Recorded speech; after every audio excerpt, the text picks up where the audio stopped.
Universitas Indonesia has conducted research collaborations with many institutions, foreign partners, and universities. In 2021, more than 2,000 Universitas Indonesia students participated in student exchange programs abroad, as well as more than 1,000 inbound students studying at Universitas Indonesia. Not only students, but lecturers also go on inbound and outbound teaching visits. More than 800 lecturers teach at other campuses abroad.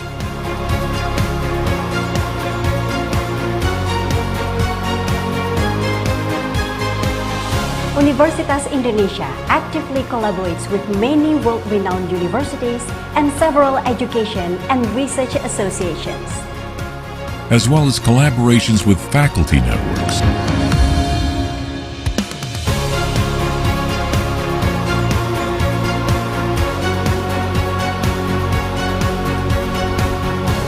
To get higher chance for you to win the competitions, you must develop your own personal capabilities beyond your academic qualifications.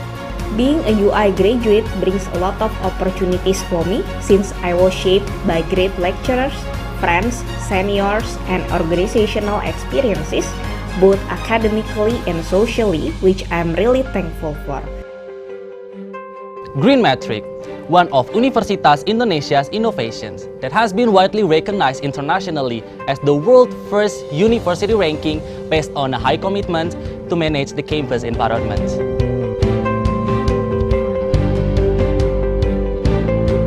Universitas Indonesia needs to build constructive interactions between departments based on the principles of togetherness, transparency, accountability, responsibility, independence, and fairness.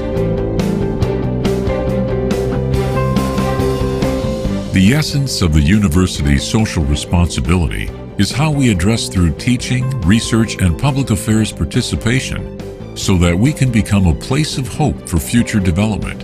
In addition, how does Universitas Indonesia makes a real contribution to the government through in-depth analysis related to strategic issues and national policies. Innovation and entrepreneurship are important components of Universitas Indonesia's intellectual ecosystem.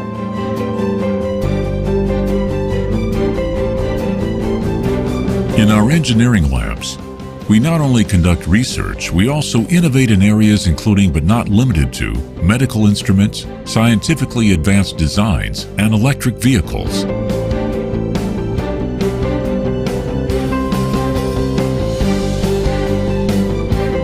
The process begins when University of Indonesia academics identify a problem and come up with a solution. University of Indonesia academics, who come from different fields of study, seek solutions through various research materials, research and creative innovation, until we find a solution to make an impact on society. We have built a startup culture over the past few years that inspires academics to have a problem-solving approach. And for more than a decade, we have been working hand in hand with government, state-owned enterprises, and private enterprises in empowering small medium-scale business sector and entrepreneurship development as a part of Sustainable Development Goal. We learn, we do research, we innovate, and now we are transforming.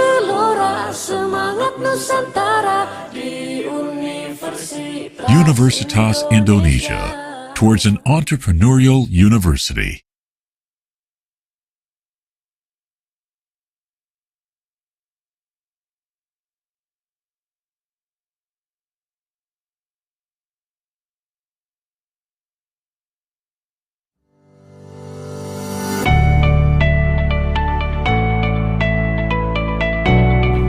Direktorat Pengembangan Akademik dan Sumber Daya Pembelajaran sebagai salah satu unit yang bergerak di bawah Wakil Rektor 1 Bidang Akademik dan Kemahasiswaan Universitas Indonesia memiliki peran untuk menyusun dan melaksanakan kebijakan pengelolaan program dan kegiatan pengembangan akademik.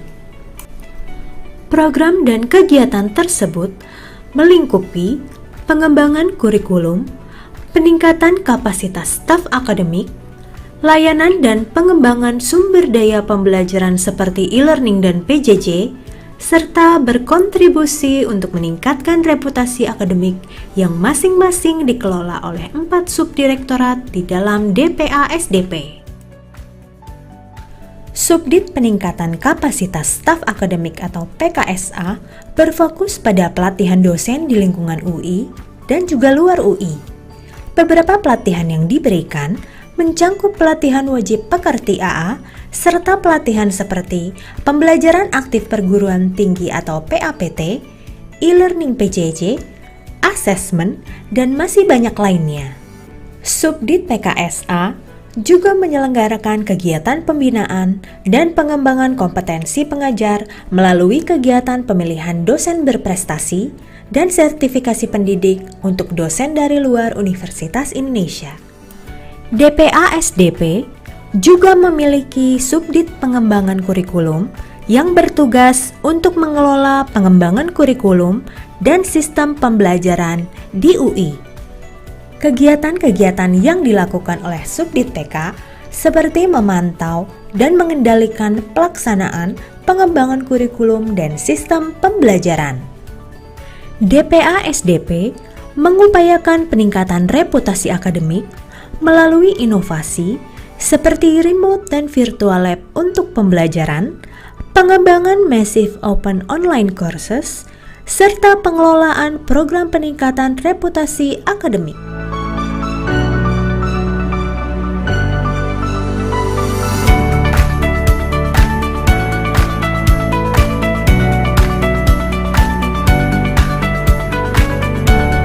Pengelolaan program dan kegiatan akademik juga didukung DPA SDP melalui subdit sumber daya pembelajaran dalam seksi sistem aplikasi dan fasilitas e-learning seperti penyediaan learning management system untuk perkuliahan daring dan MOOCs, serta berbagai fasilitas seperti ruang lab komputer hybrid, ruang pelatihan, dan smart classroom. Subdit SDP juga memiliki seksi produksi konten yang mendukung produksi konten perkuliahan, materi MOOCs, dan materi terbuka di Office UI yang dilengkapi dengan 2 studio syuting dan 4 studio mikro perekaman mandiri. Lewat berbagai fungsi dan fasilitas yang tersedia, DPA SDP berharap dapat turut serta memajukan Universitas Indonesia.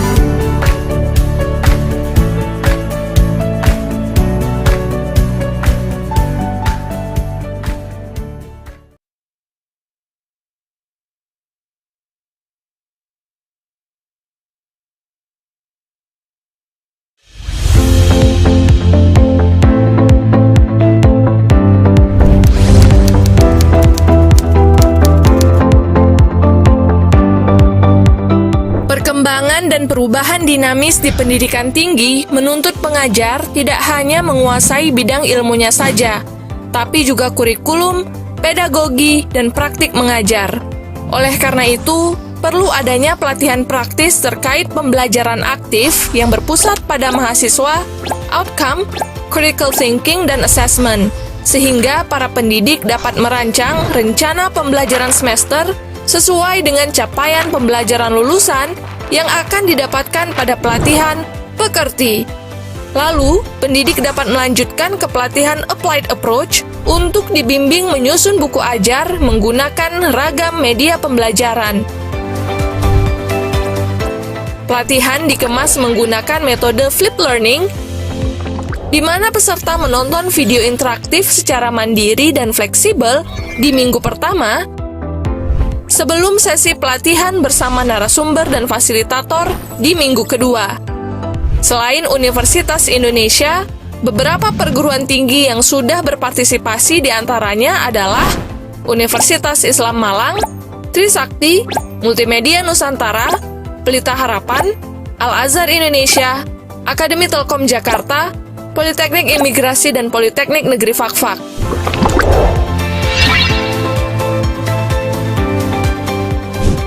Ikutilah berbagai pelatihan peningkatan kapasitas staf pengajar bersama kami.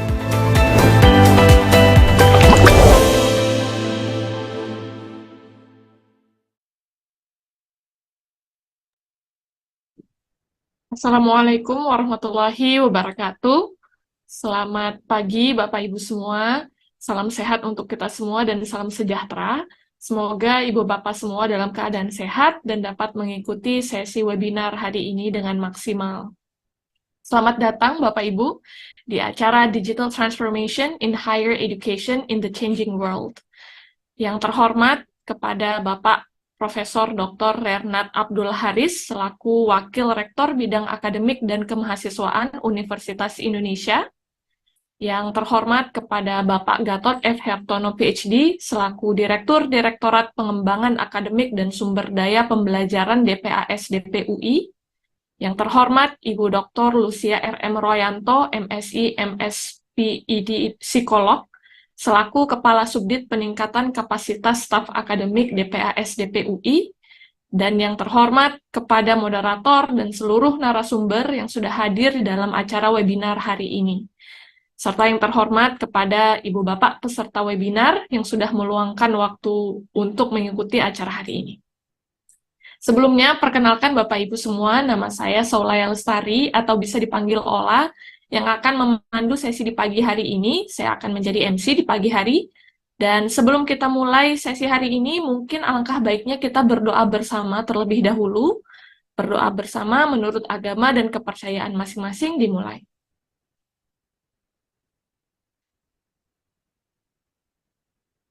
Berdoa selesai. Baik, Bapak Ibu mungkin untuk apa ya, kita ice breaking dulu di awal. Saya ingin tanya ya, mood Bapak Ibu dari 1 sampai 10 untuk mengikuti sesi hari ini berapa? Dari 1 sampai 10. Boleh diberikan di kolom chat ya Bapak Ibu ya. Silahkan moodnya dari 1 sampai 10 untuk mengikuti sesi hari ini bagaimana? Di kolom chat. Oke, terima kasih Ibu Dinda 8. Bapak Ibu lainnya bagaimana? Oke, Ibu Raras 8,5. Baik. Di sini ada juga Pak Ferdi ya, Ibu Novi, Pak Rangga, Ibu Sandita Dwi, Ibu Wina 10. Baik, terima kasih banyak. Pak Rismi juga bagaimana? Oke. Di sini juga ada peserta yang mengikuti dari YouTube ya, live streaming dari YouTube, mungkin juga bisa diberikan komentar ya di YouTube. Baik. Selanjutnya, saya akan membacakan susunan acara hari ini, kurang lebih Bapak Ibu. Nanti akan ada pembukaan oleh Pak Gatot selaku Direktur DPASDP, kemudian akan dilanjutkan dengan sesi webinar pertama, yaitu terkait Higher Education Transformation and Massive Open Online Courses at Universitas Indonesia in Post-Pandemic Era oleh Pak Gatot. Dan kemudian pada jam 10 sampai jam 11, nanti akan ada sesi dari speaker dari Australia, yaitu Dr. Neville Smith, yang akan membawakan terkait MOOCs Development and Implementation at the University of Queensland. Dan setelah sesi dari Dr. Neville Smith dari Australia, akan dilanjutkan sesi dari South Korea ya, speaker dari South Korea, Seoul National University, Ibu Dr. In Sung Jung, yang akan membawakan terkait the changing landscape of MOOCs, trends and opportunities. Dan kita akan istirahat sejenak untuk isoma ya, jadi pukul 12 sampai 1. Kemudian kita akan melanjutkan sesi yang tidak kalah menarik juga dari UK, pembicara dari UK, yaitu terkait Reinventing Education in Post-Pandemic Era oleh Dr. Michael Gallagher. Dan seluruh sesi webinar hari ini nantinya akan dipandu oleh moderator kita yang kece banget ya, Ibu Ermanda Saskia Siregar. Baik, selanjutnya saya akan membacakan petunjuk keselamatan kerja Bapak Ibu selama sesi webinar hari ini. Baik, saya izin share screen. Oke, apakah sebentar.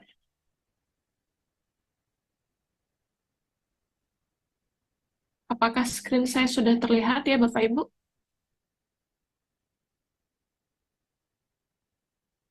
Sudah. Sudah ya? Baik, Bapak Ibu, kurang lebih singkat saja ya terkait petunjuk keselamatan kerja. Recording in progress. Pastikan Bapak Ibu memiliki paket data atau Wi-Fi yang mencukupi selama mengikuti kegiatan webinar hari ini. Kemudian perhatikan juga posisi duduk Bapak Ibu, apakah sudah ergonomis, jadi duduk tegak, tidak membungkuk, dan leher tidak menunduk. Kemudian juga usahakan Bapak Ibu mengikuti metode 20-20-20, yaitu setiap 20 menit menatap layar, pastikan Bapak Ibu memandang sejauh kurang lebih 6 meter, ya, untuk melihat sesuatu yang jauh begitu selama 20 detik, agar mata Bapak Ibu tidak kelelahan. Kemudian, usahakan untuk bisa melakukan peregangan otot di sela-sela kegiatan, terutama peregangan pada bahu, leher, dan pergelangan tangan. Dan terkait penggunaan listrik, perhatikan penggunaan perangkat listrik di tempat Anda, pastikan tidak ada kabel yang melintang dan tidak menggunakan stop kontak berlebihan.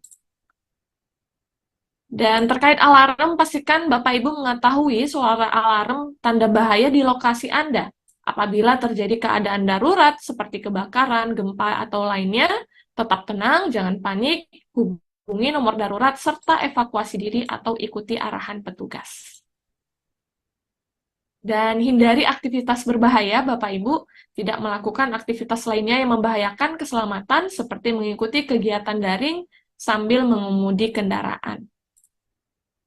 Dan Bapak Ibu dilarang merokok selama kegiatan webinar ini berlangsung, jagalah kebersihan dan buanglah sampah pada tempatnya. Kurang lebih itu saja terkait petunjuk keselamatan kerja untuk sesi hari ini.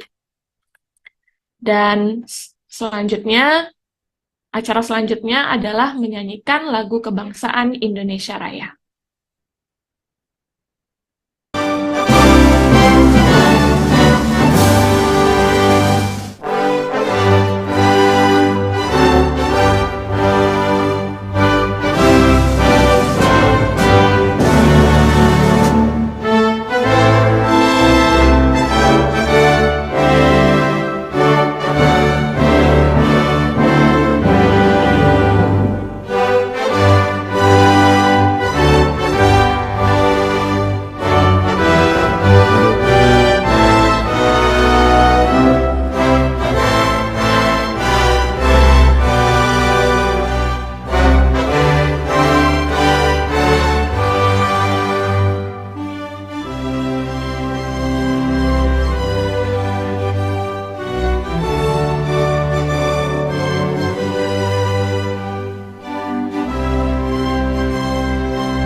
Baik, terima kasih banyak Bapak Ibu semuanya.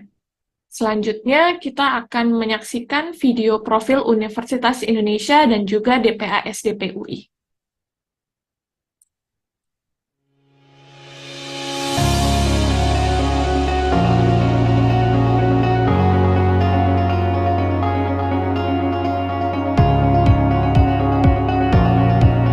For many years, Universitas Indonesia has been recognized as a world-leading and globally respected research university. Universitas Indonesia continues to pursue the highest achievements in terms of innovation, development, and novelty in science. Universitas Indonesia has 3 study clusters with 14 faculties, 2 postgraduate programs, and a vocational education program.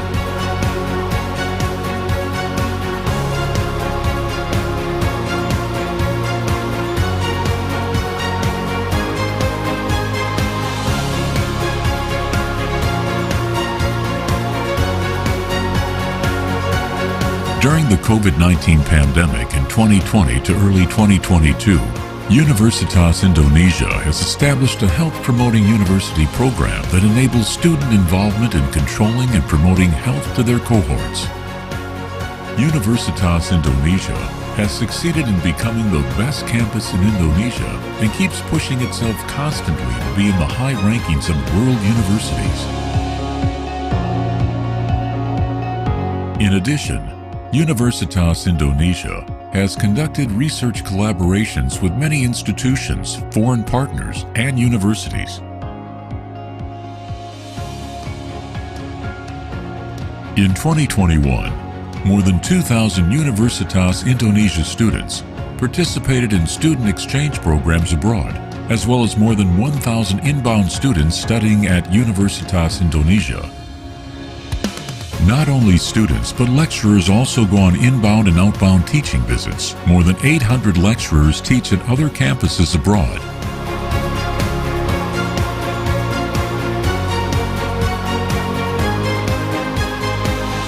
Universitas Indonesia actively collaborates with many world-renowned universities and several education and research associations, as well as collaborations with faculty networks.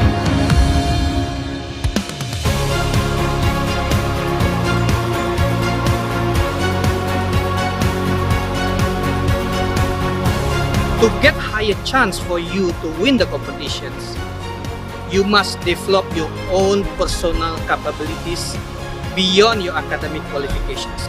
Being a UI graduate brings a lot of opportunities for me since I was shaped by great lecturers, friends, seniors, and organizational experiences, both academically and socially, which I'm really thankful for.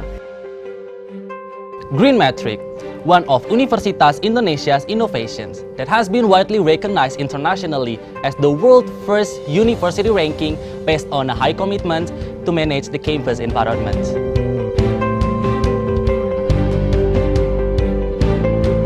Universitas Indonesia needs to build constructive interactions between departments based on the principles of togetherness, transparency, accountability, responsibility, independence, and fairness. The essence of the university's social responsibility is how we address through teaching, research, and public affairs participation so that we can become a place of hope for future development. In addition, how does Universitas Indonesia makes a real contribution to the government through in-depth analysis related to strategic issues and national policies. Innovation and entrepreneurship are important components of Universitas Indonesia's intellectual ecosystem.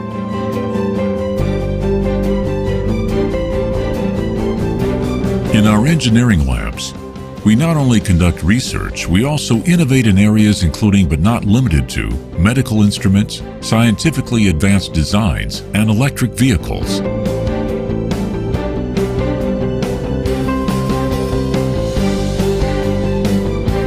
The process begins when University of Indonesia academics identify a problem and come up with a solution. University of Indonesia academics, who come from different fields of study, seek solutions through various research materials, research and creative innovation, until we find a solution to make an impact on society. We have built a startup culture over the past few years that inspires academics to have a problem-solving approach. And for more than a decade, we have been working hand in hand with government, state-owned enterprises, and private enterprises in empowering small medium-scale business sector and entrepreneurship development as a part of Sustainable Development Goal. We learn, we do research, we innovate, and now we are transforming.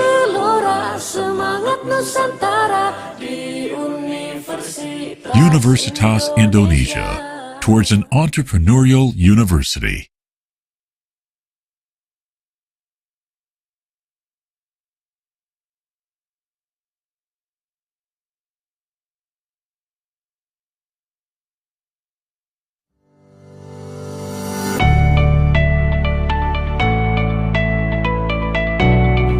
Direktorat Pengembangan Akademik dan Sumber Daya Pembelajaran sebagai salah satu unit yang bergerak di bawah Wakil Rektor 1 Bidang Akademik dan Kemahasiswaan Universitas Indonesia, memiliki peran untuk menyusun dan melaksanakan kebijakan pengelolaan program dan kegiatan pengembangan akademik.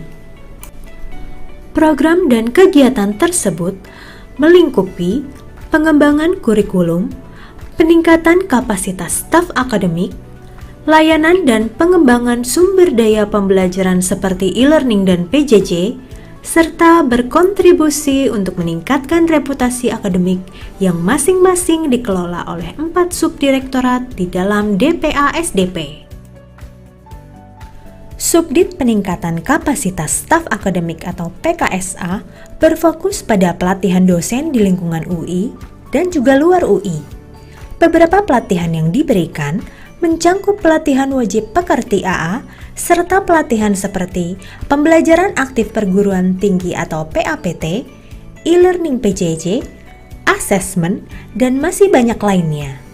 Subdit PKSA juga menyelenggarakan kegiatan pembinaan dan pengembangan kompetensi pengajar melalui kegiatan pemilihan dosen berprestasi dan sertifikasi pendidik untuk dosen dari luar Universitas Indonesia.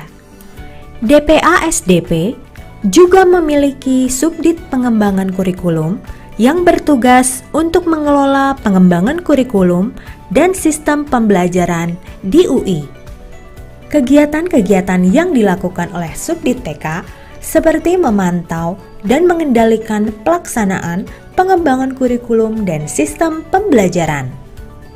DPA SDP mengupayakan peningkatan reputasi akademik melalui inovasi seperti remote dan virtual lab untuk pembelajaran, pengembangan massive open online courses, serta pengelolaan program peningkatan reputasi akademik.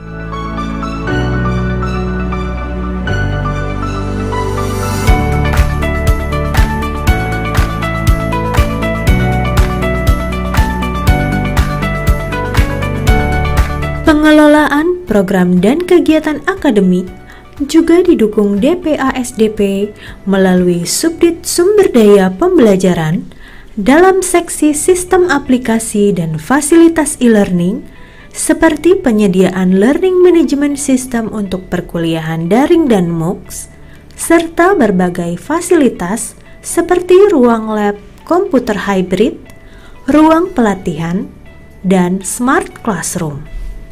Subdit SDP juga memiliki seksi produksi konten yang mendukung produksi konten perkuliahan, materi MOOCs, dan materi terbuka di Office UI yang dilengkapi dengan 2 studio syuting dan 4 studio mikro perekaman mandiri.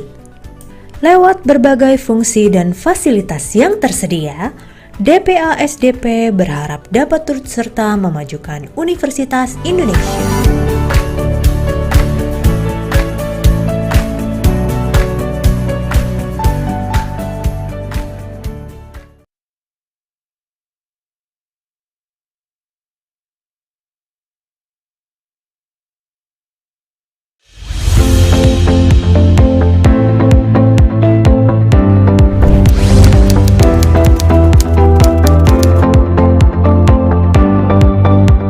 Perkembangan dan perubahan dinamis di pendidikan tinggi menuntut pengajar tidak hanya menguasai bidang ilmunya saja, tapi juga kurikulum, pedagogi, dan praktik mengajar.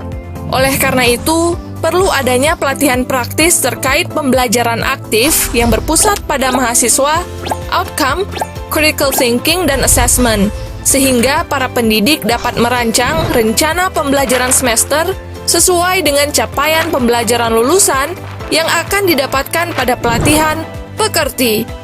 Lalu, pendidik dapat melanjutkan ke pelatihan applied approach untuk dibimbing menyusun buku ajar menggunakan ragam media pembelajaran.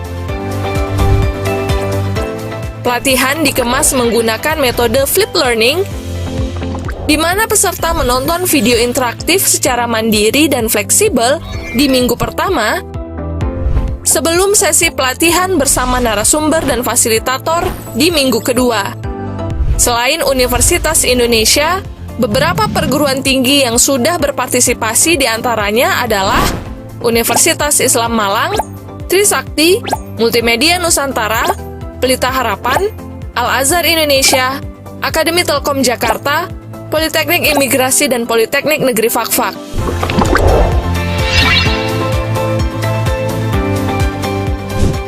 Ikutilah berbagai pelatihan peningkatan kapasitas staf pengajar bersama kami.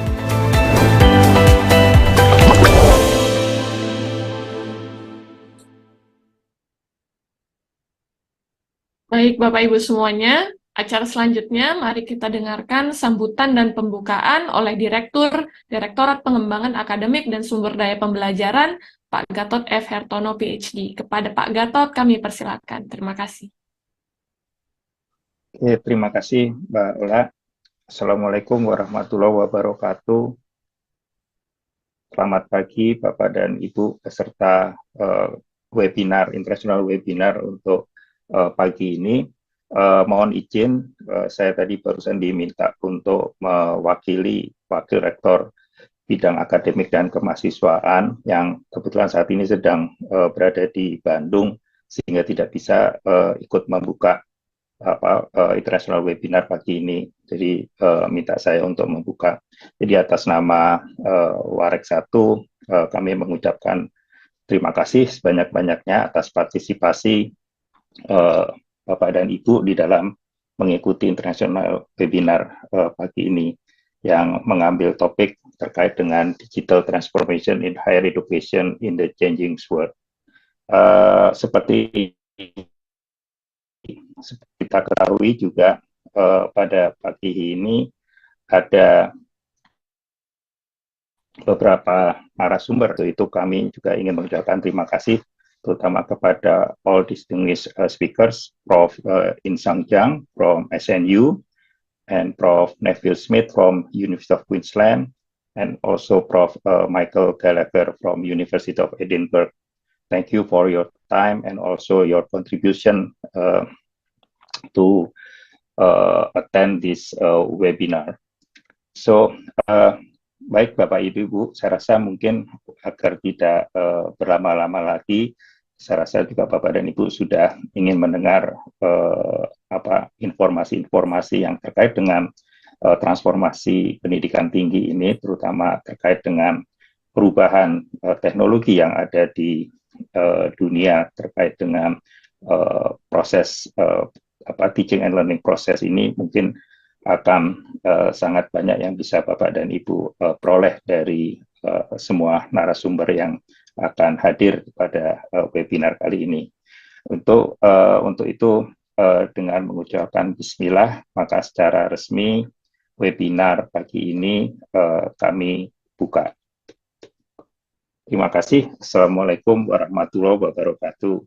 Waalaikumsalam warahmatullahi wabarakatuh. Terima kasih banyak Pak Gatot untuk pembukaan dan sambutannya.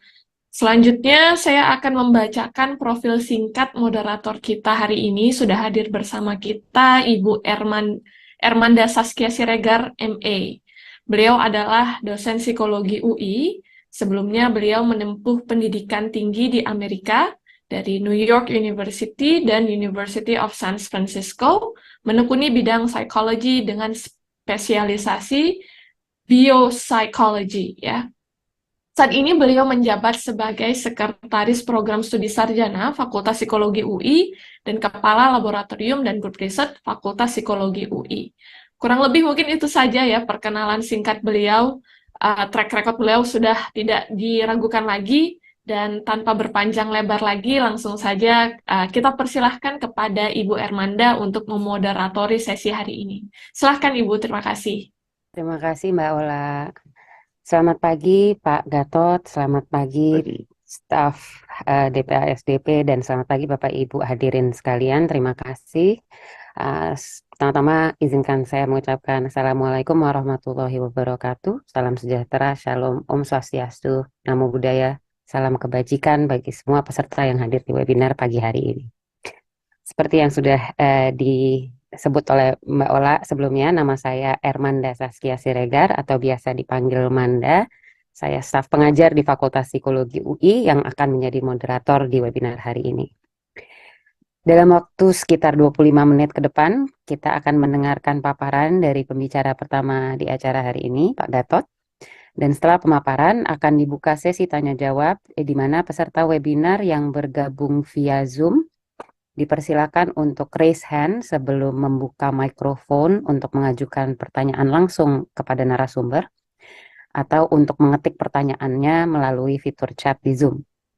Sedangkan bagi peserta yang bergabung melalui YouTube live stream, bisa menuliskan pertanyaannya di kolom komentar di YouTube. Selama paparan berlangsung, kami mohon dengan hormat agar peserta di Zoom dapat mematikan mikrofonnya untuk menghindari interupsi. Sebelum paparan dimulai, izinkan saya memperkenalkan Bapak Gatot F. Hertono, PhD, narasumber di sesi pertama pagi hari ini. Bapak Gatot memperoleh gelar S1 Matematika dari Fakultas Matematika dan Ilmu Pengetahuan Alam UI, sebelum kemudian beliau memperoleh gelar Master of Science in Computational Mathematics dari Michigan State University, Amerika Serikat, dan gelar PhD in Mathematics dari the University of Queensland, Brisbane, Australia. Selain bekerja sebagai staf pengajar di jurusan Matematika di FMIPA UI, Bapak Gatot juga sejak November 2020 sampai saat ini menjabat sebagai Direktur di Direktorat Pengembangan Akademik dan Sumber Daya Pembelajaran atau DPASDP di UI. DPASDP sendiri seperti yang sudah dijelaskan di video perkenalan DPASDP yang ditayangkan sebelumnya, bertanggung jawab untuk mengembangkan dan menyediakan layanan berbasis ICT, termasuk diantaranya peningkatan kapasitas dalam proses ajar mengajar, e-learning helpdesk, dan pengembangan aplikasi pembelajaran serta pengembangan kurikulum. Sebelum bertugas sebagai Direktur DPASDP, Bapak Gatot juga pernah menjabat baik sebagai Wakil Direktur maupun sebagai Direktur di Direktorat Pengembangan Akademik UI, sebagai anggota tim pengembang model pembelajaran PJJ pada perguruan tinggi di Dikti, sebagai Direktur Eksekutif di Global Development Learning Network Distance Learning Center UI, serta sebagai Kepala Kantor Sumber Daya Pembelajaran di UI. Baiklah, tanpa berpanjang kata lagi, marilah kita dengarkan pemaparan dari Bapak Gatot dengan judul Higher Education Transformation and MOOCs at Universitas Indonesia in Post-Pandemic Era. Bapak Gatot, kami persilakan. Oke, terima kasih Ibu Amanda. Sebelumnya saya mohon maaf nih tadi waktu mewakili WR lupa mengucapkan terima kasih ke Bu Amanda yang sudah bersedia menjadi moderator. Terlewat tadi saya. Mohon maaf Bu Amanda. Ya. Silakan Pak. Baik Bapak dan Ibu. Tadi seperti yang sudah disampaikan oleh moderator bahwa saya kebetulan diminta pada sesi yang pertama ini untuk menyampaikan atau mungkin sharing ya terkait dengan apa yang sudah dilakukan oleh Universitas Indonesia di dalam memasuki transformasi pendidikan tinggi atau transformasi di higher education yang memang terutama terkait dengan banyaknya perubahan baik itu teknologi maupun kebijakan yang ditetapkan oleh pemerintah untuk perguruan tinggi di Indonesia. Oke, mungkin saya bisa minta tolong. Oke, next. Nah, mungkin Bapak dan Ibu terkait dengan sesi ini, sebelumnya, saya akan menyampaikan beberapa hal terkait dengan tadi transformasi pendidikan tinggi ini dan juga pengalaman UI di dalam mengembangkan MOOCs yang sebetulnya sudah dilakukan sebelum pandemi. Nah, jadi nanti ini mungkin saya akan mulai dengan kira-kira apa yang kita lalui terkait dengan learning process ini sebelum, selama, dan sesudah pandemik, terutama terkait dengan strategi pembelajaran yang dilakukan oleh para dosen dan juga bagaimana cara belajar mahasiswa mulai dari sebelum, selama, dan setelah pandemi. Dan kemudian saya mungkin juga akan menampilkan data-data hasil survei yang kami peroleh setelah pandemik, itu kira-kira bagaimana respons dari mahasiswa maupun juga dari dosen terkait dengan proses pembelajaran yang mereka inginkan setelah pandemi ini. Dan kemudian nanti juga saya akan menjelaskan beberapa faktor yang mendasari mengapa kami mencoba mengembangkan atau istilahnya menyusun beberapa strategi pembelajaran yang bisa diterapkan oleh para dosen di UI di dalam menghadapi era revolusi industri 4.0 dan juga setelah masa pandemi ini berakhir. Nah, oleh sebab itu nanti ada 7 modul yang sudah dihasilkan oleh dosen-dosen di UI yang akan menjadi paling tidak bisa menjadi guidelines bagi dosen-dosen di UI untuk menerapkan beberapa strategi pembelajaran di dalam teaching and learning proses mereka. Dan mungkin yang terakhir nanti akan kami tutup dengan pengembangan MOOCs yang sudah pernah dilakukan di UI selama ini. Baik, next.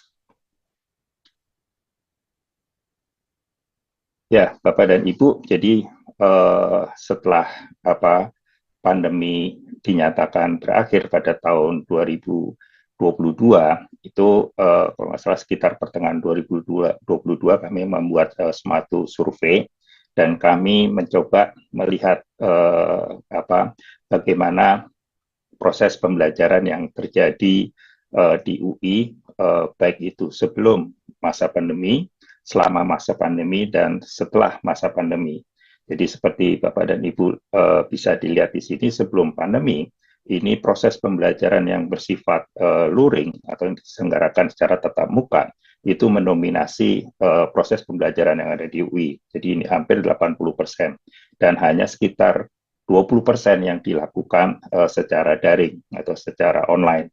Dan ini pun juga berdasarkan data yang kami peroleh dari learning management system yang digunakan di UI, maka 20% ini sebagian besar juga hanya memanfaatkan LMS sebagai repository.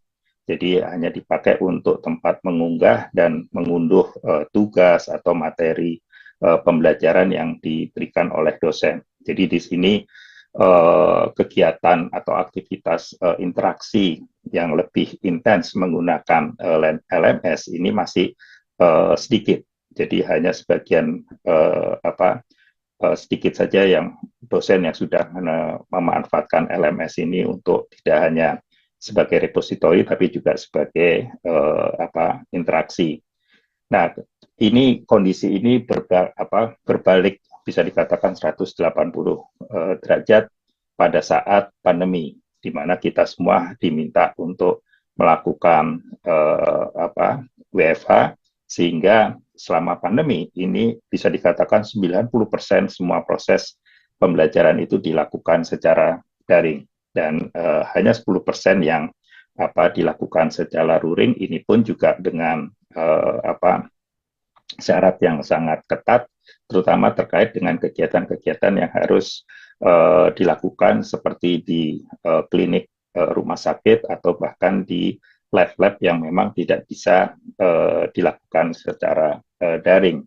Dan jadi ini di sini sebagian besar semua dosen ini menyelenggarakan proses pembelajarannya secara daring atau secara online. Dan ini kalau kita lihat memang pada saat itu yang namanya LMS ini bisa dikatakan juga belum sepenuhnya dimanfaatkan, karena meskipun ini dilakukan secara daring, tetapi dosen masih melakukan interaksinya ini secara sinkron atau sinkronus. Jadi secara seperti tatap muka, tetapi tidak di kelas, tetapi dilakukannya secara online. Jadi di sini pemanfaatan LMS sepenuhnya baik untuk sinkronus maupun asinkronus ini masih belum banyak dilakukan, karena pada saat itu sebagian besar dosen ini lebih banyak mencoba mentransform semua kegiatan mereka di kelas yang biasa dilakukan itu menjadi bentuk online. Nah, oleh sebab itu di sini dosen masih lebih prefer untuk menjalankan secara sinkron.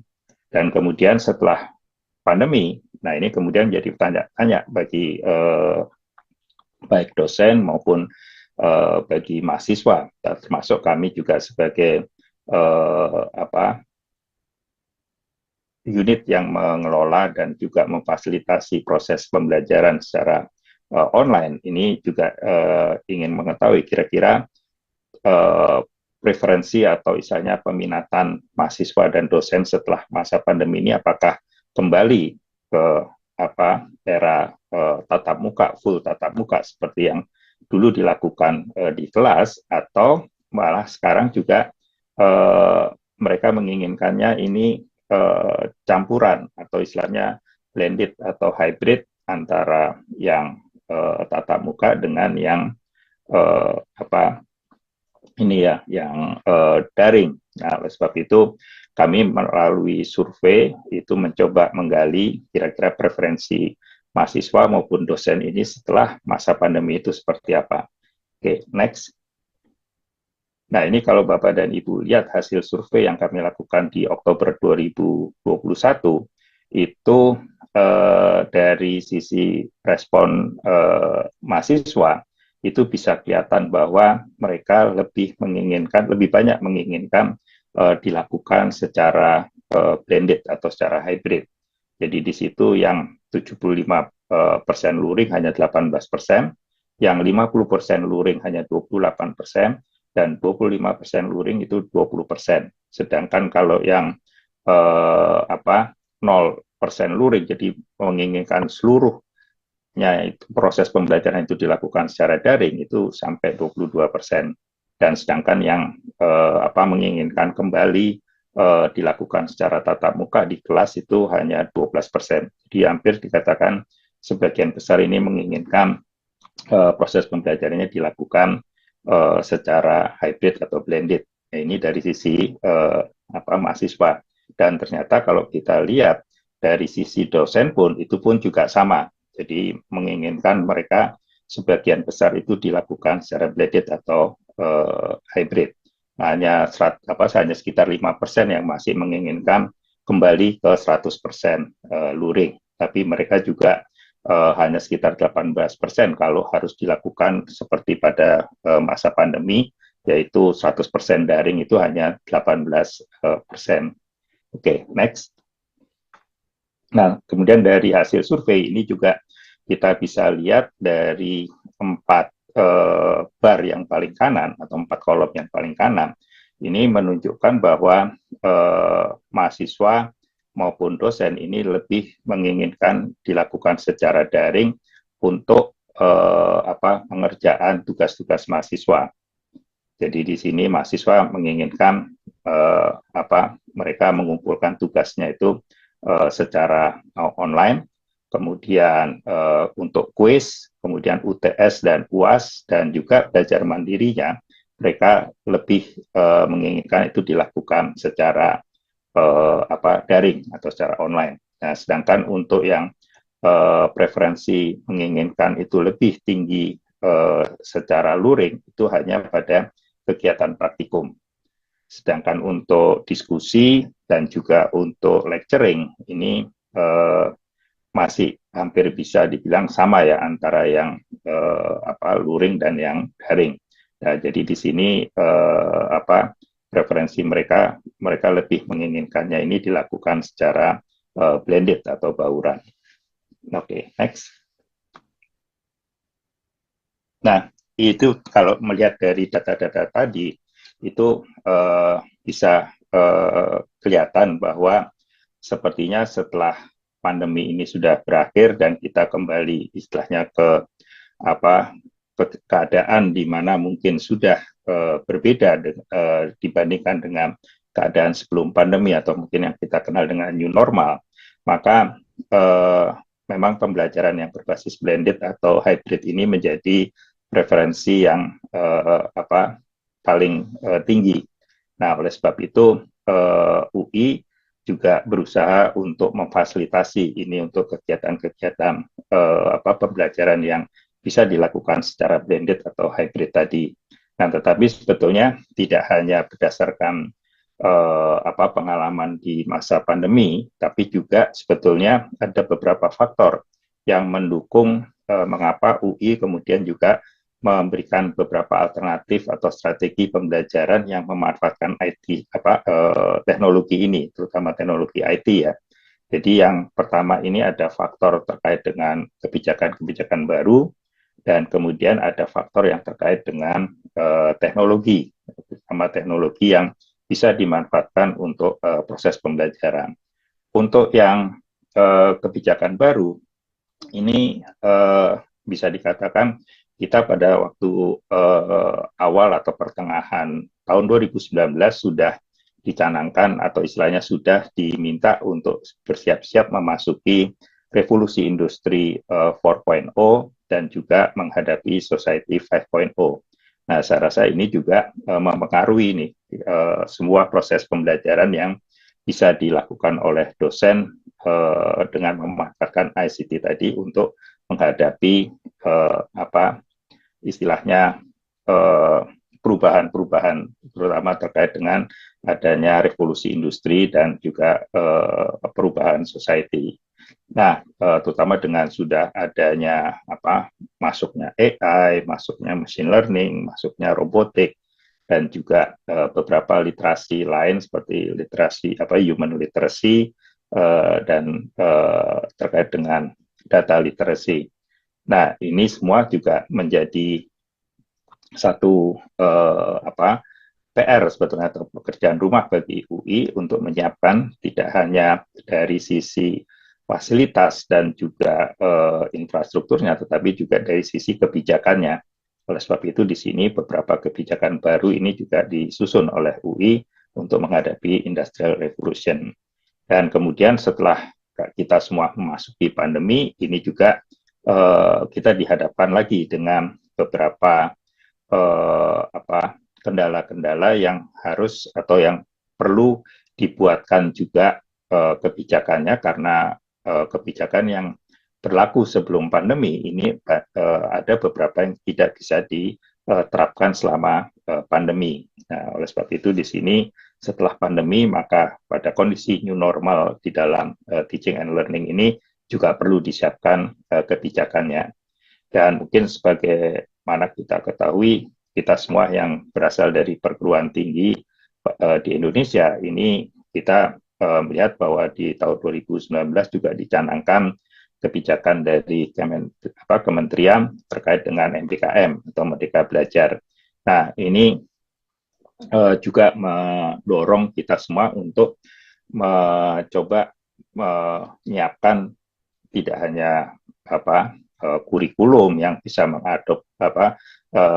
mengadaptasi terkait dengan Merdeka Belajar ini, tetapi juga proses pembelajarannya. Nah, oleh sebab itu di sini beberapa kebijakan juga telah dibuat oleh UI untuk memfasilitasi mahasiswa yang ingin mengikuti Merdeka Belajar.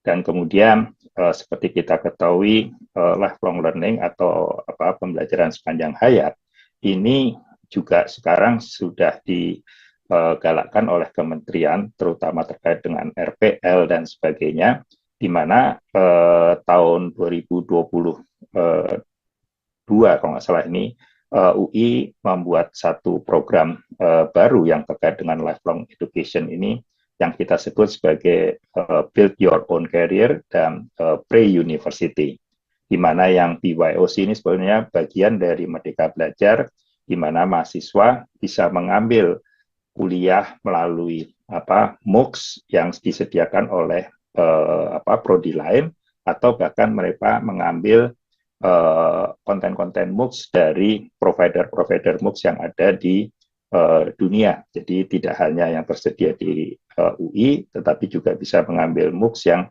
disediakan oleh provider luar negeri seperti Coursera atau EDX atau bahkan Tsinghua. Nah, jadi di sini di dalam mengisi Merdeka Belajarnya, mahasiswa bisa mengambil kreditnya tadi, ada yang terkait dengan bagaimana mereka merancang istilahnya karir mereka, jadi dengan mengambil konten-konten yang mungkin tidak tersedia di prodinya, sehingga mereka bisa menambah atau memperoleh kompetensi tambahan dari program BYOC ini. Dan kemudian juga ada program Pre-University.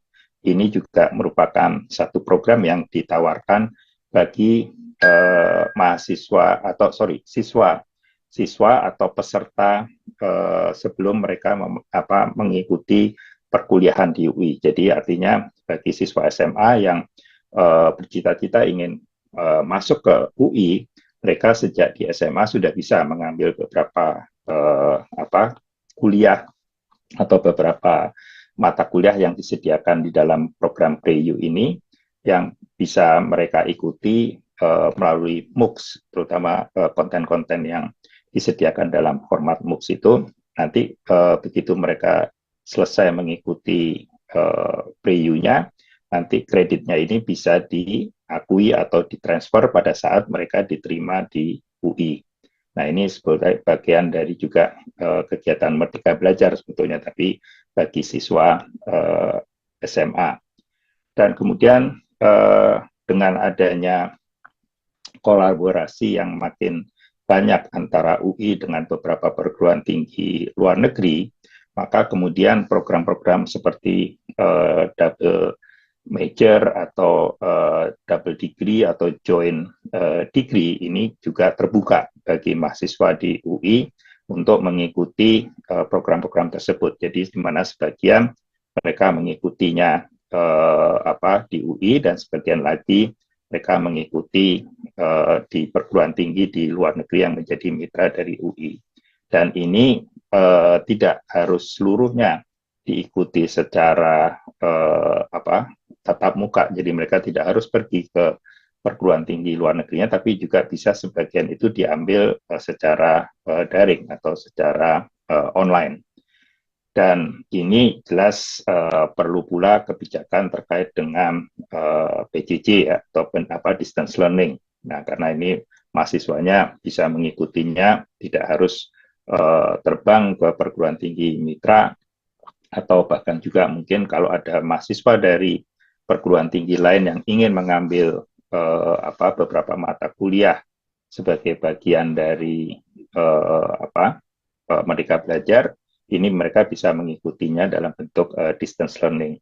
Dan ini semua keenam poin ini memang memerlukan kebijakan baru yang harus disusun oleh UI. Dan kemudian kita juga mengenal aspek yang kedua atau faktor yang kedua ini terkait dengan teknologi. Jadi seperti yang sudah kami sampaikan terkait dengan MOOCs, terus kemudian kita juga kemarin mengenal adanya metaverse, kemudian virtual dan remote lab yang mungkin memanfaatkan teknologi virtual reality atau augmented reality VR dan AR, serta yang mungkin sekarang sedang plan adalah ChatGPT. Nah, jadi di sini ini juga memerlukan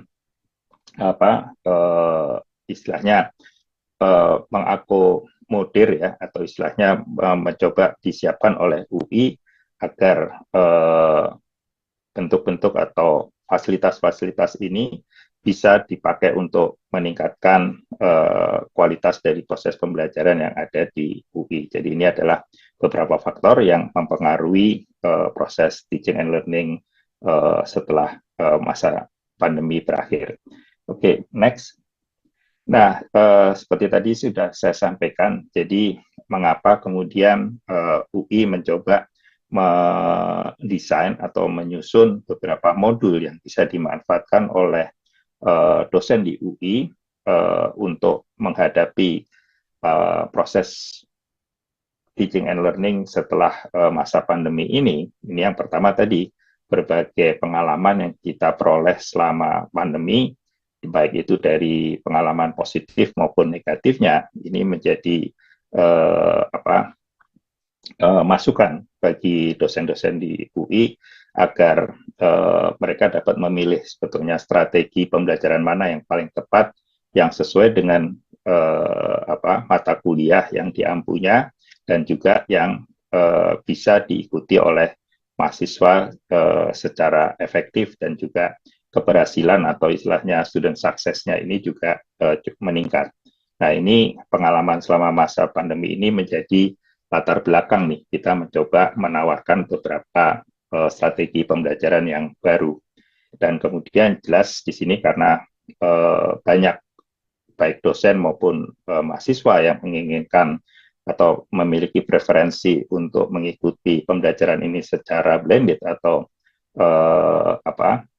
hybrid, maka perlu pula dicari terobosan-terobosan baru di dalam strategi pembelajaran yang memanfaatkan teknologi, terutama yang bisa meningkatkan kualitas pembelajaran, efektivitasnya, kemudian efisiensi, dan juga bisa memperluas akses dari berbagai sumber pembelajaran. Oke, next. Nah, Bapak dan Ibu, ini pada akhir tahun 2022, beberapa dosen, jadi satu tim dosen ini mengadakan focus group discussion, dan mereka mengusulkan 7 strategi atau 7 modul yang bisa dimanfaatkan oleh dosen-dosen di UI untuk menghadapi pasca pandemi ini, terutama di dalam menyelenggarakan teaching and learning proses. Nah, ketujuh itu meliputi yang pertama terkait dengan pengenalan mengenai digital citizenship, kemudian yang kedua terkait dengan strategi pembelajaran yang memanfaatkan gamification, terutama untuk gamification di dalam blended learning.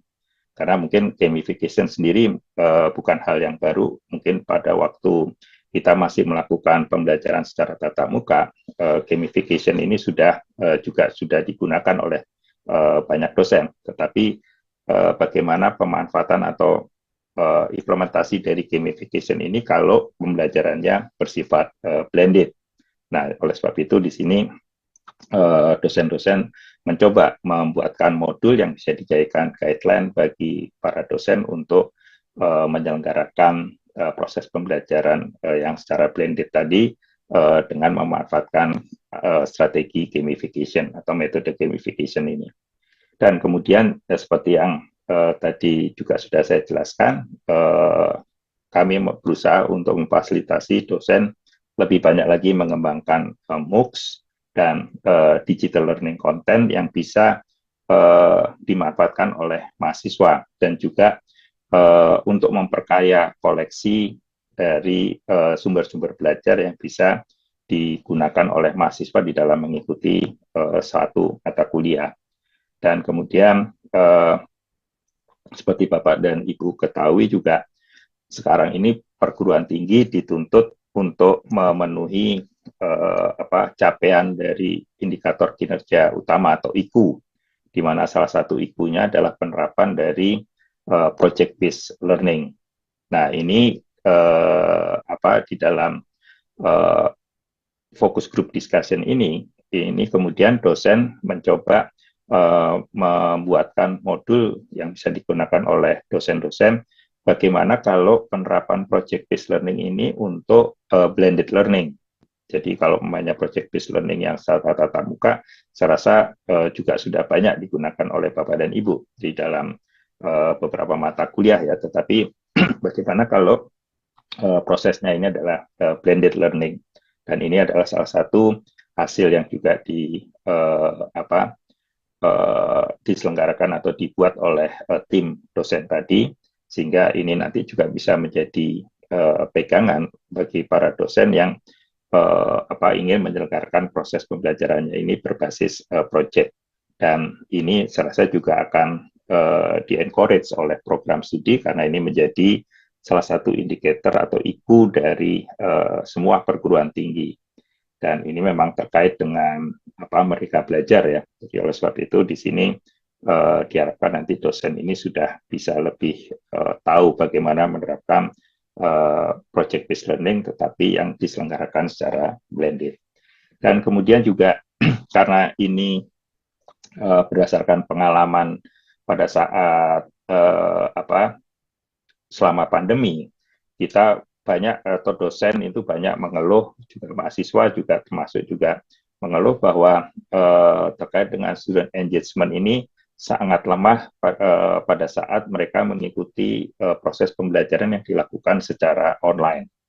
Jadi keterlibatan mahasiswa di dalam proses pembelajaran ini dirasakan kurang pada saat atau apabila ini diselenggarakan secara daring. Nah, oleh sebab itu di sini tim juga mencoba membuatkan modul bagaimana untuk meningkatkan student engagement di dalam blended learning. Nah, ini beberapa tips yang bisa digunakan oleh para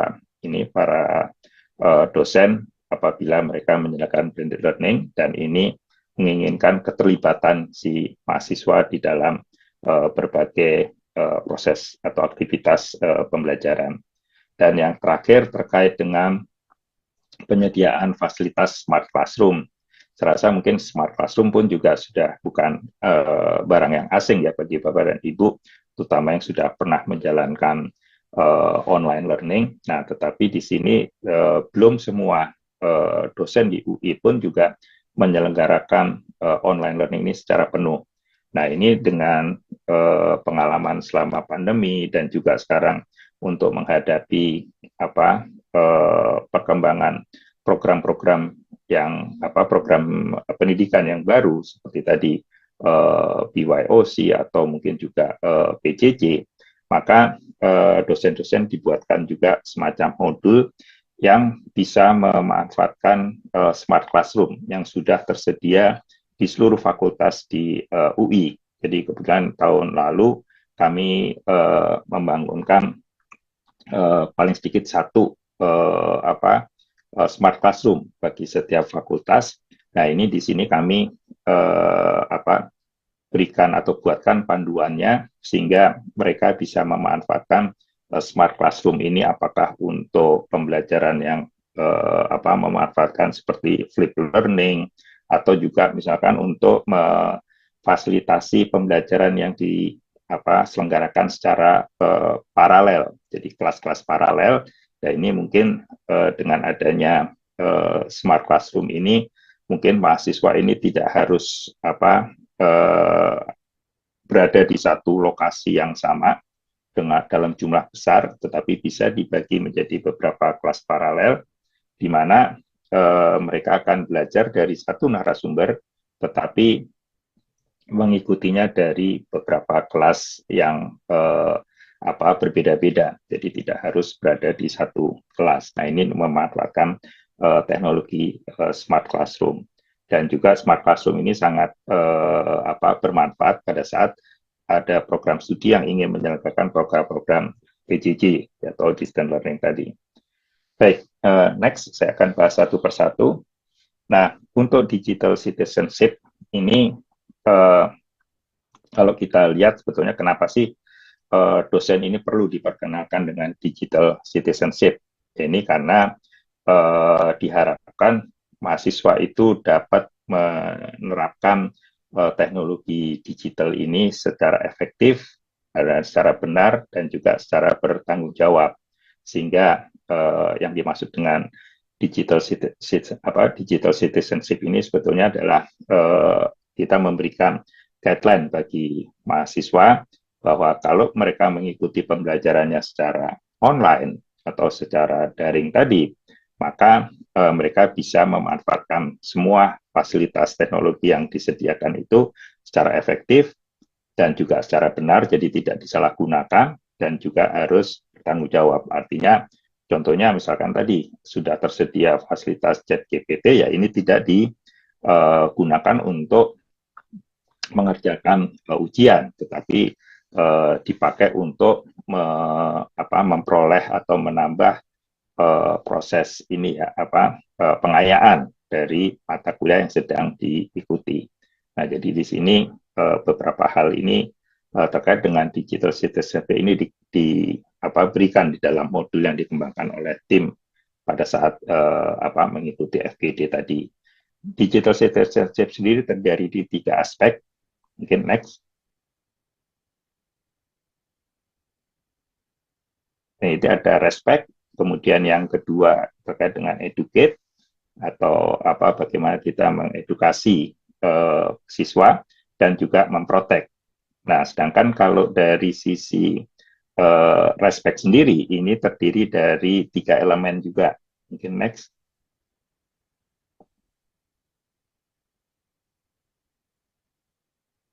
Nah, ini untuk respect, ini yang pertama terkait dengan etika. Kemudian yang kedua terkait dengan elemen akses, dan yang ketiga terkait dengan aspek hukum. Nah, ini apa sih yang dimaksud dengan etika, akses, dan ini ya law di sini. Jadi etika paling tidak juga mahasiswa bisa mengetahui di dalam mengikuti satu proses pembelajaran yang dilakukan secara daring, mereka bisa mengetahui bagaimana etika berinteraksi, jadi tidak menggunakan kata-kata yang tidak pantas atau juga mungkin yang tidak sopan dan sebagainya. Dan begitu pula juga akses. Akses ini paling tidak dosen juga harus bisa memberikan akses yang sama ke semua mahasiswa. Jadi jangan sampai nanti mahasiswa yang di luar UI itu aksesnya terbatas dibanding yang mereka berada di dalam kampus misalkan. Nah, jadi di sini akses ini perlu atau istilahnya merata bagi semua siswa atau mahasiswa. Jadi kita menghormati atau memiliki respect terhadap perolehan akses yang merata bagi semua mahasiswa. Dan kemudian yang terkait dengan law di sini, ya paling tidak mahasiswa maupun dosen juga tahu nih masalah-masalah yang pelanggaran hukum. Jadi jangan sampai mereka melakukan seperti plagiat, terus kemudian juga mereka menggunakan konten-konten yang sebetulnya terlarang dan sebagainya. Dan kemudian untuk aspek yang kedua terkait dengan educate, ini berhubungan dengan komunikasi, kemudian literasi, dan promosi. Jadi bagaimana kita mengeduket siswa ini di dalam berkomunikasi. Jadi sebaiknya juga jangan sampai di dalam diskusi, forum diskusi itu mungkin hanya satu arah atau mungkin hanya ada satu mahasiswa yang aktif, tapi ini bisa semua memiliki hak untuk menyampaikan komentarnya atau menyampaikan pendapatnya. Jadi ini berkomunikasinya bisa efektif. Dan kemudian literasi, nah ini juga sama. Jadi semua mahasiswa harusnya bisa memperoleh semua konten-konten itu dan memperoleh pemahaman atau mendapat penjelasan yang sama juga. Nah, jadi terkait dengan ini literasi. Dan kemudian terkait dengan promosi. Nah, ini juga dosen harus tahu nih bagaimana semua konten-konten itu bisa diketahui atau istilahnya bisa dimanfaatkan oleh mahasiswa di dalam mereka mempelajari satu hal atau satu topik yang diberikan di dalam mata kuliah. Jadi bahkan di dalam mempromosikan ini kita bisa juga memberikan link-link atau tautan ke berbagai sumber belajar yang lain sehingga mereka bisa memperoleh pengayaan ya di dalam memahami satu topik atau satu masalah dalam mata kuliahnya. Nah, kemudian yang berikutnya terkait dengan next. Maaf Pak, memotong sedikit. Waktunya kurang lebih 5 menit lagi ya Pak. Oh ya, oke. Ya, ini yang berikutnya terkait dengan proteksi, yaitu terkait tadi dengan hak dan kewajiban mahasiswa, terkait dengan safety dan security, dan yang berikutnya terkait dengan next physical dan psychological health. Jadi ini juga jangan sampai kita memberikan tugas atau memberikan aktiviti yang bisa mengganggu kesehatan fisik maupun psikologis dari si mahasiswa. Oke, mungkin next. Nah, ini mungkin ada beberapa tantangan di dalam menerapkan digital citizenship ini, yaitu terkait dengan resistensi terkait dari resistensi dari dosen maupun mahasiswa, kemudian mengenai literasi digitalnya, kemudian isu-isu budaya ya, culture issues, dan kemudian ketersediaan kebijakan yang harus disiapkan oleh UI, kemudian human resource kesiapan dari SDM, dan kesiapan dari infrastruktur. Oke, ini karena waktunya sudah pendek, saya lanjut saja agak cepat. Nah, yang tadi terkait dengan gamification in blended learning, ini saya rasa mungkin Bapak dan Ibu juga sudah banyak mengenal. Hanya saja di dalam blended ini kita mencoba memperkenalkan beberapa tools yang bisa dimanfaatkan oleh dosen di dalam aktivitas pembelajaran. Contohnya seperti menggunakan Kahoot. Oke, next. Nah, ini Kahoot, Mentimeter, kemudian card games ya, permainan kartu dan sebagainya. Dan untuk digital learning content, saya rasa ini juga hampir sama seperti kalau kita mengembangkan konten pembelajaran yang untuk pembelajaran tatap muka. Jadi di sini kita perlu memperhatikan bahwa kita harus menyiapkan ini lingkungan pembelajaran yang meliputi nanti untuk kegiatan assessment, community tools-nya, kemudian knowledge tools-nya, serta learner center tools-nya. Jadi ini semua harus dilakukan. Nah, untuk student engagement, saya rasa ini juga kita sudah gunakan atau sudah implementasikan di dalam kegiatan tatap muka. Hanya saja kalau sekarang ini secara blended, kita harus melihat bahwa interaksinya ini apakah sinkron dan asinkron. Dan kemudian apakah ini dilakukan secara live sinkronus, jadi tatap muka, atau virtual sinkronus. Dan termasuk juga nanti pada saat pembelajaran asinkronusnya, ini apakah juga dilakukan secara mandiri atau secara berkelompok. Nah, hal-hal ini ada semua di dalam modul yang dikembangkan. Oke, next. Nah, untuk blended project-based learning, saya rasa ini juga kita cuma memperkenalkan, karena ini project-based learning sebetulnya juga bukan hal yang baru, hanya saja kalau ini diterapkan pada blended learning, maka kita harus menggunakan atau memfasilitasi dengan berbagai tools. Contohnya pada saat persiapan proyeknya itu mungkin kita harus sudah informasikan menggunakan atau memanfaatkan LMS, kemudian nanti pada saat mendefinisikan topiknya itu bisa menggunakan interaksi seperti Google Classroom, Microsoft Teams, dan sebagainya. Jadi ini lebih ke arah tools-tools yang bisa dimanfaatkan oleh dosen pada saat mereka menjalankan project-based learning, tetapi yang dilakukan secara blended. Oke, next. Nah, Smart Classroom saya rasa ini fasilitas berupa fasilitas yang sebetulnya strategi pembelajarannya bisa bervariasi. Apakah ini diterapkan untuk kelas yang paralel tadi atau mau untuk flip learning? Nah, ini tergantung dari dosen. Tetapi intinya adalah di sini bahwa Smart Classroom ini diharapkan bisa mengimprove teaching dan learning experience. Jadi jangan sampai mahasiswa ini juga akhirnya kembali lagi ke teacher center ya. Jadi artinya di sini justru kita bisa mendorong engagement dari mahasiswa meskipun ini dilakukan di dalam lingkungan digital. Oke, next.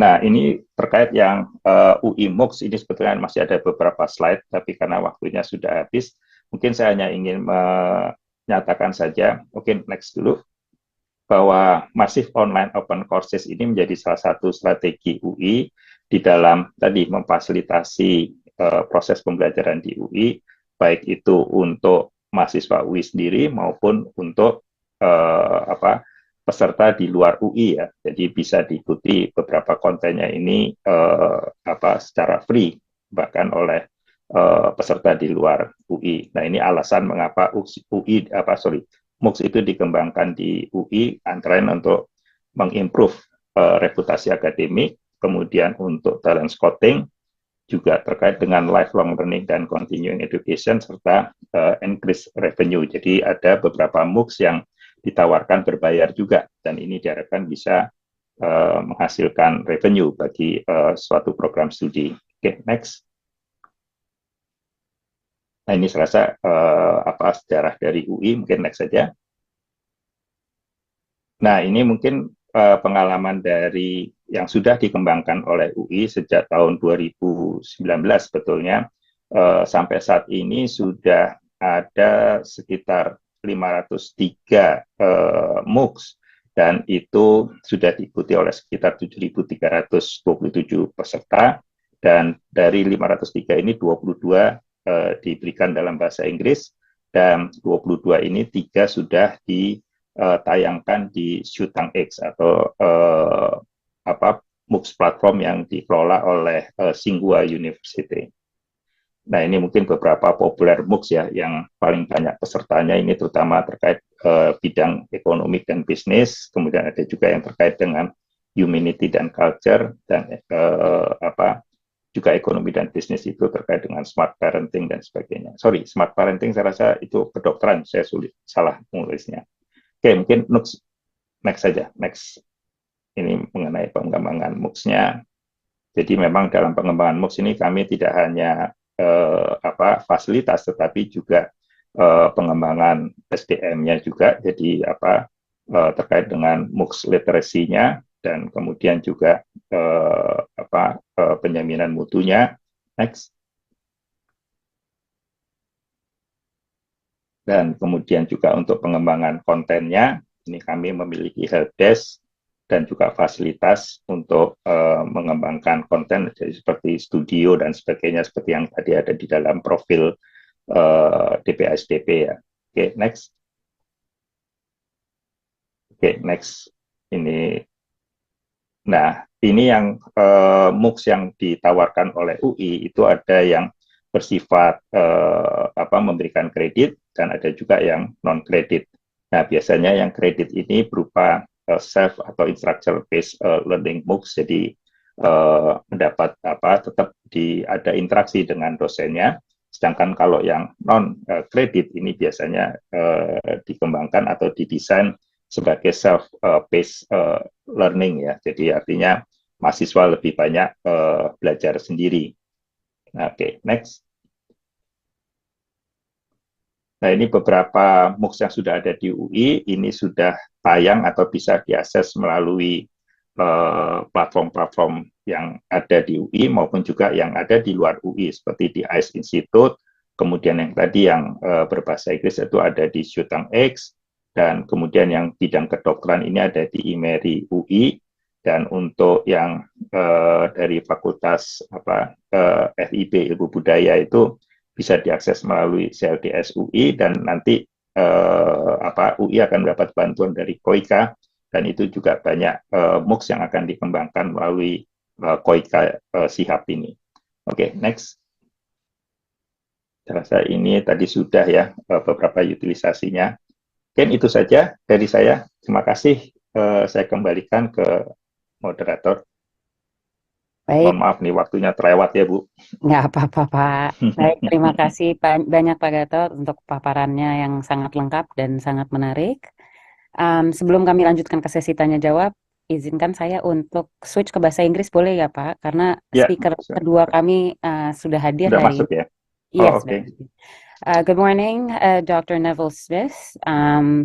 So we are just wrapping up with this first session, and we will be with you shortly. Ladies and gentlemen, Bapak Ibu, maaf saya switch ke bahasa Inggris karena ada speaker kami yang dari Australia. So as mentioned earlier, we are going to start the question and answer session. But due to the time constraint, my apologies. Due to the time constraint, maybe we can answer only one question because we are on a tight schedule to start the next session. So ladies and gentlemen in the audience who want to ask their question could either raise their hand to unmute the microphone so they can ask question to Pak Gatot directly, or they may also type their question in either the Zoom chat feature if they're joining from Zoom, or from the YouTube comment section if they're joining from the YouTube live stream. Any questions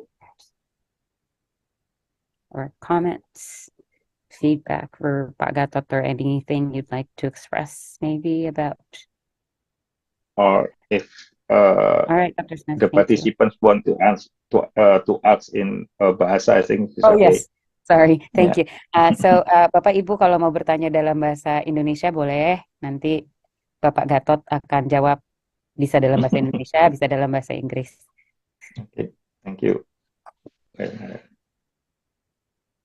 Ada satu pertanyaan Pak dari Ibu Raras Ningtyas. Bagaimana melakukan pengecekan mungkin ya? Pengecekan untuk kejujuran. Oke, untuk kejujuran mahasiswa dalam mengerjakan ujian atau penulisan paper, mengingat mahasiswa sekarang dengan dapat mudah menggunakan chat GPT atau mungkin bekerja sama dengan curang. Pak Gatot mungkin mau jawab pakai bahasa Indonesia atau bahasa Inggris? Okay. It's up to you. Yeah. Okay. Yeah. Okay. Yeah. I try to answer it in English first. So maybe Professor Gallagher can also add in this section later. But yeah, regarding to how we can detect or to check if the answer from the student is original or is got from the ChatGPT, yeah, it's still quite hard to detect. But I have read in one article that right now there is also another tools that can be used to check if an answer is actually original or is as a result from the ChatGPT answer. So I think, yeah, maybe we can try to browsing those application and we try to use it. But I think at the moment the right or the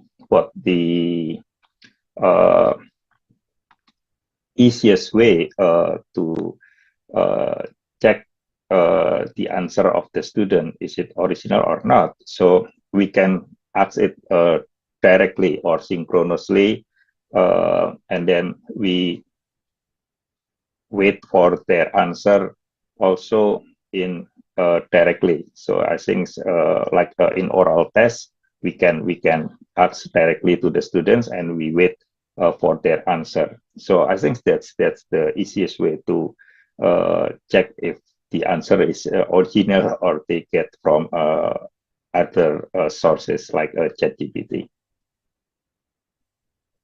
Yeah, it's still hard, Bu Armanda, to detect that if we just based on the answer on the learning management system. So yeah. Or an alternative, I think we've talked about this before in our faculty, maybe the point of the essay is actually to ask them to compare and contrast the answers from ChatGPT to their own answers, which means that they have to do an analysis, a personal analysis. Right. Yeah. No choice. Yeah. All right. Thank you so much, Pak Gatot, Bu Raras. I think that answered your question. All right. Thank you so much, Pak Gatot. Oh, actually, one more question, actually, Pak. Sorry. How satisfied are UI students and lecturers with the learning experience that UI implemented? Maybe that question is for me. Go ahead, Pak Haddad. Yeah. So far, if we see the grading or the score the students got during the pandemic, we can see that a lot of students can get a high score during the pandemic. So, and I think the students will be very satisfied about that.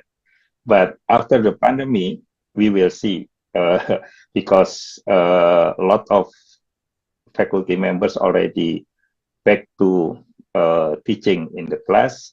So the results in some class, it shows that it's not as good as before. I mean that during the pandemic.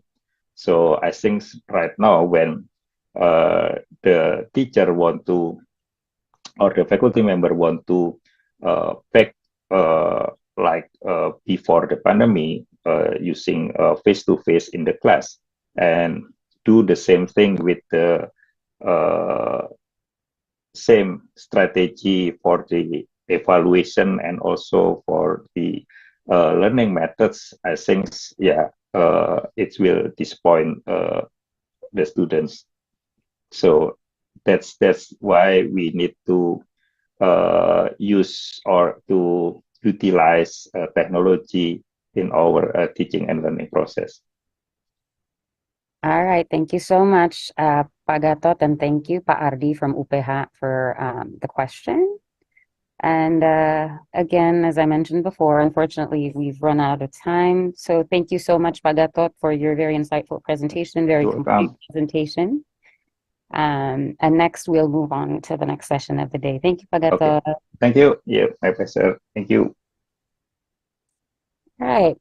Let me say good morning first to Dr. Smith, who's joined us today. So welcome to our webinar. And thank you, Amanda. Once again, good morning to all our webinar attendees who've probably just joined us. A very warm welcome to Dr. Smith and to all the audience members, and I hope everyone's in good health. First and foremost, let me introduce myself again, this time in English. My name is Manda, and I am an academic staff lecturer at the Faculty of Psychology at UI, and I will serve as the moderator throughout all the sessions in today's webinar. For the next 25 minutes or so, we will listen to a presentation by our second distinguished speaker this morning, Dr. Neville Smith. And as before, immediately following the presentation is a question and answer session. And audience members are invited to either raise their hand to request to unmute your microphone so you can ask questions directly to Dr. Smith, or alternatively, you may also type your questions in either the Zoom chat box if you're joining from Zoom, or from the YouTube comment section if you're joining from YouTube. Do note that throughout the duration of the session, to prevent unwanted interruptions, we kindly ask all audience members on Zoom to turn off their microphones on their device. And to start the session, allow me to first introduce our upcoming speaker. With us today to share his insights and experiences is Dr. Neville Smith, who is the UQX manager at the Institute for Teaching and Learning Innovation at the University of Queensland, Australia. UQX itself, and correct me if I'm wrong, Dr. Smith, refers to the University of Queensland's project or initiative for the development and delivery of MOOCs courses, massive online, open online courses, if I'm not mistaken. 100% right, man. That's good. Good. I'm glad to hear that. So, Dr. Smith, just a brief overview of Dr. Smith's qualification. Dr. Smith completed both his bachelor's degree and his bachelor honors degree in education from the University of Queensland before eventually obtaining a Doctor of Education degree also from the University of Queensland. For the past 14 and a half years, Dr. Smith has worked at the University of Queensland, initially as a tutor, then as a researcher, and ultimately as an educational learning designer in the University of Queensland's Institute for Teaching and Learning and Innovation. Since 2019, Dr. Smith has served as a senior learning designer in the UQX team, wherein he holds the primary responsibility of leading the team of learning designers on UQX projects.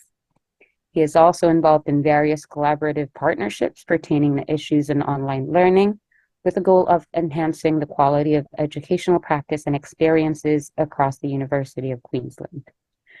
I'm sure the audience members here are eager to learn more about the details of online learning design and development at the University of Queensland. So without further ado, let us welcome our distinguished speaker, Dr. Neville Smith, to begin his presentation titled MOOCs Development and Implementation at the University of Queensland. Dr. Smith, the stage is yours. Thank you very much, Amanda. Just quickly, just a bit of homework. Are you sharing the slides or will I share the slides? So the committee, the webinar committee is, yeah, they will be sharing the slides. Great. Okay, so I don't have to worry about clicking. That's good. No, you can simply instruct them to move on to the next slide. Fantastic. Secondly, can I hire you as a personal promotion officer for me? Because that was a wonderful introduction. Thank you very much. I copied and pasted everything from LinkedIn, Dr. Smith. That's great. I'll just add just quickly to that. my degree was in middle school teaching. So I actually did middle school teaching, and also just the postgrad qualification study was actually on international postgrad students transitioning, coming and living and studying in Australia, UK, but I also was very interested in following how international postgrad students transition trying to get home as well. And these were students that either came on their own, left their families at home, and how that was a challenge and how they dealt with that. And also for those that did bring their children to Australia, and then how did they set themselves and their children coped with returning back home after being away for a few years in terms of the experience. So, yeah, it was a really rewarding experience in that space.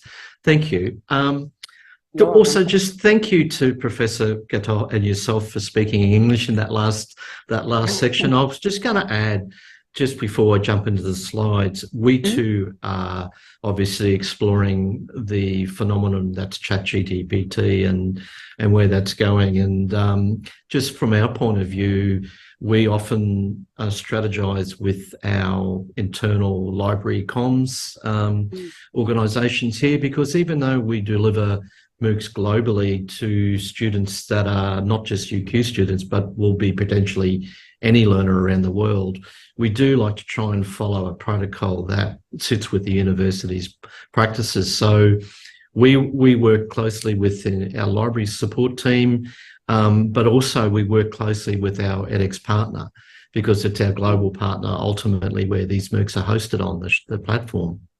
And we've just been having that conversation around the protocol, the procedure. And I guess one of the key things relates to me being a middle school teacher as well is the open transparency and conversation you have with students, because not only are we asking them to do this and check this, but we're also modelling practices, best practices. So, hey, it's like referencing, isn't it? It's about how you practice best practices in that place. So we definitely move in that space where we say to the students, utilise ChatGPT for a positive way of doing it, but to do it in a way that's really the way you should be doing it and being transparent about it. Even if you just go to ChatGPT and you bounce an idea off it with your own wording, it's still important that you should acknowledge that and things like that anyway. But I just thought I'd just add that it was really interesting that Professor Gattot brought that up and talked about it, I should say, to the person who brought it up as a question. So anyway. Thank you so much for your insights, Dr. Smith. We'll try to consider that as well in our practices. Thank you so much. That's okay. So I might just start with the slides if I could. All right, let me double check with the otherwise I can click here if you like me to. So hold on one second, let me ask. Or maybe I'm not hearing any responses from the That's okay. Would you like me to? I can jump on and share. Are you allowed to share your screen on your end? Yeah, I should be able to. All right. So as long as it works. Thank you so much. Sorry about that. It's mainly if I can get it to work. So let me just get this going. All right. And please tell me if you can see. Yes, we can see. All right. Go ahead, Dr. Smith. Lovely. Look, first of all, I just would always just like to acknowledge the traditional owners and their custodian of the lands in which UQ is situated, where we meet. We pay our respect to our ancestors, or to their ancestors, I beg your pardon, their descendants, who can continue to continue with the cultural and spiritual connections to our country. We recognise their valuable contributions to Australia and global society. Okay, so I guess I wasn't 100% sure on what to cover, but I've kind of gone with this as a model, and with the Q&A afterwards, I'm more than happy to sort of address anything that people have got extra questions on or things that they want to clarify. But what I thought I'd do is take us through what our initial strategy was about, what our aims were about in forming the UQX project and working with our edX partner, what's come from that, the key facts that have come from that, our key features, what's been our structure in terms of the MOOCs as we've rolled them out over the years in our partnership. What we've learned, I guess, a bit from the type of MOOCs that we deliver and what the learner experience is telling us, what the learner behaviour is, a little bit about that in terms of enrolments, engagement, working through it. What it's been in terms of the experience for us in developing our courses, because we've evolved from developing not just individual courses, but into programs and things like that. So what does that mean? How we have worked with the learner engagement on our courses, and that's varied over the years. So as we've worked on delivering our courses, what we've learned from learner engagement, motivation, and what have we done in terms of addressing that and working towards that. A bit of a snapshot of where we're at the world stage in terms of our courses that we offer online globally, and just a bit of a come back to context for you, what it means in terms of Indonesia, and some interesting things that are coming through that as well. Okay, so I might just get the next slide. It's me. Forgot. Yes, sorry about that. No, I'm having a crack at myself. You should be getting better than that, Neville. Okay, I'm sorry. There we go. So what were our 4 key things? Our aims were, I guess, when we started the MOOC project, was to explore innovative teaching. I'll get to the facts in a sec, but if you think about it, the context for us was around 2012, 2013. And so we were looking at how we could kind of really explore that area of innovation in the teaching area, as well as really, attaching or applying that digital technology space in that era. And as we're evolving, and hasn't it just taken off, but in that space, what was available at that time and what we could do, working with a partner of edX and delivering our MOOCs. We also really wanted to capture, through that pioneering of innovation and digital technology exploration, how we then could transfer that to our students on campus as well. How we could take anything that we could kind of leverage with, use, and I guess benefit from, that could also benefit our students as well. It also enabled us to think about how we could work and reach, for our academics in particular, how we could reach to get a whole rich data set of additional learners to our platform, particularly with our course academic leads that we work with in delivering our MOOCs. It was an opportunity for these academics to be able to expand their research data sets, which I think is a really major benefit when you're working in MOOCs and working in that space. And of course, obviously, was to, as Professor Gatot brought up as well in his slides, excellent slides, by the way, is about reaching out and expanding your branding of the university. And that was one of our, was to really reach a global sort of audience, but also at the same time, extend our UQ brand as well. So some key facts. So we worked with edX, who is basically originally the partnership of Harvard University and MIT University. They founded in 2012.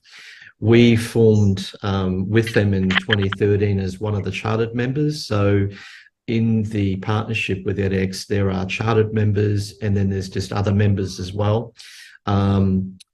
We work as the UQX project, as Anna talked about, we work under the Italy parental organisation unit within UQ, which is pretty much like a teaching and learning central development unit across most universities. I think you'll find that support the university across the whole campus in terms of teaching and learning.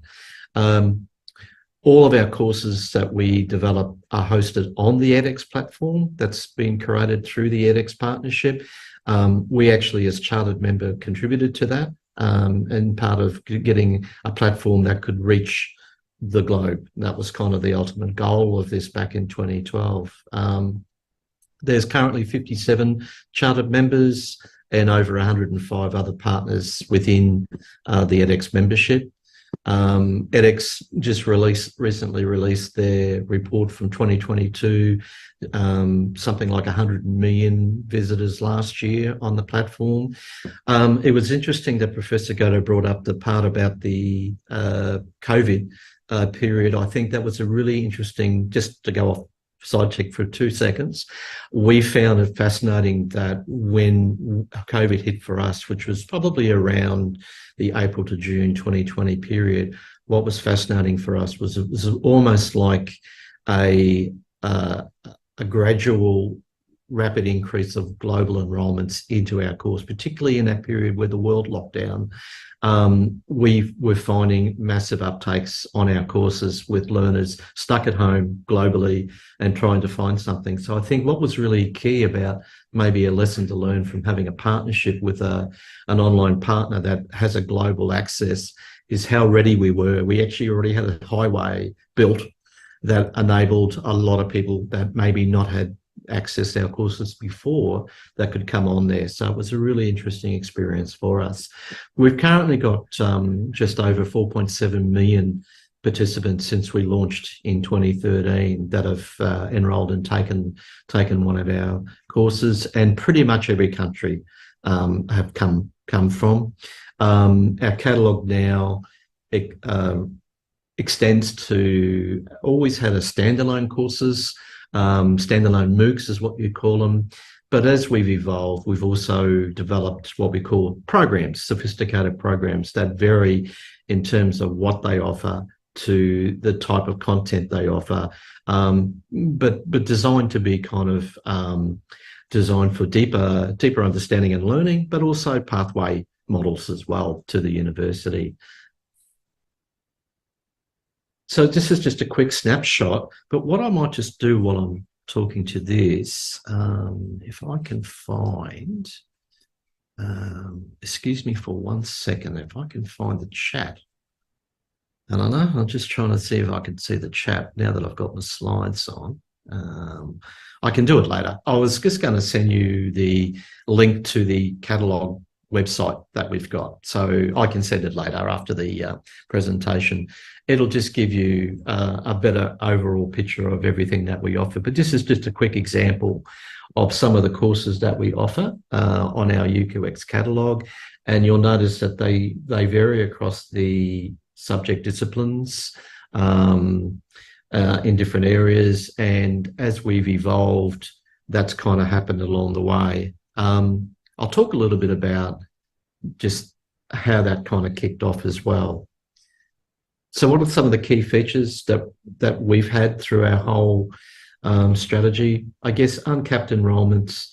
The edX platform allows learners to create a free account and allows them to access a fair bit of the content for free. What's recently changed in the last 3 to 4 years has been what's called a audit to verified track model. When we first launched in 2013, 2014, the goal was just reach. And so every learner could actually access a course, and they still needed to pay for a certificate if that was something that they wanted to do, but at least reach was good.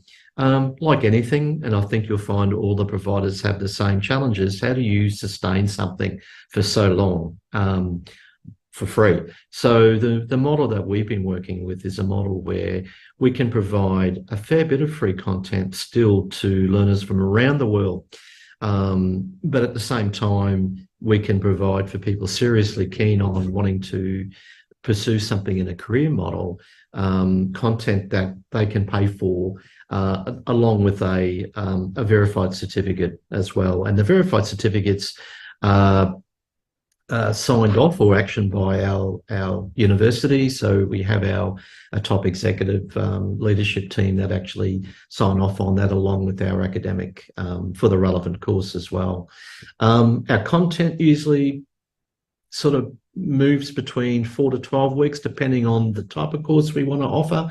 And this has changed a fair bit in the last 12 months, probably to deal to the way I guess the world is working in terms of what learners are looking for. They're looking for skill-based courses. That was particularly relevant in COVID when people were losing their jobs and they were needing to rapidly pivot to something else in a space. We noticed that became quite a common demand from learners globally around the world. We offer courses both what we call instructor-paced and self-paced. I know Professor Gatto had instructor pays slide there mentioning with regards to credit and so forth, we tend to find that with the global learner audience, the two models work well. The instructor post model often is still a good model if you are launching a brand new course, and you might need to pilot that course first just to see what the uptake will be on the global market. Make sure you've got all the kinks ironed out, but you might need to get some information from the learners and adjust things if you have to. So an instructor pace often runs shorter. It might be up to 4 to 5 months, 6 months as a maximum window. But then also, once the course is working really well, sustaining something in a much more resource-friendly way often is supplying something in a self-paced mode, which enables the course to run for maybe 12 months. Allowing that to work. Now, there's twos and fros with that in regards to learner engagement and so forth as well. So I can talk to that a bit later as well, how that works. I think what we found, one of the interesting thing was when we first launched courses and made MOOCs, it was really an idea of showcasing work at the UQ. Certain academic researchers in their particular area, pioneering areas in their field. It was an opportunity for us to work with those academics and to be able to showcase those examples to the world. So what's our typical structure? We've, over the years, worked on a structure where our MOOCs are either a shorter course, they might be 4 to 6 MOOCs, 4 to 6 modules, or they might be a more longer structure. Pretty similar to maybe how you would deliver a course on campus. Could be like a 12-week course, a semester course. So depending on how you do that, that kind of works as a MOOC, but often sometimes when you get to a program, you might actually break the courses into 2 or 3 courses that make up 12 modules, but actually may become a program instead. So there's different ways you can actually apply that structure. Core to these MOOCs are the video content and interactivity. I might be able to just show you quickly an example once we finish this presentation of just one example for ours. But one of the key things has been for us when we first created the project and set it up, we had a dedicated video studio, which we still use. And I noticed Professor Gatot made that comment as well. You really need good quality video content to deliver on these global courses, and we dedicated a lot of resources to making sure we had a really good studio. We've actually sort of broadened that out now to where we're working with what we call pen-like studios, pretty similar to Khan-like videos, where academics can come in and they can actually do their own pen over slide decks or various things, talking through a particular process or something that they want to do. I think I noticed that also in Professor Gatot's slides as well. The other thing we invested heavily into at the time when we first started was an animation team. That's been very good too, very important for us in terms of being able to deliver quality courses where the video just does not capture what you want to explain about a process or about a particular course learning idea. And animation does that perfectly in that way. Plus, it's also visually appealing. So we often work with that as well. But we work on a strategy that we don't necessarily say we're going to have X amount of animations, X amount of video. We tend to want to work with the academic on what do you want to do? What's your design that you want to deliver? What's your ultimate goal for this course? And then we work with them on that to then come up with what we think would be a nice design that matches the academics' aims and goals for the platform, for the course on the platform. Assessment, we often obviously deliver assessment on these MOOCs, but we often work on a strategy of how do we cater for a global learner audience. So it's to think about it, we're not just dealing with potential students that might be doing this MOOC for their own, either for their own enjoyment, your local campus students, or potentially as something that might be connected to a course, but also the non-student campus learners that we have, which is a wide, diverse global audience. So how do you deal with that diversity? So we often mix up our assessment strategies. We'll often work with formative and summative assessment. We often think about how to set that up. And obviously this also involves working closely with our edX partner and their support team, because we've got experience working with them. They have experience working with us in terms of what the assessment should be set up like. So we do a real mixture of things, from quizzes to reflection journal stuff to actual ORA assessment stuff. So that's very much a bit like Turnitin, where we actually have a assignment structure set up in our MOOCs where learners can submit written pieces. Predominantly, we work on the theory that it's peer assessed rather than instructor assessed. There are occasions where you can have instructor mark stuff, but you need to really think about resourcing, how that sustains that. So designing and creating a MOOC should really have a peer assessment idea in mind for future runs of a course, for sustaining that along the way. But we also play with things like practice assessment and things like that as well, so that we're giving learners a lot of experience in that space, and it's not too daunting for learners. But at the same time, there's also serious assessment there for learners very keen on pursuing this in a particular way and doing that. We often just work a lot with our learners in this and getting feedback on that. And we obviously work with our edX learner partner about how best to do assessment and how we structure that in a particular way along the way. We often also obviously work with our platform. We have a default discussion forum that's set up. We've explored various ways how we deal with the interaction discussion. We've explored different models. It's definitely, I think, the lesson we've learned, it's really important to have a voice in that discussion forum, a facilitator, a moderator, somebody that has eyes on a course. Particularly with self-paced courses, when they go over 12 months, it's just nice to have somebody in that course just doing a litmus test or keeping an eye on the course temperature to work with engagement. Working in instructor-paced courses, it's a bit easier working with learners in a discussion forum, because there's this kind of cohort experience, working through together, getting through each module as they are released and working through it.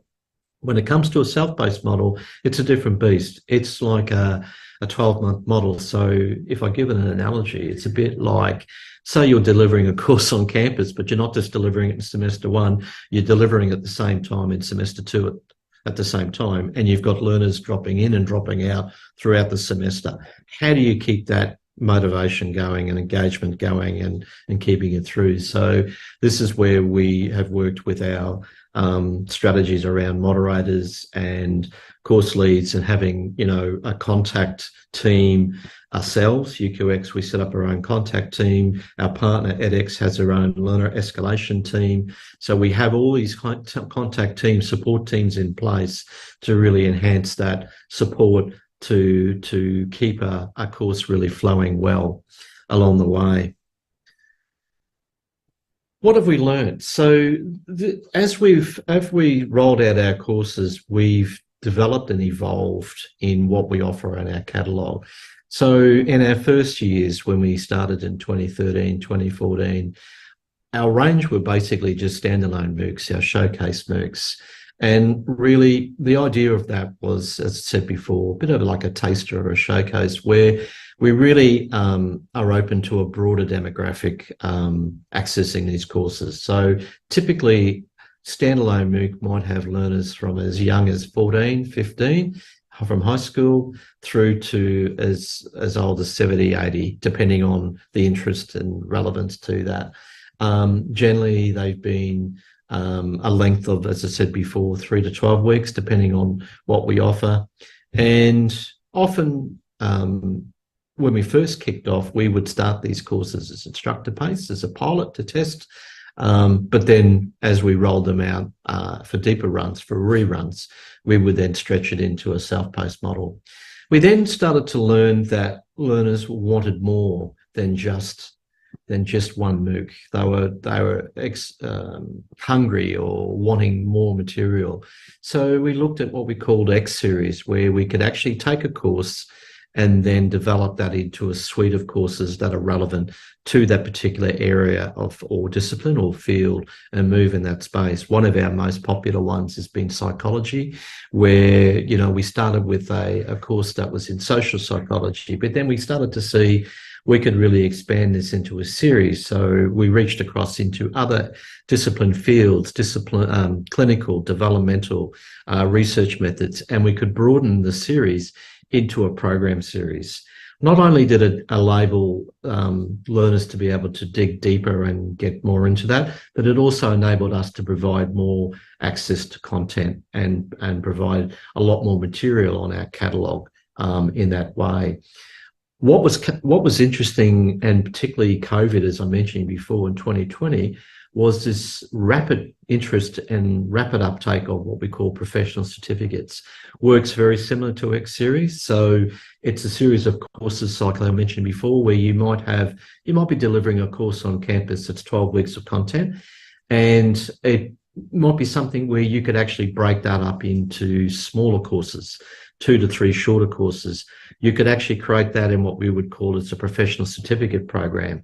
So these are learners that are actually keen on jumping into these courses, wanting to upskill. And during COVID, this was particularly noticeable, where they wanted to get in and get it done within 2 to 3 months rather than over a longer period of time.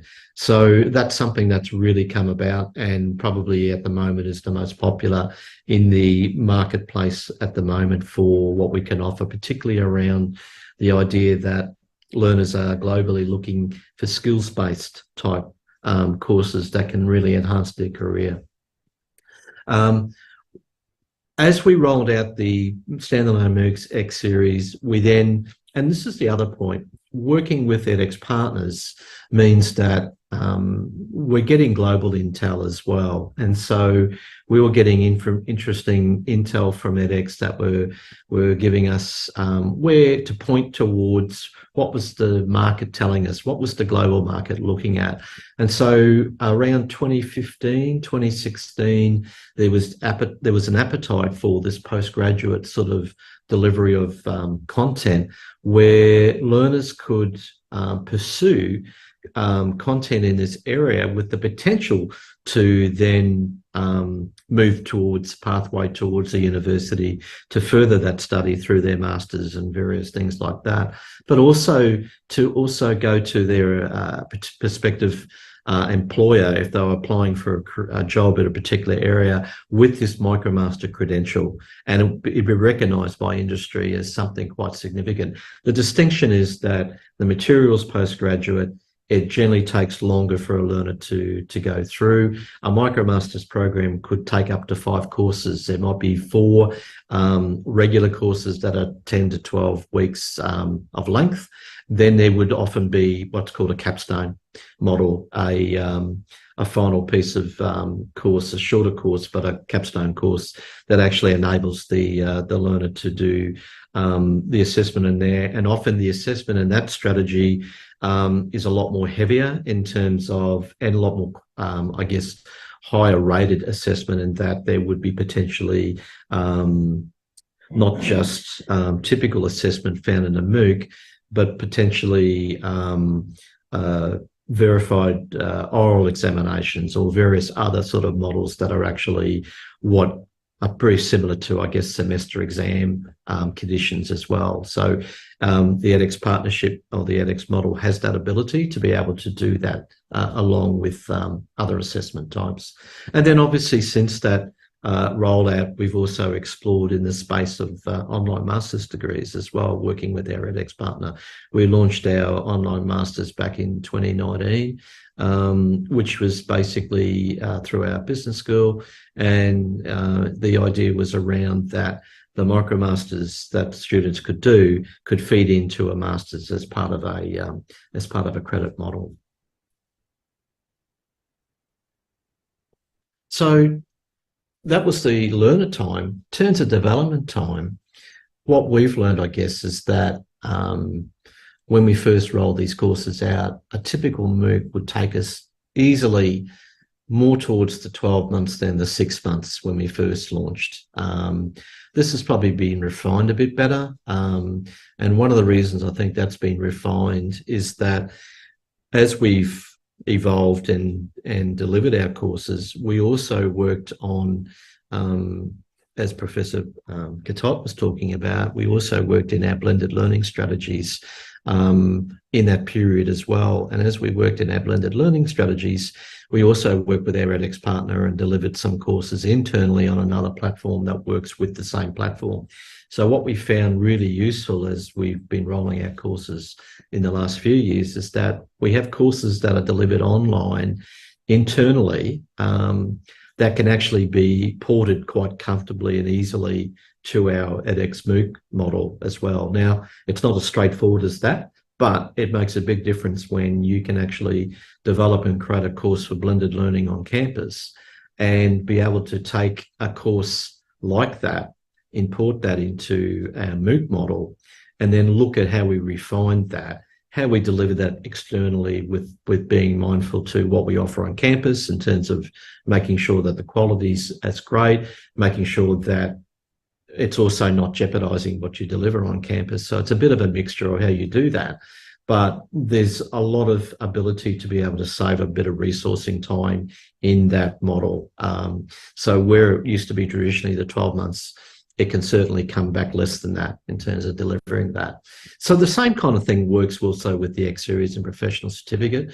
It depends on how you want to develop these. So what we found, the two ways of doing the model was you could either develop a course at a time in sequence, or you might be able to develop a whole program at a parallel moment where you're developing one course being obviously the first course that's going to go live.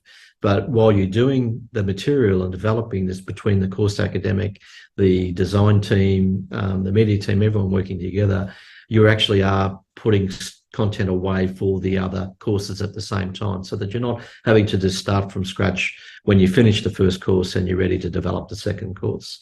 MicroMasters is obviously a bit longer because of the material that's required in that. But again, the same sort of model where you could build a course at a time, singly at a time, but you might be able to do courses in a parallel fashion. That also but relies on the impact of who are the course academic leads leading the courses. Are they available all at once? Maybe not. Maybe the first course academic is available, so you're working with that academic first, and then you're working out a timeline how you can work with the other course academic leads for the other remaining courses in that space. Similar model to the master's degree as well.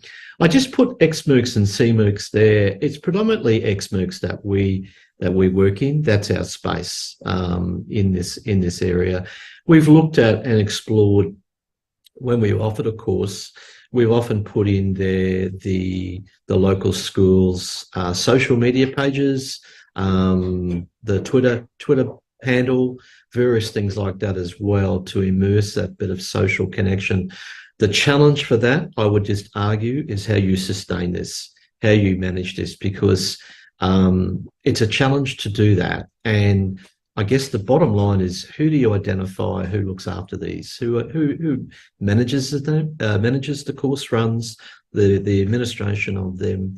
It's okay to do the first one where everyone's excited, we're all on board and we're doing that. But it's when you get to the second or third rerun over the next 2 or 3 years that you've got to find a way to maintain that admin support and running it. So I guess the argument is, the more you put into a course, a MOOC, which is great, the more you've got to think about when you go to do a rerun, how do you keep that up to date, links and various things like that. MOOC dropouts are still traditionally probably high. I think that's just the nature of the beast with the diversity of learners getting into a MOOC and trying something. What's been fascinating, I read a really good systematic review of MOOCs about 2019, 2020 at the time. And one of the arguments about learner dropouts that article talked about was the lack of social interaction amongst peers within MOOCs. So you've got your discussion forum. You've got your assessment that we often use, which is a peer assessment assignment that's submitted. The other peers will mark that assignment. That peer who submits to the assessment marks others as well.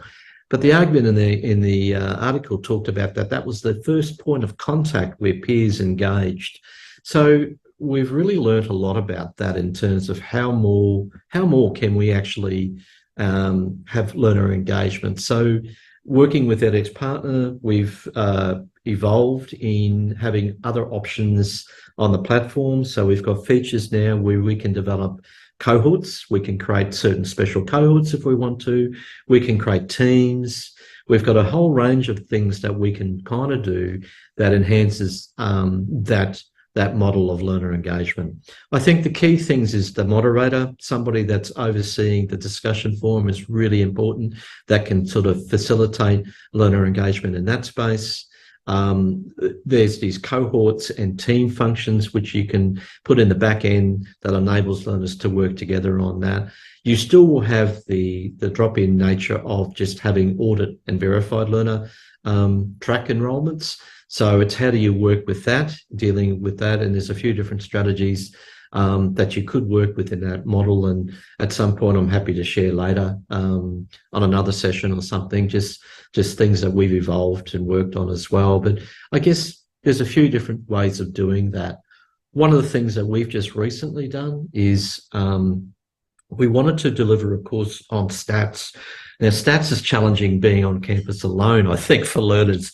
How do you get through a course on introductory stats and keep with it on a MOOC? So one of the things that we kind of worked with, and one of the things that our university's been really great about, is our university worked with our employability team and work with what's called student-staff partnerships. So students, while they're doing their course at uni, have the opportunity to take up, if they choose to, a student-staff partnership opportunity where there are projects offered. There's a criteria where these projects are submitted to the employability team.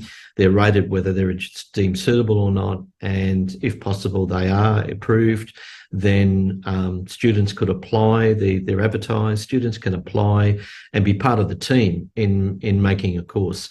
This has been really useful for us in terms of developing our MOOCs, where we get a really good student perspective, as well as our course academic, obviously, oversight, looking at the courses and delivering this, and our designing teams. Having that student voice is really important. So one of the things that we thought about was how could we mimic slightly, to a degree, a study group that's on the MOOC versus the typical study group you'll have on campus, which is a group of students that meet informally through the lecture or the tutorial or things like that. So we did a Students to Start partnership, and we had 3 wonderful students, Makala, Nandu and Tadi, who came on board for this project. And we structured it in a way where they worked with us and the course academic and filmed their interactions with each other through the course. So as we went through each module, they would appear at the end of each module as the study buddies, and they would talk about their understanding about that topic, that module, what was doing, their confusion around that topic, how could they work with that? And it was a similar sort of interactive thing. If you don't mind, if it's okay, Nana, can I just quickly share the video? There's a video I just wanted to yeah. Hope this is going okay. I'm sorry if I'm speaking too fast. No, it's all right. Well, I can understand, but I'm sure everyone can understand it. Okay, so let me just grab this for you. And I'm hoping this works. The video runs, but there's no audio. Perhaps okay, let me just computer. Yeah, hang on. I might have to do it on my audio with the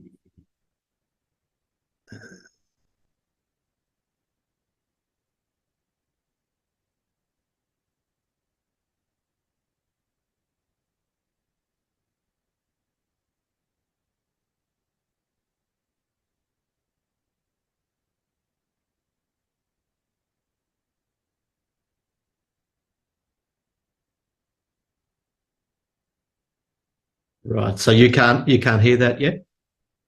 No, not yet. Just I think wondering. there's is there an option to, when you share your screen, I think it's, I don't know why it's not here. Yeah, I'm just wondering if it's my speakers that I need to. Ability Oh, distributions, we guys. can hear it now. Welcome to Conference Intervals. As promised, high-end prizes bring back the high-end prizes. So it's continuous. Yeah. Is that right? Yeah. Okay, Yeah, like stop me if I'm wrong. Almost tenacity. So with the magic of editing, the 5 steps are here. The standard deviation and the mean. Oh my gosh, well done. Yeah. It's not easy being this smart. Well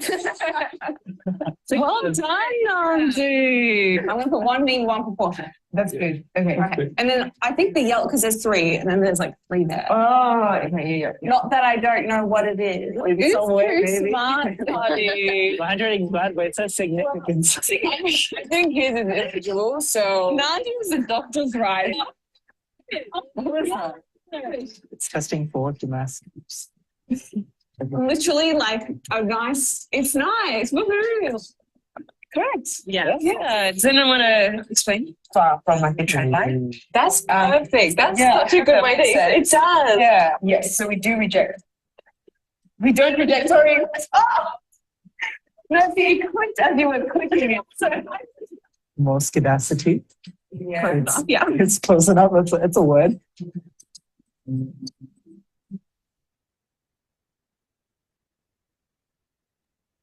Dr. Smith, I'm going to have to steal your concept. I teach statistics. No drama. What was interesting with that? Can you hear me again now, Anna? Okay. Yes, we can hear you just fine. Yeah, I just had to switch my speakers on the. Where am I? And I'll just go back to. Sorry, I'll stop sharing and I'll go back to my other one. We had to. It was interesting. We had to. Well, we thought about it, and the student feedback was interesting so far on the MOOC. So what they really liked about it was that they could relate to the students' own challenges working through the course, which I thought was really positive in that space.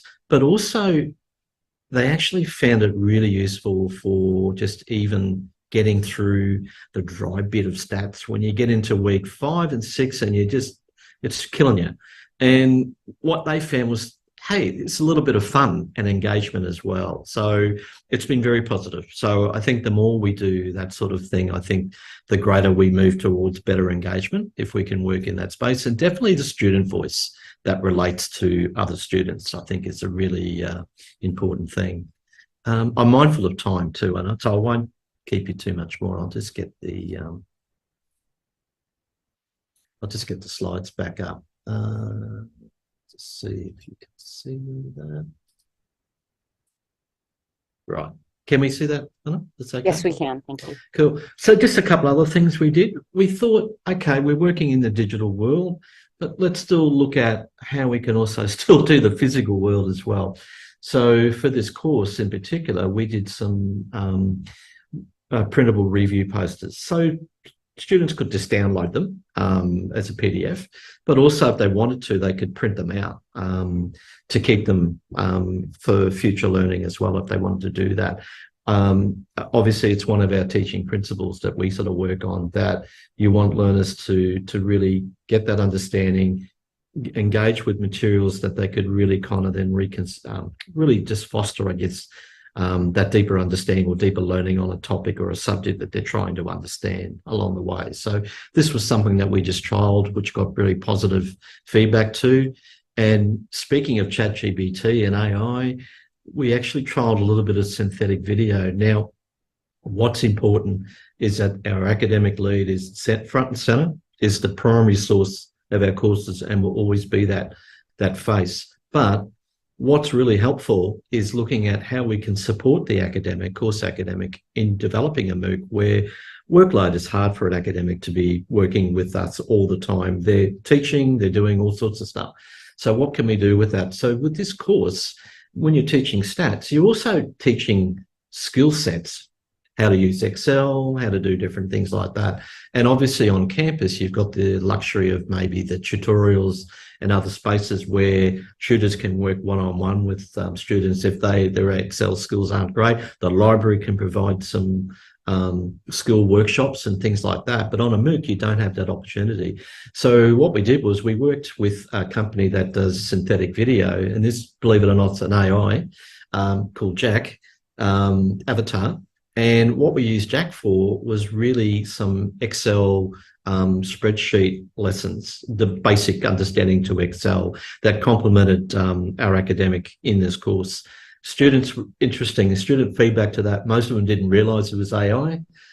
Some did, but it was interesting that their feedback to that, but they found the instructional videos on using Excel to really help understand then how they could apply the concepts and understandings from the economic stats course really, really valuable and really useful. The other thing quickly that we did as well is just to talk about that diversity of learner audience where you've got learners at different levels of their learning and understanding. So we incorporated what we called a guided practice tool. So it allows learners to choose their own pace of learning as they evolve through the course. So they might start off with not sure, and so they might ask for a lot of hints and things to work through that particular topic in that module. But as they evolve through the course and as the developing gets better, they might actually start to move away from getting full-on teacher support and work towards more their own idea of how they can actually customise their level of assistance. Really great way of providing, I guess, that mastery of learning and how learners can sort of work at that. But it's at their own pace, which is also really useful when you're doing this on a MOOC. Just quickly, that's the snapshot of world landscape where we're at currently. That's our kind of top 10 countries. Always been Australia, India, and United States, but it's interesting to see the other countries that are involved in that. But like I said before, we're right across the whole world in terms of different courses for different countries, what appeals to that. Speaking of that, we currently in Indonesia have reached over 79K since we launched our courses in 2013. We've got a very exciting course launching very soon in October as part of the Global Environment Facility in the Worldwide Fund Nature. Our School of Biological Sciences and Professor Ove Gullenberg, who works prolifically in the space around climate change and coral reef, we're launching a series of courses that are being funded and supported to target 7 specific countries around coral reef management, Indonesia being one. And the first course being launched is actually going to be particularly for Indonesia. And in this course, we've worked really hard at how we can provide a model that not only dual delivers in English, but also deals specifically in Bahasa Indonesia as well. So it's very exciting, and we're really looking forward to this. And the diversity of this idea of the MOOC model is that because we want to reach a range of communities in Indonesia, from the local fisheries to particularly government stakeholders to non-CEOs, all sorts of different various audiences. So the MOOC platform is a great model to do that. And so it's something that we're really proud to be doing. That's really it. And I've just added my UQX inbox contact for anybody that's more than welcome to wanting to reach out for me for any further information or things like that. And then I'm happy to follow up with people if anyone needs any queries and stuff. I know it's probably not everything. I just was trying to work out how to give you a snapshot and then work through. Thank you so much, Dr. Smith, for your very insightful presentation. That was very informative.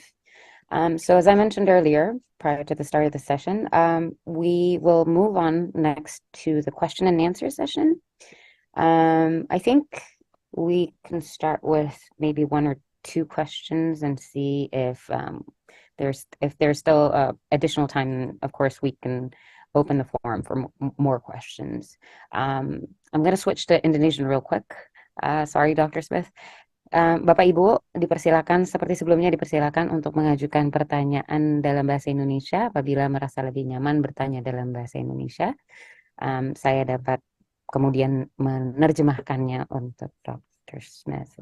Okay, there's actually a question in English. Can you see the Yeah, question? Would you I like just me- did that from Adi.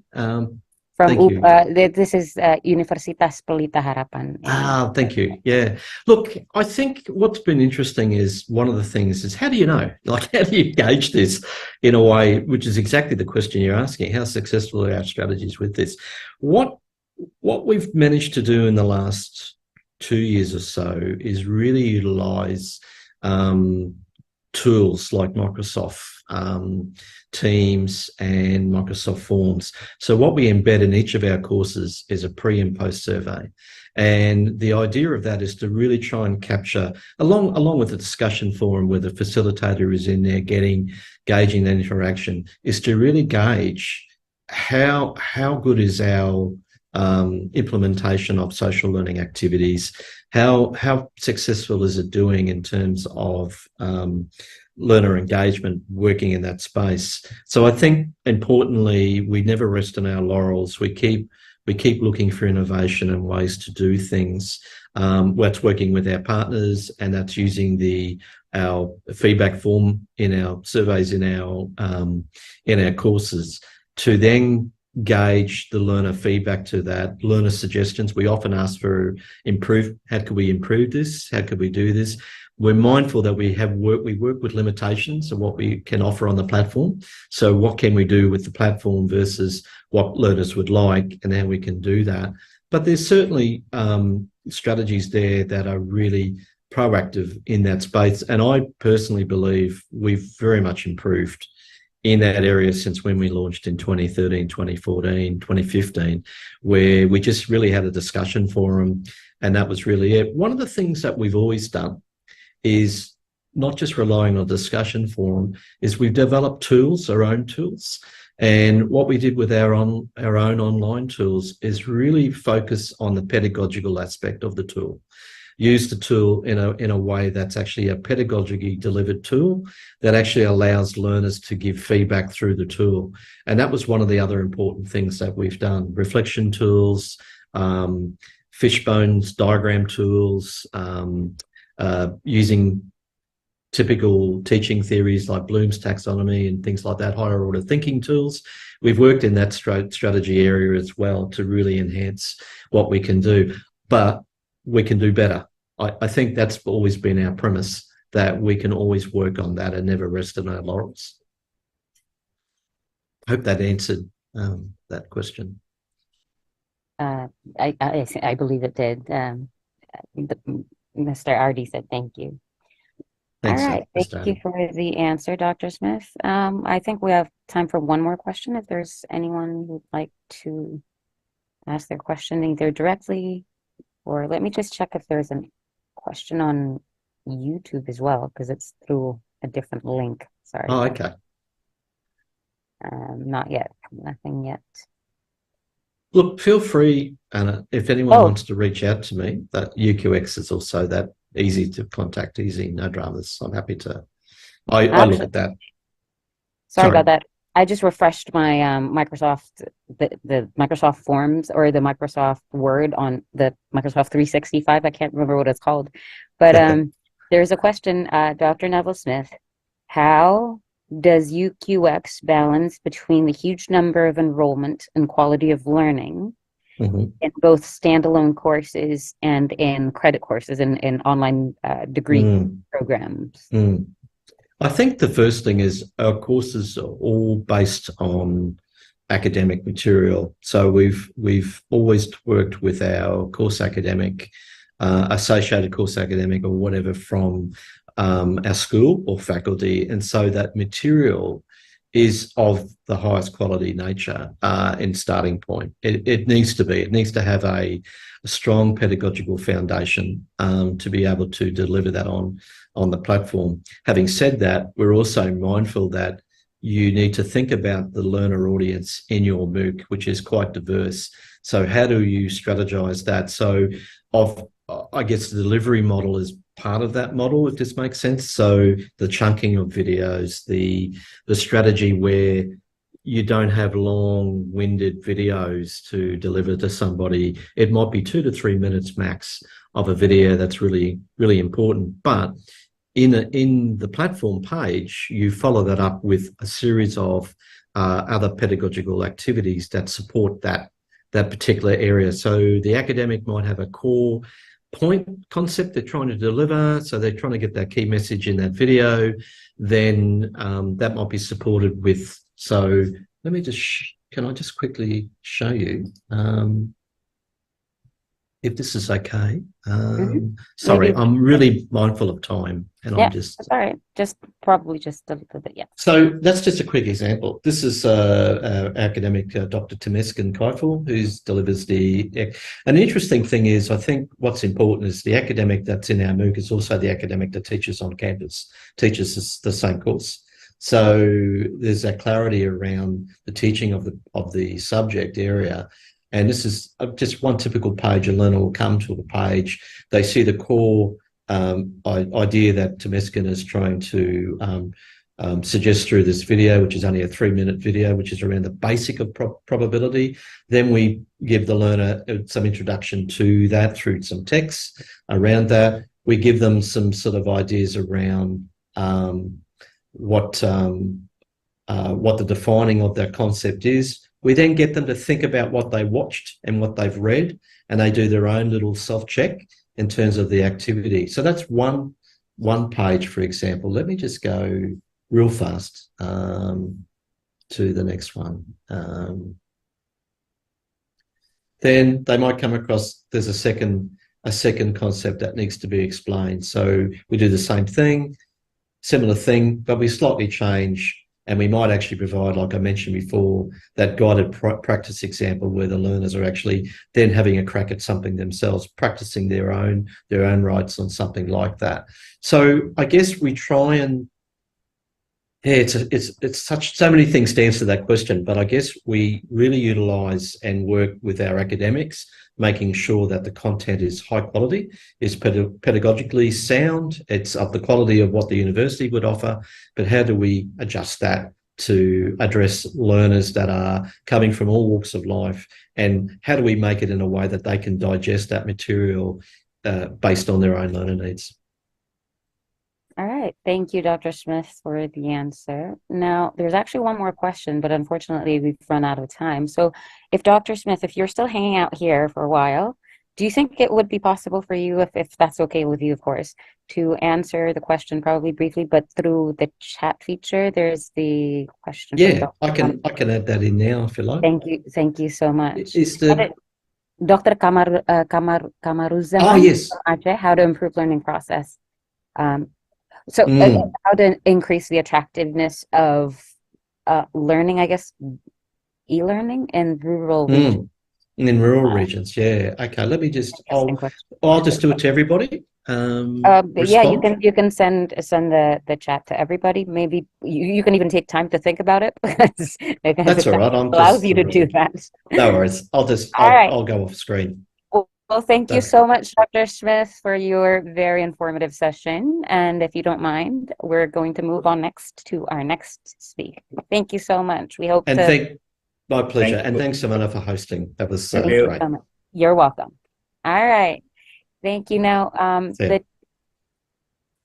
right. Sorry about that.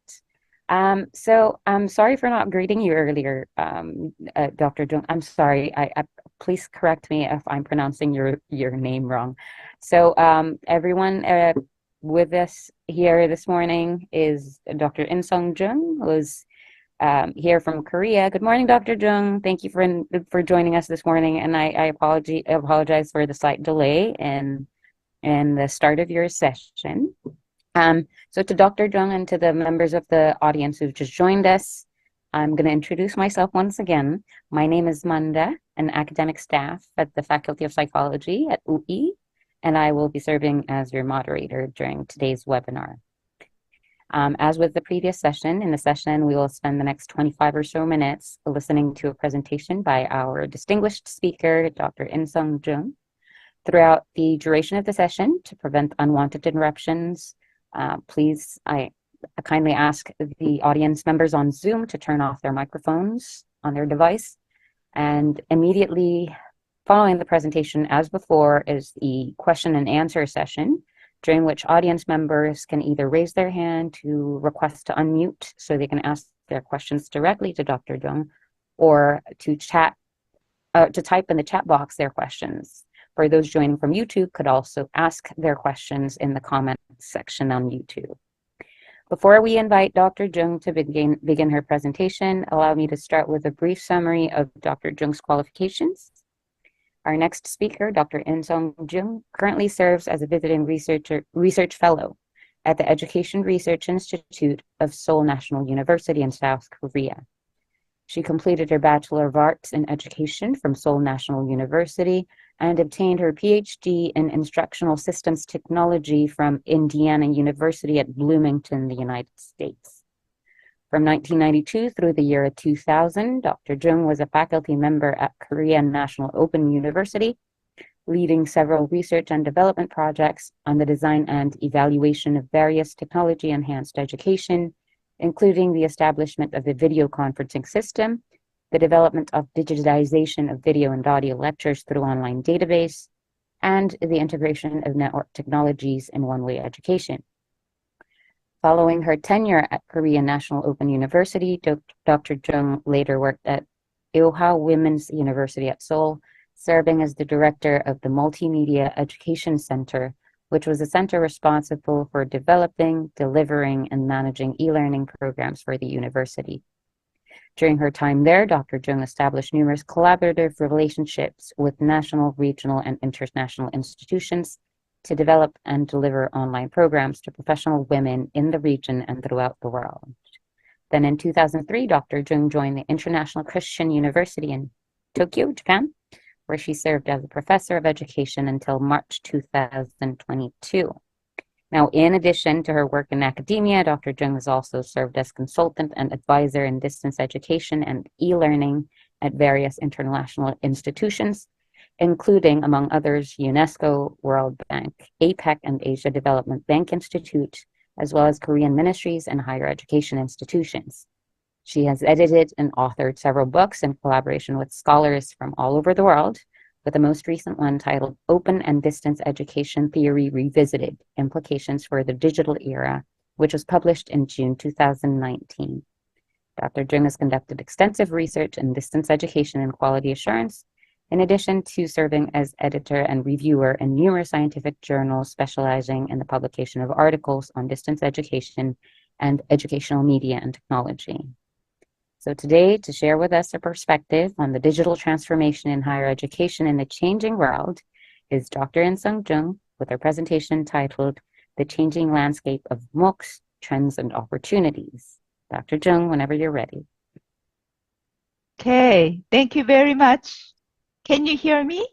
Yes, we can hear you just fine, Dr. Jung. Okay, thank you very much for your very good introduction of me, and I forgot some of my old careers, but I reminded you of your old careers.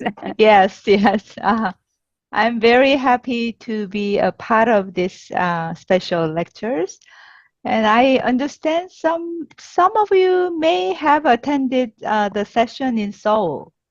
So if you have attended another workshop in Seoul, this will be a kind of review of the session.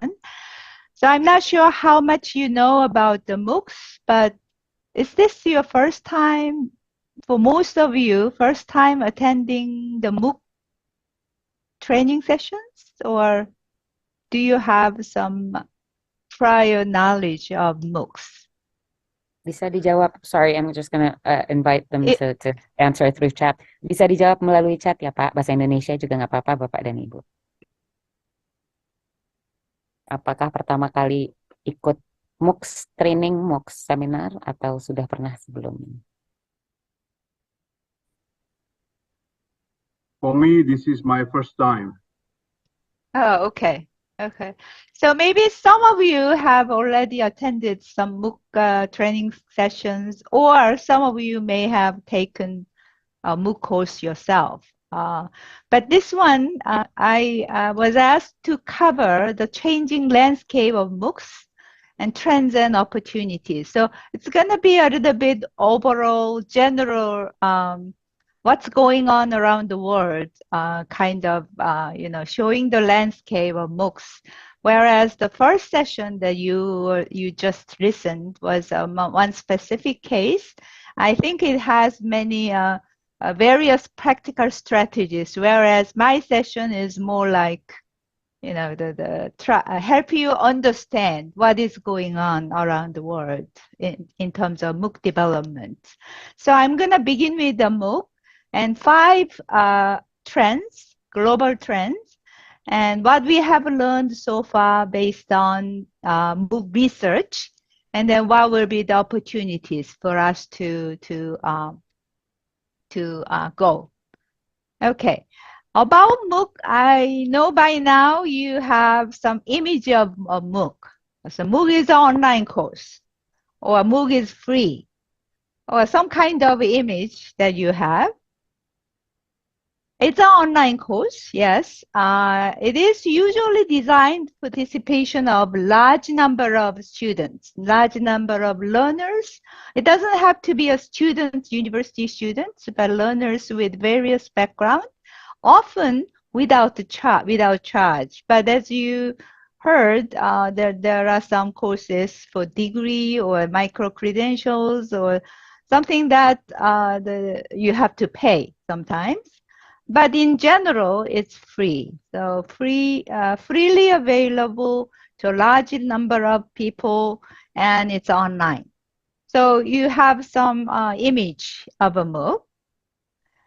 And types of MOOCs, the Dr. Smith mentioned XMOOC and CMOOC. XMOOC is usually the content-based, whereas CMOOC is less content-based but more connected with other students. Kind of seminar style, and there is a small private open course MOOC, SPOC and Cook, and there are more different types of MOOCs. So, but then most popular MOOC is XMOOC. Then I think UI is also may create now in the process of creating MOOCs. Maybe most of them will be XMOOCs. Okay, how and why MOOC emerged? This is kind of historical development of MOOC. It first appeared in Canada in 2008, and later on, 3 years later, it became made the international press headlines. And the year of the MOOC was 2012, become a year of the MOOC. So it has grown so quickly. And to reduce the cost of higher education and expand the access. So MOOC is now, how many years later? 15 years later, here we are, and everybody is talking about MOOCs. And many of the institutions, higher education institutions, have contributed to the MOOC development. So it is going very fast. MOOCs really free.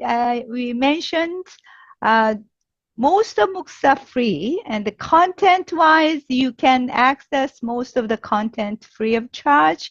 But there are some paid services, like taking a test and being certified of your mastery of that course. And sometimes, for example, certain providers such as Smithsonian, they offer some MOOC courses, but you have to pay to listen to get the certificate from their courses. So there are some paid services and freely available ones. And MOOCs mostly non-degree. Yes, there will be a mostly non-degree programs, but many degree-oriented programs, and many can be combined with degree programs, offline, online. And then there might be micro credentials. So it is changing. If you want to read more about these trends, I provide the link here. And some popular areas include IT area. So IT area has more micro credentials and degree program related ones. And actually master's degree programs also have developed in those areas. Is that cost benefit? We will talk about this cost benefits later.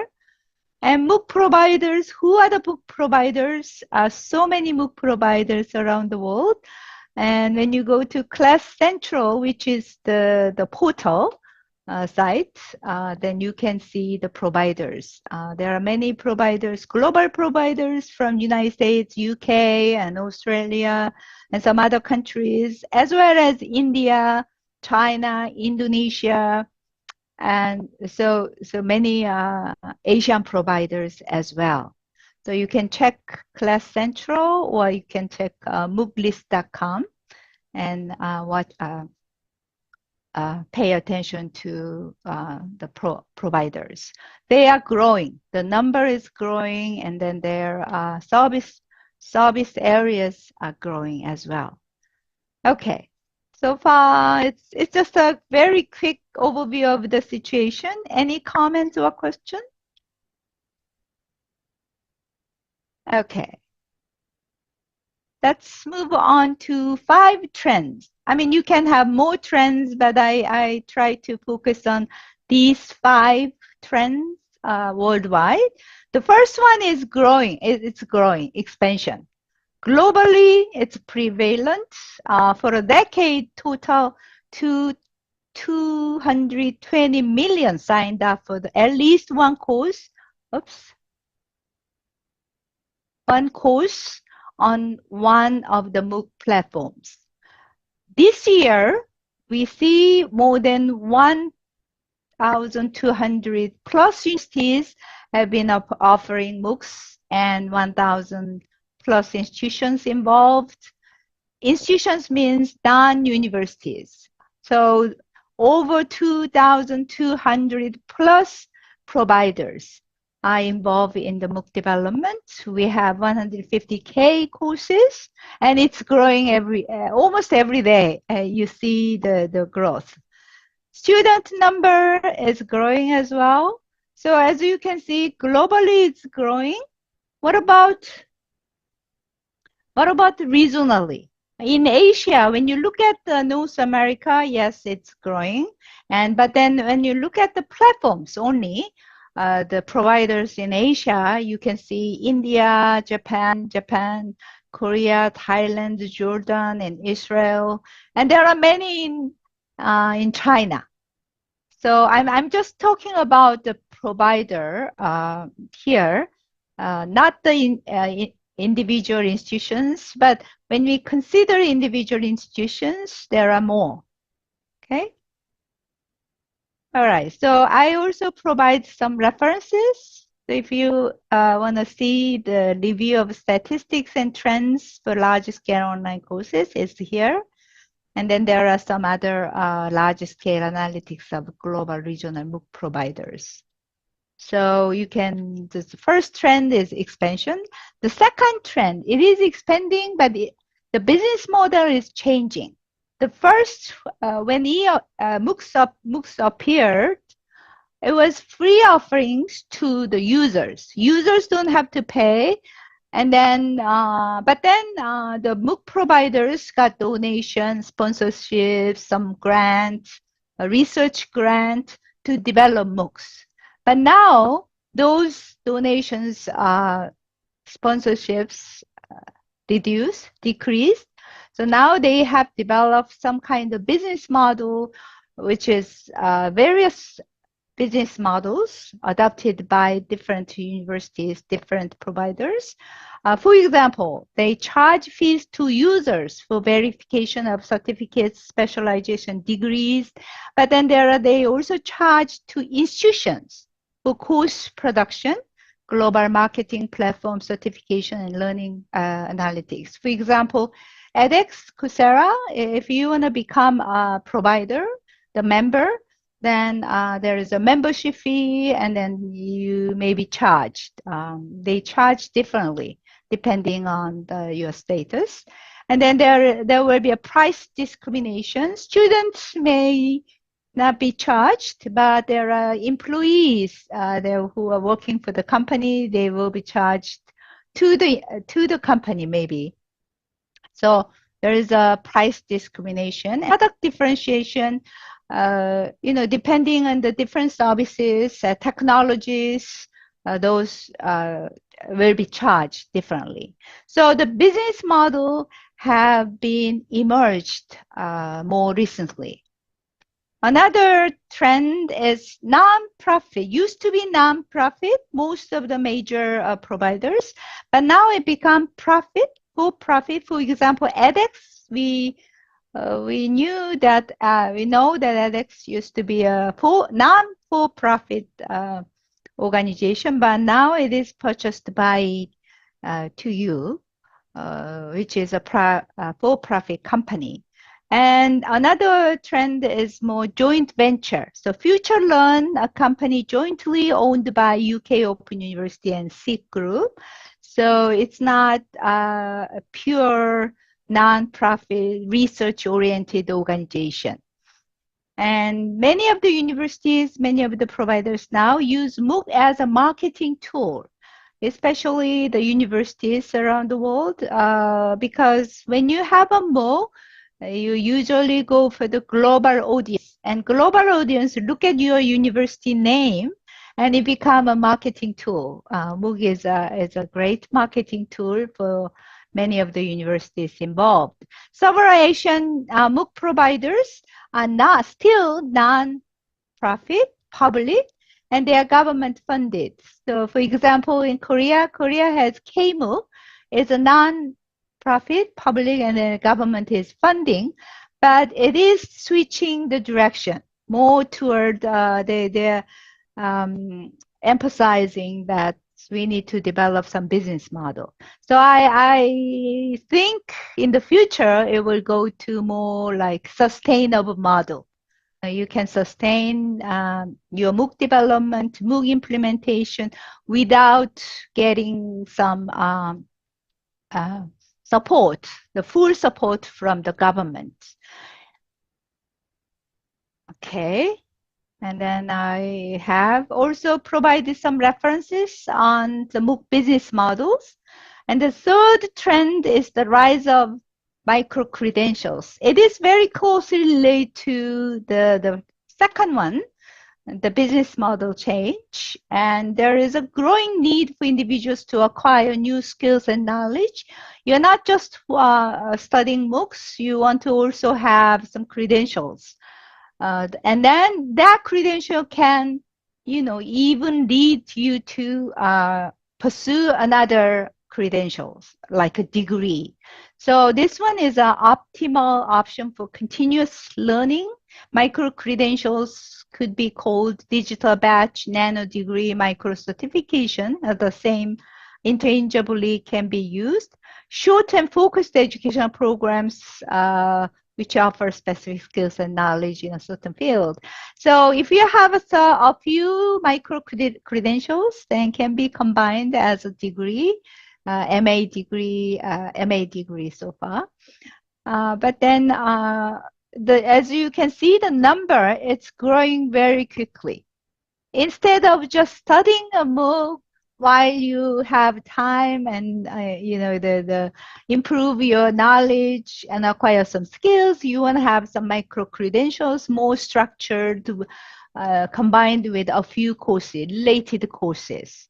The business is the leading area, and then technology is also the 40% plus is the technology area, and then next one is business. Humanities around 5% in this micro credentials. So if you want to have more details can be found here. And what will be the benefits of micro credentials? Can you think about it for a while? For learners, for universities, for MOOC providers. Instead of just having a series of MOOCs, what will be the benefit of having a micro-credentials? Can you write it in the chat box? Just one or two. Let me give you just one, like 1 minute. Yes, focus. Sure, focus, yeah. One more?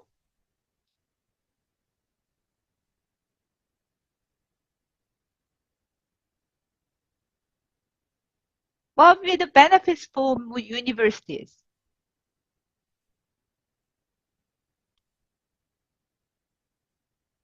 Okay, I want you to think about it because you may have to consider in the future as creating a micro-credentials in your own area.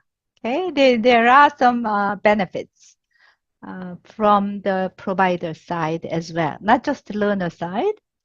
Okay. I think for the universities, it becomes well known by many people with the services.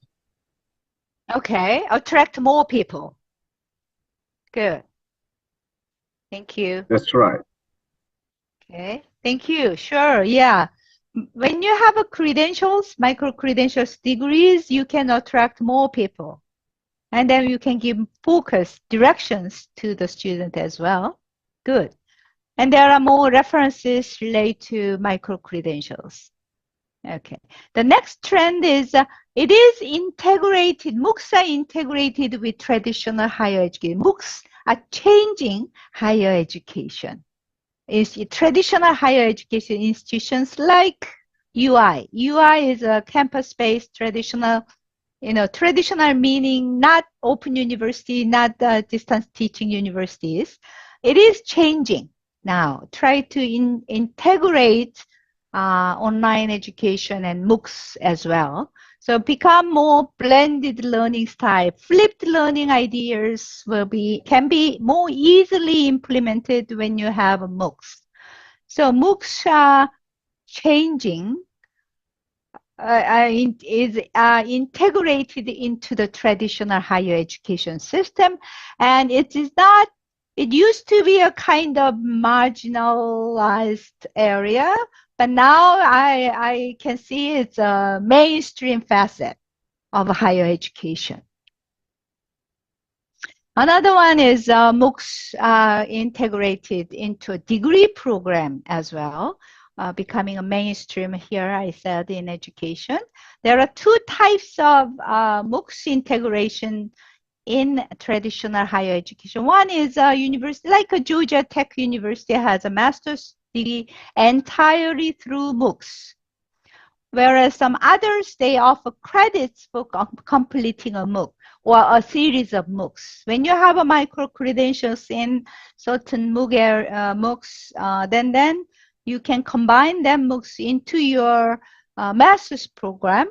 And then students do not have to take whole courses on campus, right?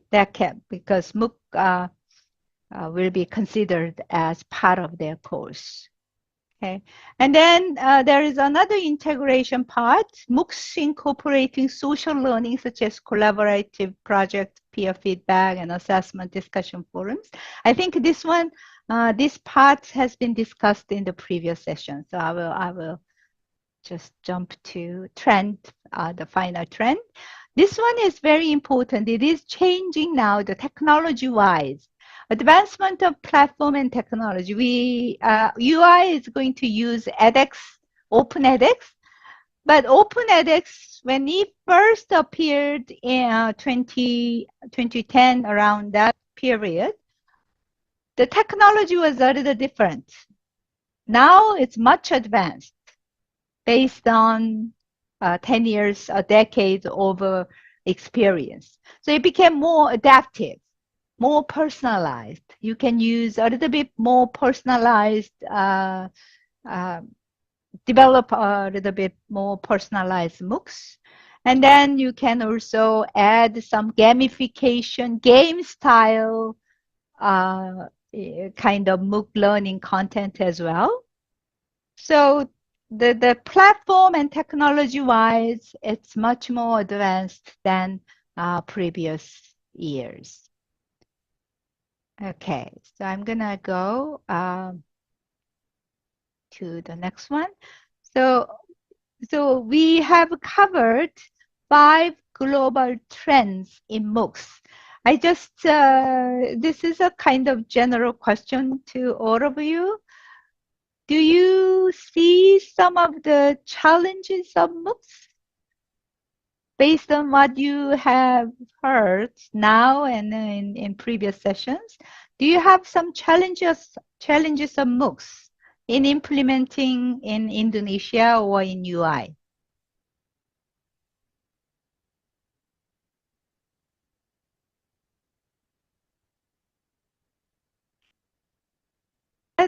Let's think about it. Some of the challenges. Passive audience. Passive audience. Yes, audience can be passive unless there are some learner engagement considerations, strategies. Dropout. So, yes. Dropout, yes, that's a high dropout. I mean, dropout is not, I personally do not consider dropout as a serious challenge of MOOCs. MOOCs, when we create the MOOCs, we just assume dropout is natural. I mean, it's, you know, people can come and go. There is no concept of serious dropout because you're not enrolling. I mean, you are enrolling in the MOOC, but you can come, in nature, you can just leave. But if you are taking these MOOCs for degree or credits, yes, dropout can be a serious problem. Okay. Yes, those are the challenges of MOOCs.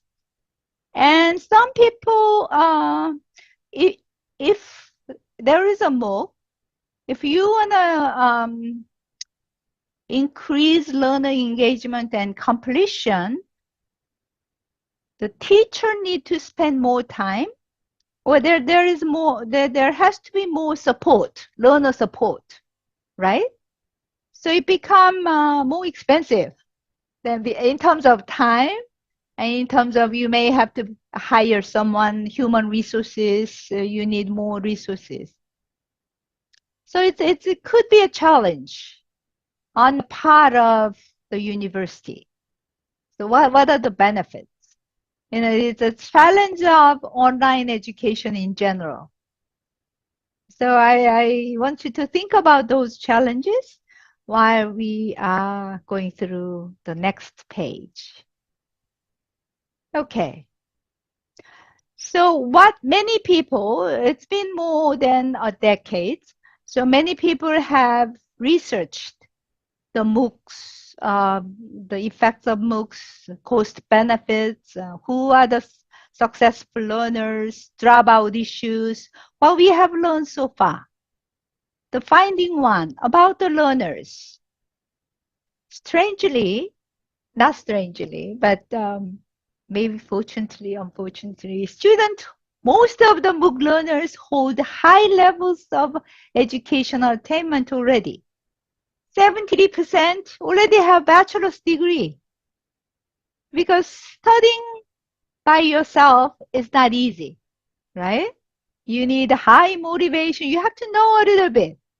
So we see those who already have some knowledge or degree tend to be successful MOOC learners. And there are many teachers are taking MOOCs, especially in the United States, where the MOOCs are considered as a part of teacher training requirements. So 40% in several MITx, HarvardX courses, like overall over 60 up to 67% in MOOC teaching and learning. There are many MOOCs. They are dealing with teaching and learning that content area. So teachers are taking MOOCs, and people report that there is educational benefits.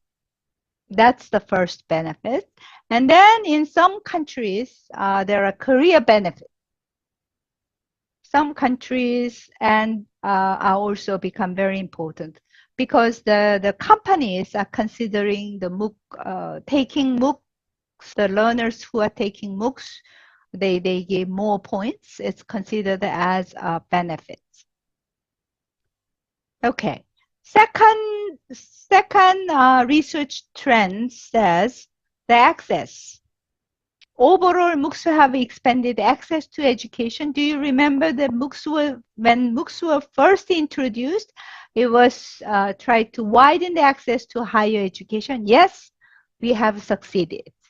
But many highly educated, I told you 70 to 80% already had a bachelor's degree, and so those who get more benefits from MOOCs were highly educated people, self-motivated groups, and technologically proficient, the high level of technology competency. They tend to get more benefits from taking MOOCs. Not reaching out enough. That was the result from the research. We need to reach out to more less educated people, the disadvantaged people in developing countries. Those were the research results so far. It is improving though, every year. And another finding is some concerns with quality. Yes, the quality has improved. It contributes to the improvement of the quality in higher education, but not enough. Of course, it's not enough. We still need to keep improving the quality of our own education, higher education. But luckily, there is evidence that showing that MOOC has brought some changes in improving online course development skills. We become more proficient in competent in developing online courses using technologies. And faculty members' competencies have improved because of the MOOC development, engagement in MOOC development and MOOC implementation. So the quality-wise, it's not enough, but MOOCs have contributed to the improvement of quality in higher education in general. What about the cost and sustainability? There are diverse business models, as we already mentioned. Oh, I think I forgot one of these. There are some more MOOCs developed for high school students and test takers these days. They AP exam preparation courses, college level exam courses like TOEFL, TOEIC preparation courses. The MOOCs were developed, and then you sometimes have to pay for taking those MOOCs. Those are the new trends, relatively new trends. Another one is there were key challenges were identified in the previous research. As some of you mentioned, high dropouts, limited interactions, personalization. Of course, we can offer some opportunities to improve interactions, but it's I said the resources could be limited resources could be a problem. Quality assurance is still a key challenge. High cost and sustainable could be an issue, and limited credentialing. In some countries, they're not allowed to give some credentials, degrees, totally through MOOCs. So there need to be some serious discussions with the quality assurance and recognition agencies in the country. And there will be a technology challenges as well, and not everybody has access to high-speed internet. So key challenges have been identified around the world in the previous research. Okay, so far I summarized 10 years, a decade of research results on the MOOC. Any questions related to this?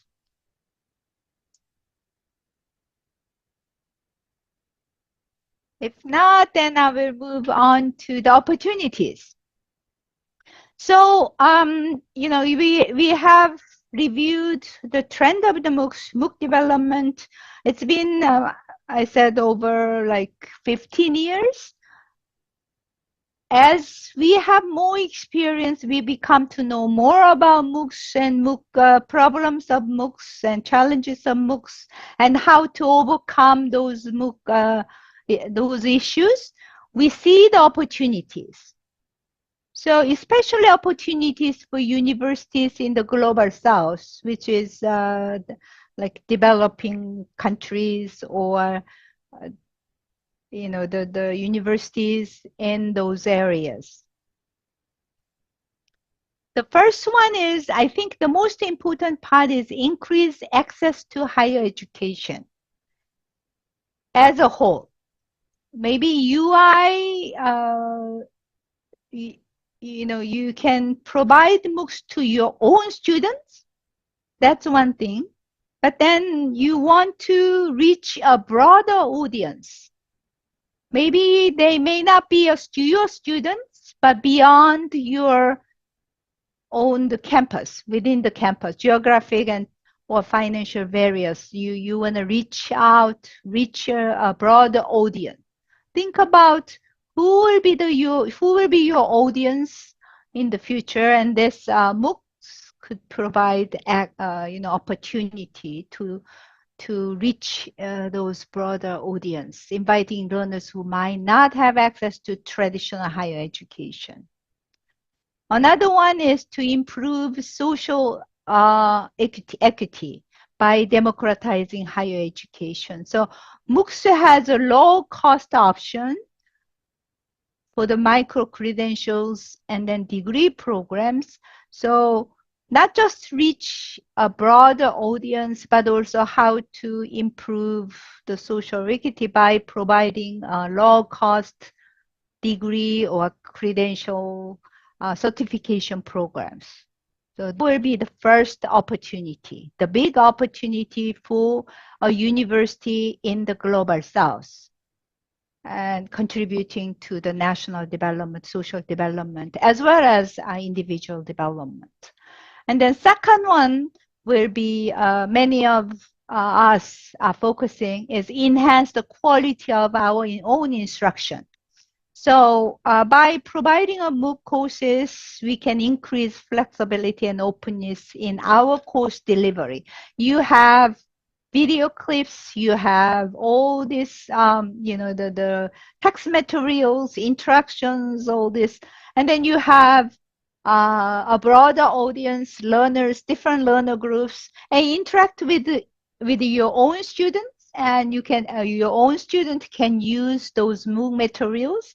So this one, the MOOC integration can increase flexibility and openness in our campus-based course delivery as well, and then improve pedagogy. You heard the first session, and while when you first develop a MOOC and you make some mistakes, and then you develop again, revise, and you come up with some strategies, experimenting with some innovative approaches to your own teaching.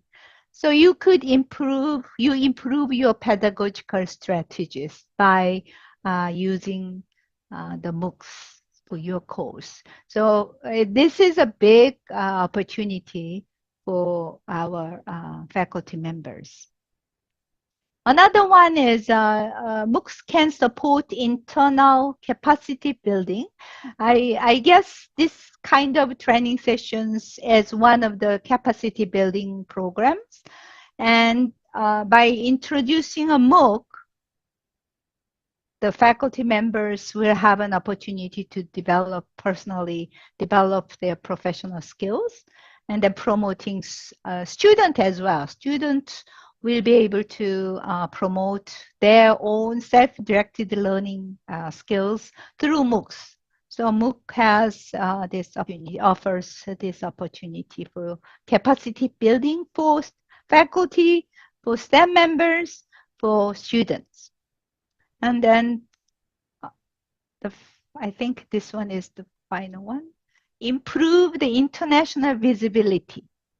Once you open the MOOCs, it is visible to international audience. So your own university or your own course will have enhanced international visibility. I was engaged in a research project which involves interviews with people who have created MOOCs on edX. And one of the professors I still remember, who has never been to outside of the United States, he said his own office, he was able to meet so many students from different worlds. He was a pharmaceutical area and at the college, and he was able to know some pharmaceutical policy and national standards in Nigeria, in Kenya, and different parts of the world. And he became more international himself. And then he attracted more students on campus as well. So I still remember the interview that I had with him. So increase visibility on the international stage. I think that's a big opportunity for any universities and the global, especially in the global south. The final one is the possibility of generating revenue. I cannot say that it always generated revenue, but it has a possibility. Charging for certificates of the programs, degrees, you can charge. Partnering with other institutions. I think this one will be a really important point. By charging MOOCs for users for certificates won't be enough. Maybe you are partnering with other institutions and share the course development. You know, you develop a course, but together with others, and then develop as a micro credential program, or some training program, in-service training program. So partnership is strongly encouraged, and revenue generation through MOOCs is not easy and need careful planning. I'm not an expert in this, planning, but then you really need to work hard to generate. It's possible, but not easy. Need to careful planning.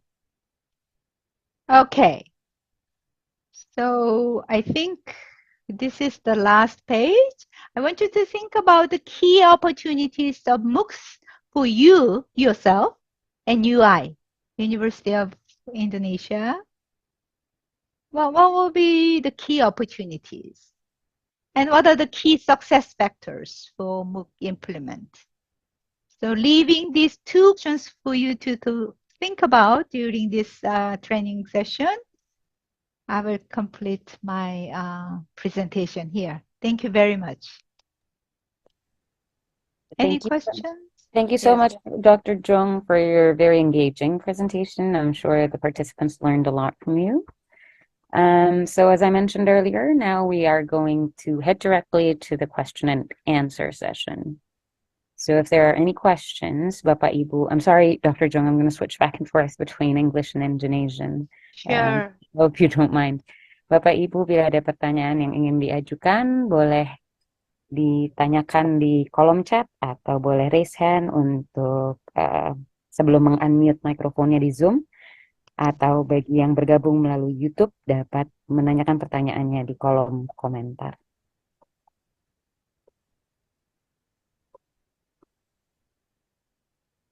Kami persilakan, masih ada waktu untuk sesi tanya jawab.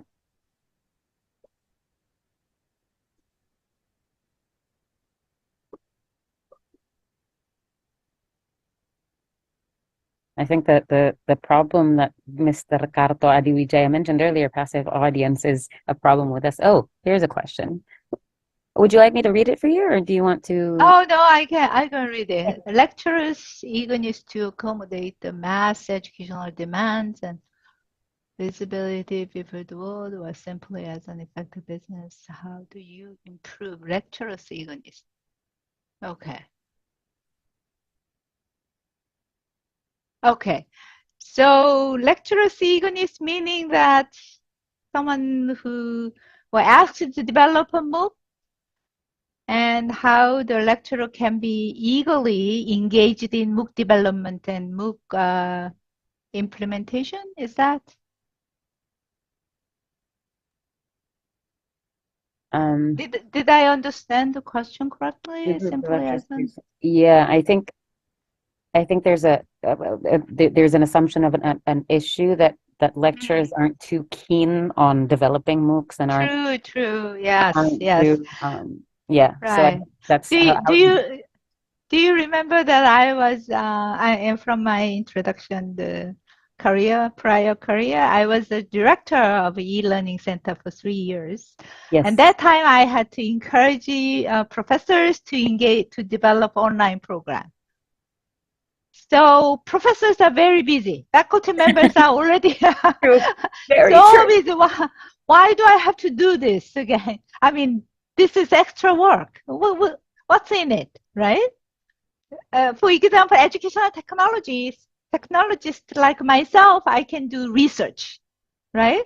But if you are a literature major, or you are something, you're doing some other areas, it's not related to your research. It doesn't help you to produce any papers. It's kind of difficult to promote lecturers' engagement. So what we did, there are several strategies we need to think about for this. One, as at the institutional level, one is you give them a time. Instead of giving them, for example, you have to teach 9 hours a week, for example, 3 courses. While you are developing, you teach only 2 courses. For example, you have a reduced teaching load, and then you develop. Once you develop, your teaching load will be back, or it depends on the university's arrangement. But you have to think about some ways to promote their motivation, enhance their motivation to get engaged in this MOOC development, because it takes time. It takes your energy. You need to study. You need to develop your skills, and it's a whole new area. So one is time. Another one is the Korean has used this methodology a lot. You give more money. The monetary support. For your time, you have to take some courses, develop technology skills, and you have to hire some assistant to do this work for you. So we offered some chunk of development at first, but that's what many of the edX providers have been using at the first year, that you got some support. Another one is you can give some human resources, like assistant. Give some assistant and provide some, some other kind of monetary resource. Not necessarily cash, but also some other resources. Those are 2 areas. You cannot just, of course, there is a recognition and some other things, but you really have to be practical support is needed at the beginning. And then once it's settled, you have some program. Of course, you have to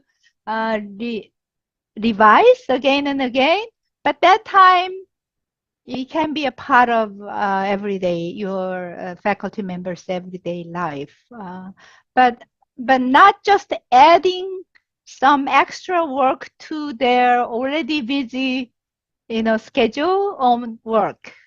They will do once, but then that's it. That's my own experience. If you are a policymakers, you make a decision. Think about those, sustainable strategies. You have to go with them. So it's more on the administrative side. So the university administrators have to give them incentives, right? Because I've personally been asked to make MOOCs, and I'm like, I have like no time to do anything at all.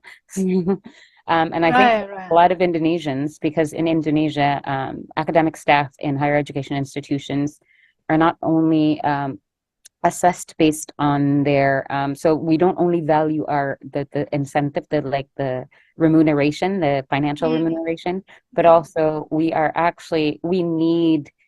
there's this credit system that the Ministry of Education is implementing.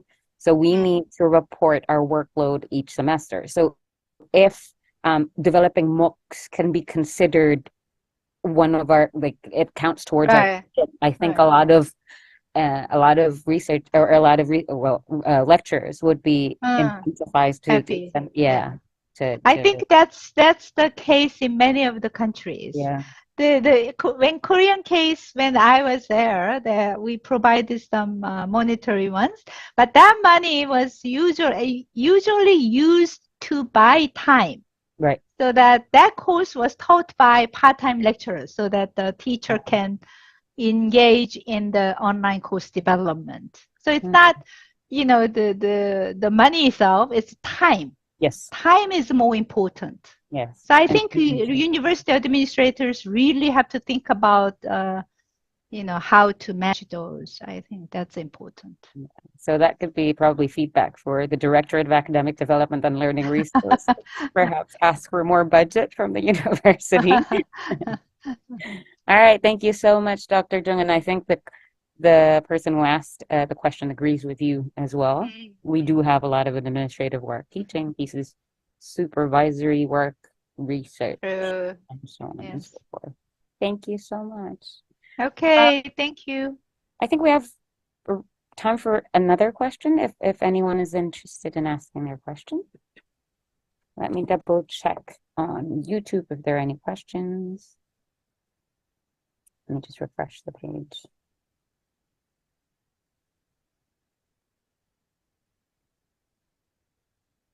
Oh. Well, nothing on YouTube so far. Anyone from Zoom ask a question? I think it's time for you to take a break. So before you go, I want you to think about the copyright issues. Who has a copyright of MOOCs, and usually there are 2 or 3 cases. One is that if university supports the whole development and everything, then university has the copyright. I think if you belong to edX might have some. I don't think edX has copyright. Or individual could have shared copyright with the university, and that's another model. So there are several copyright models. Just something to think about it. All right then. Thank you so much, Dr. Jung, and again apologies for starting late, but that presentation was very informative and insightful. And you used a lot of methods to trigger our thinking process about MOOCs and the challenges and how we can apply it and what benefits we experience from MOOCs. So thank you so much for your time. Thank you for the time. Thank you. Answering question. Just before we leave, ladies and gentlemen in the audience, I'm so sorry, Dr. Jung, once again, I'm going to switch to Indonesian. I hope you don't mind. I'm just going to remind them of little house rules. Okay, is that okay if I leave? Oh, yes. Thank you so much, Dr. Jung. Okay, thank you very much. If you have any questions, let me know. Thank Okay, you. we have your email. Yes, thank you so much. Bapak Ibu, mohon perhatiannya sebentar sebelum kita masuk ke sesi istirahat. Hanya sedikit reminder. Jadi saat ini kita akan masuk sesi istirahat sholat dan makan selama kurang lebih mungkin 40 menit ya. Jadi kita kembali nanti di pukul 1 waktu Indonesia Barat, pukul 13 waktu Indonesia Barat. Namun sebelum Bapak Ibu beristirahat, kami ingatkan untuk hadir di sesi tersebut karena sesi tersebut dan alasan mengapa sesi tersebut dimulai jam 1 siang adalah karena pembicara terakhir kami berada di United Kingdom yang artinya memang ada perbedaan waktu yang cukup signifikan, tepatnya 6 jam, di mana jam 1 siang waktu Indonesia Barat itu jam 7 pagi di United Kingdom. Kami ingatkan juga bagi Bapak dan Ibu bahwa sertifikat partisipasi hanya akan diberikan bagi Bapak Ibu yang hadir baik di sesi pagi maupun di sesi siang hari ini, sehingga Bapak Ibu kami mohon kehadirannya di sesi siang nanti. Baik Bapak Ibu, saat ini Bapak Ibu kami persilakan untuk mungkin untuk leave Zoom dan rejoin apabila diinginkan, atau bagi Bapak Ibu yang tidak keberatan membiarkan Zoom-nya nyala dalam keadaan logged in selama isoma berlangsung, juga tidak apa-apa selama Bapak Ibu kembali di ruang meeting di jam 1 waktu Indonesia Barat. Makasih Bu Manda.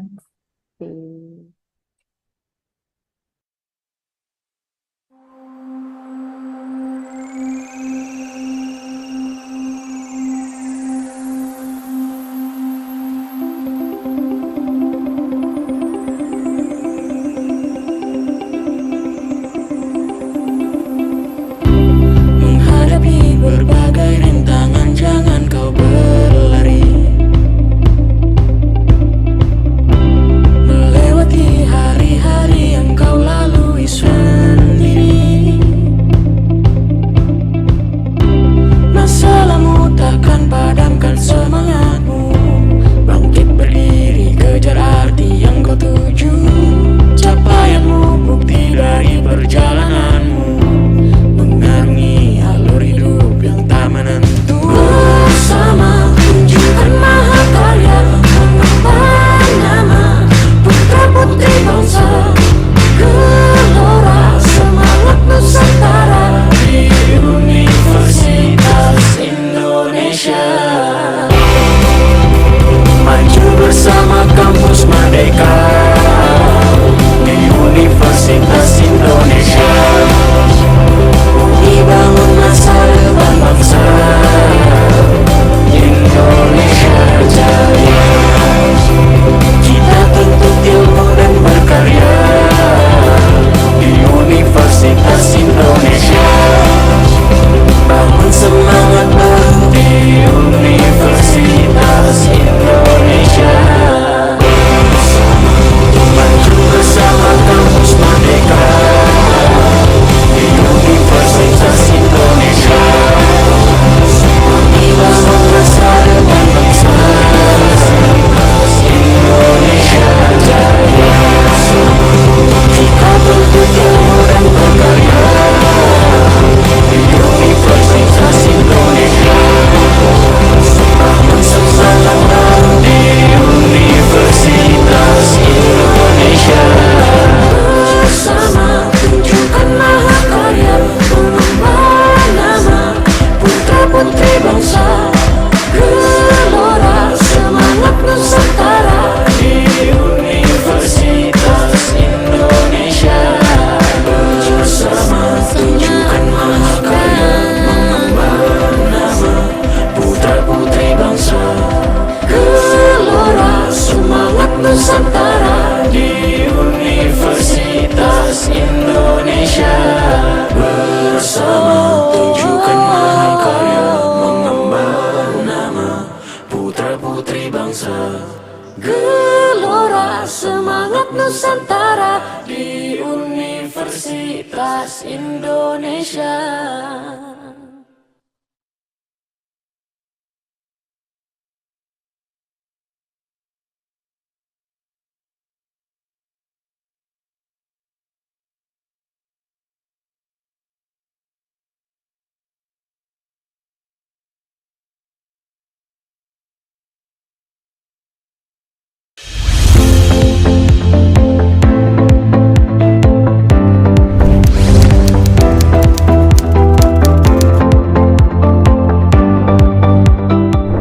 Perkembangan dan perubahan dinamis di pendidikan tinggi menuntut pengajar tidak hanya menguasai bidang ilmunya saja, tapi juga kurikulum, pedagogi, dan praktik mengajar.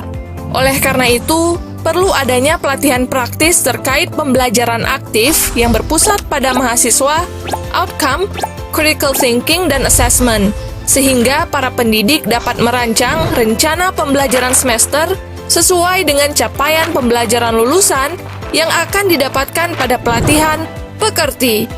Lalu, pendidik dapat melanjutkan ke pelatihan applied approach untuk dibimbing menyusun buku ajar menggunakan ragam media pembelajaran.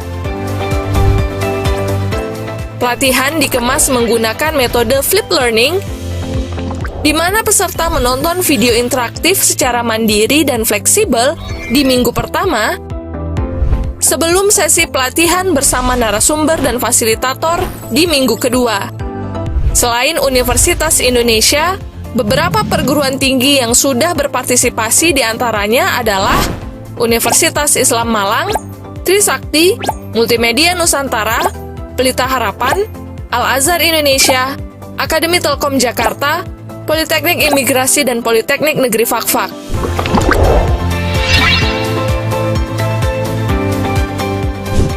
Ikutilah berbagai pelatihan peningkatan kapasitas staf pengajar bersama kami.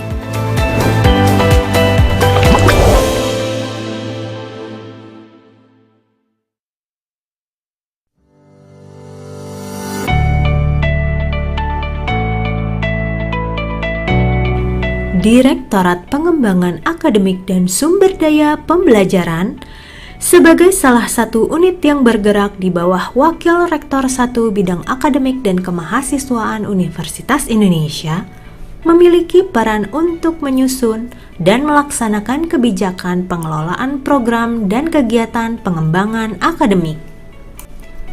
Program dan kegiatan tersebut melingkupi pengembangan kurikulum, peningkatan kapasitas staf akademik, layanan dan pengembangan sumber daya pembelajaran seperti e-learning dan PJJ, serta berkontribusi untuk meningkatkan reputasi akademik yang masing-masing dikelola oleh 4 subdirektorat di dalam DPA SDP. Subdit Peningkatan Kapasitas Staf Akademik atau PKSA berfokus pada pelatihan dosen di lingkungan UI dan juga luar UI. Beberapa pelatihan yang diberikan mencangkup pelatihan wajib pekerti AA, serta pelatihan seperti pembelajaran aktif perguruan tinggi atau PAPT, e-learning PJJ, assessment, dan masih banyak lainnya. Subdit PKSA juga menyelenggarakan kegiatan pembinaan dan pengembangan kompetensi pengajar melalui kegiatan pemilihan dosen berprestasi dan sertifikasi pendidik untuk dosen dari luar Universitas Indonesia. DPA SDP juga memiliki subdit pengembangan kurikulum yang bertugas untuk mengelola pengembangan kurikulum dan sistem pembelajaran di UI. Kegiatan-kegiatan yang dilakukan oleh subdit PK seperti memantau dan mengendalikan pelaksanaan pengembangan kurikulum dan sistem pembelajaran. DPA SDP mengupayakan peningkatan reputasi akademik melalui inovasi seperti remote dan virtual lab untuk pembelajaran, pengembangan massive open online courses, serta pengelolaan program peningkatan reputasi akademik.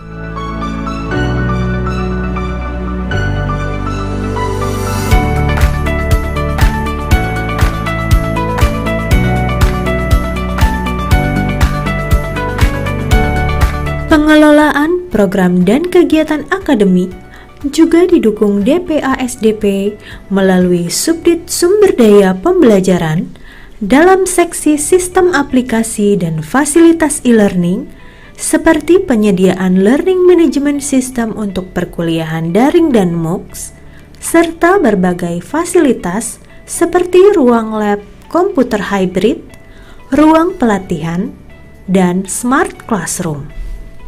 Subdit SDP juga memiliki seksi produksi konten yang mendukung produksi konten perkuliahan, materi MOOCs, dan materi terbuka di Office UI yang dilengkapi dengan 2 studio syuting dan 4 studio mikro perekaman mandiri. Lewat berbagai fungsi dan fasilitas yang tersedia, DPA SDP berharap dapat turut serta memajukan Universitas Indonesia.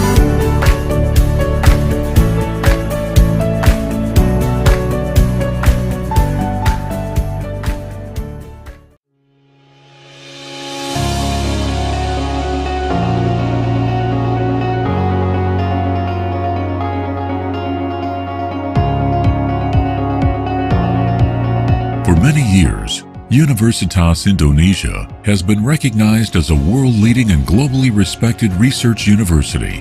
Universitas Indonesia continues to pursue the highest achievements in terms of innovation, development, and novelty in science. Universitas Indonesia has 3 study clusters with 14 faculties, 2 postgraduate programs, and a vocational education program.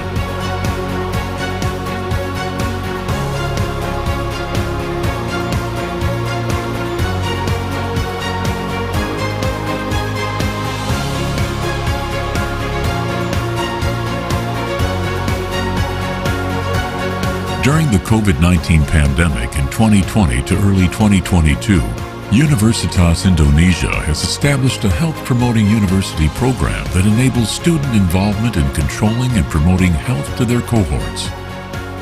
Universitas Indonesia has succeeded in becoming the best campus in Indonesia and keeps pushing itself constantly to be in the high rankings of world universities. In addition, Universitas Indonesia has conducted research collaborations with many institutions, foreign partners, and universities. In 2021, more than 2,000 Universitas Indonesia students participated in student exchange programs abroad, as well as more than 1,000 inbound students studying at Universitas Indonesia. Not only students, but lecturers also go on inbound and outbound teaching visits. More than 800 lecturers teach at other campuses abroad.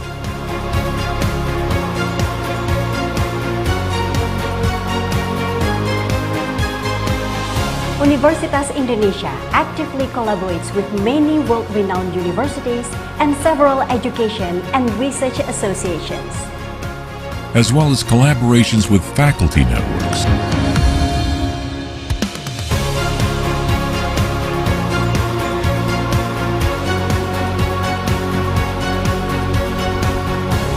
To get higher chance for you to win the competitions, you must develop your own personal capabilities beyond your academic qualifications.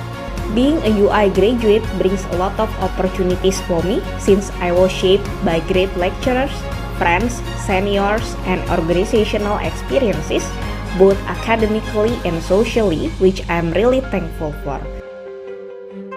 Green Metric, one of Universitas Indonesia's innovations that has been widely recognized internationally as the world's first university ranking based on a high commitment to manage the campus environment.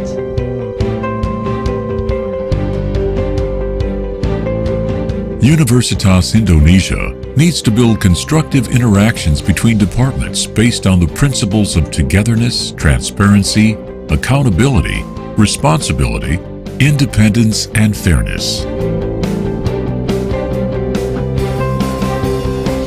The essence of the university's social responsibility is how we address through teaching, research, and public affairs participation so that we can become a place of hope for future development. In addition, how does Universitas Indonesia makes a real contribution to the government through in-depth analysis related to strategic issues and national policies. Innovation and entrepreneurship are important components of Universitas Indonesia's intellectual ecosystem.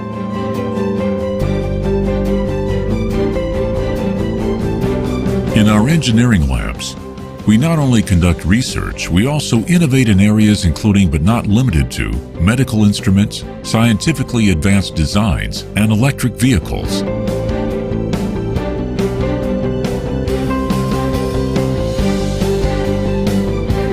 The process begins when University of Indonesia academics identify a problem and come up with a solution. University of Indonesia academics who come from different fields of study seek solutions through various research materials, research and creative innovation, until we find a solution to make an impact on society. We have built a startup culture over the past few years that inspires academics to have a problem-solving approach. And for more than a decade, we have been working hand in hand with government, state-owned enterprises, and private enterprises in empowering small medium-scale business sector and entrepreneurship development as a part of Sustainable Development Goal. We learn, we do research, we innovate, and now we are transforming.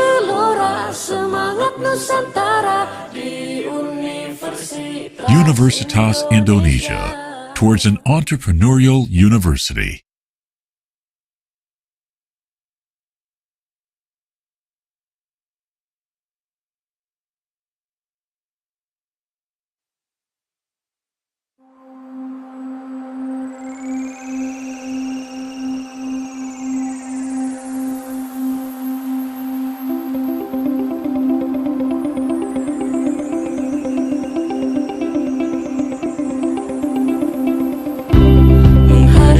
Berbagai rintangan jangan kau berlari,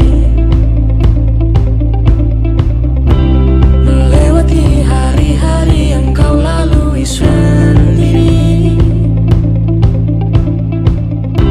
Masalahmu takkan padamkan semangatmu, bangkit berdiri kejar arti yang kau tuju.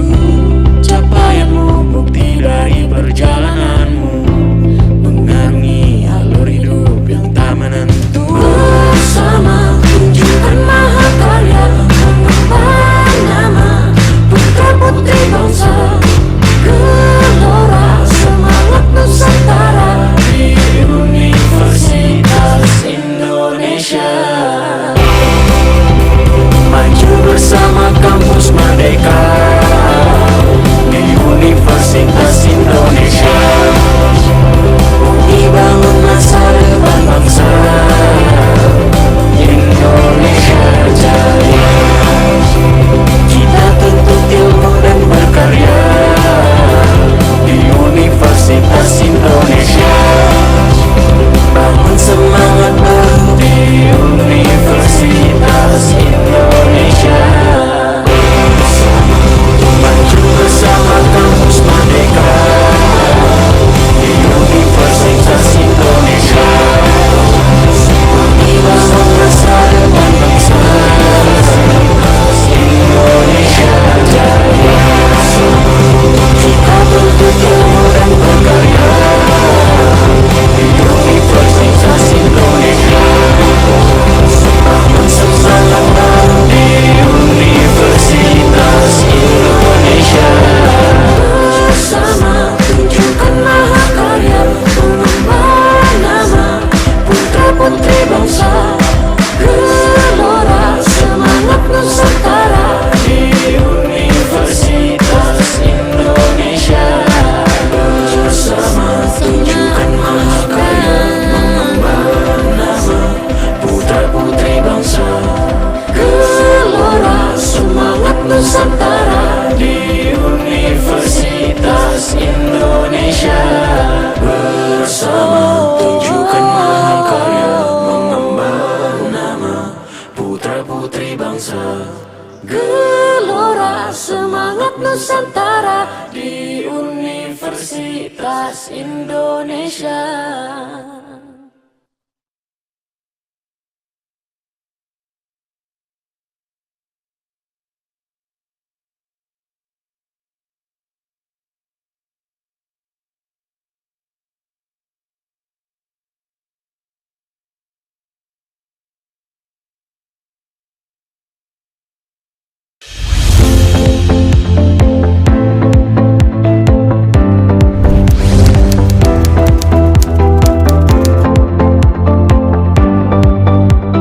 Perkembangan dan perubahan dinamis di pendidikan tinggi menuntut pengajar tidak hanya menguasai bidang ilmunya saja, tapi juga kurikulum, pedagogi, dan praktik mengajar. Oleh karena itu, perlu adanya pelatihan praktis terkait pembelajaran aktif yang berpusat pada mahasiswa, outcome, critical thinking, dan assessment, sehingga para pendidik dapat merancang rencana pembelajaran semester sesuai dengan capaian pembelajaran lulusan yang akan didapatkan pada pelatihan pekerti. Lalu, pendidik dapat melanjutkan ke pelatihan applied approach untuk dibimbing menyusun buku ajar menggunakan ragam media pembelajaran. Pelatihan dikemas menggunakan metode flip learning, di mana peserta menonton video interaktif secara mandiri dan fleksibel di minggu pertama, sebelum sesi pelatihan bersama narasumber dan fasilitator di minggu kedua. Selain Universitas Indonesia, beberapa perguruan tinggi yang sudah berpartisipasi diantaranya adalah Universitas Islam Malang, Trisakti, Multimedia Nusantara, Pelita Harapan, Al-Azhar Indonesia, Akademi Telkom Jakarta, Politeknik Imigrasi, dan Politeknik Negeri Fakfak.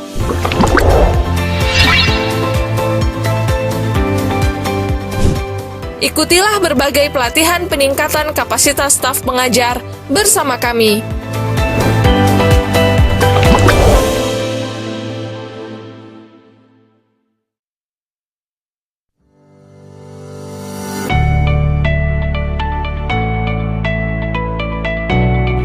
Direktorat Pengembangan Akademik dan Sumber Daya Pembelajaran sebagai salah satu unit yang bergerak di bawah Wakil Rektor 1 Bidang Akademik dan Kemahasiswaan Universitas Indonesia, memiliki peran untuk menyusun dan melaksanakan kebijakan pengelolaan program dan kegiatan pengembangan akademik. Program dan kegiatan tersebut melingkupi pengembangan kurikulum, peningkatan kapasitas staf akademik, layanan dan pengembangan sumber daya pembelajaran seperti e-learning dan PJJ, serta berkontribusi untuk meningkatkan reputasi akademik yang masing-masing dikelola oleh 4 subdirektorat di dalam DPA SDP. Subdit Peningkatan Kapasitas Staf Akademik atau PKSA berfokus pada pelatihan dosen di lingkungan UI dan juga luar UI. Beberapa pelatihan yang diberikan mencangkup pelatihan wajib pekerti AA, serta pelatihan seperti pembelajaran aktif perguruan tinggi atau PAPT, e-learning PJJ, assessment, dan masih banyak lainnya. Subdit PKSA juga menyelenggarakan kegiatan pembinaan dan pengembangan kompetensi pengajar melalui kegiatan pemilihan dosen berprestasi dan sertifikasi pendidik untuk dosen dari luar Universitas Indonesia. DPA SDP juga memiliki subdit pengembangan kurikulum yang bertugas untuk mengelola pengembangan kurikulum dan sistem pembelajaran di UI. Kegiatan-kegiatan yang dilakukan oleh subdit PK seperti memantau dan mengendalikan pelaksanaan pengembangan kurikulum dan sistem pembelajaran. DPA SDP mengupayakan peningkatan reputasi akademik melalui inovasi seperti remote dan virtual lab untuk pembelajaran, pengembangan massive open online courses, serta pengelolaan program peningkatan reputasi akademik.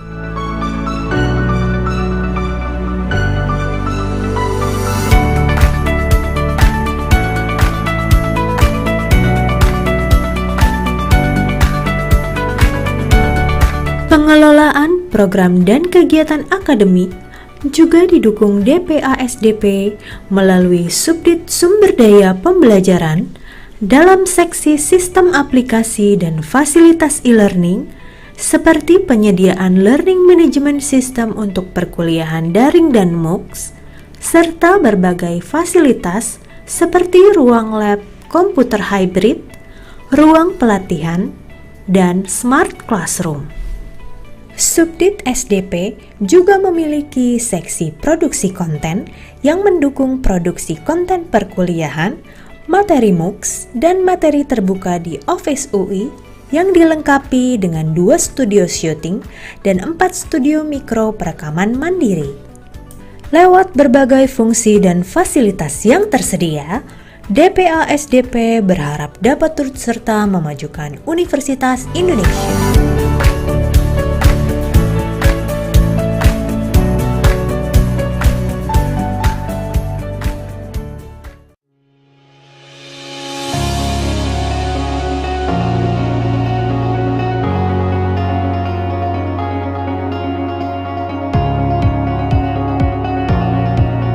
For many years, Universitas Indonesia has been recognized as a world-leading and globally respected research university. Universitas Indonesia continues to pursue the highest achievements in terms of innovation, development, and novelty in science. Universitas Indonesia has 3 study clusters with 14 faculties, 2 postgraduate programs, and a vocational education program.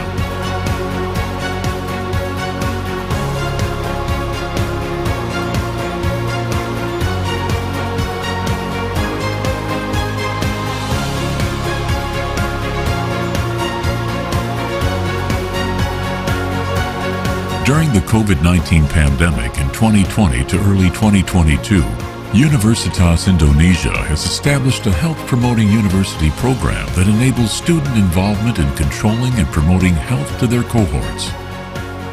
Universitas Indonesia has succeeded in becoming the best campus in Indonesia and keeps pushing itself constantly to be in the high rankings of world universities. In addition, Universitas Indonesia has conducted research collaborations with many institutions, foreign partners, and universities. In 2021, more than 2,000 Universitas Indonesia students participated in student exchange programs abroad, as well as more than 1,000 inbound students studying at Universitas Indonesia. Not only students, but lecturers also go on inbound and outbound teaching visits. More than 800 lecturers teach at other campuses abroad.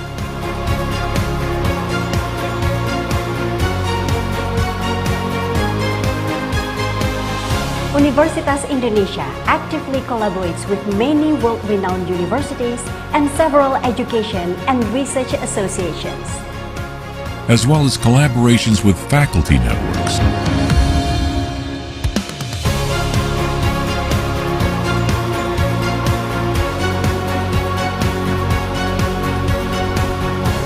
To get higher chance for you to win the competitions, you must develop your own personal capabilities beyond your academic qualifications. Being a UI graduate brings a lot of opportunities for me since I was shaped by great lecturers, friends, seniors, and organizational experiences, both academically and socially, which I'm really thankful for. Green Metric, one of Universitas Indonesia's innovations that has been widely recognized internationally as the world's first university ranking based on a high commitment to manage the campus environment.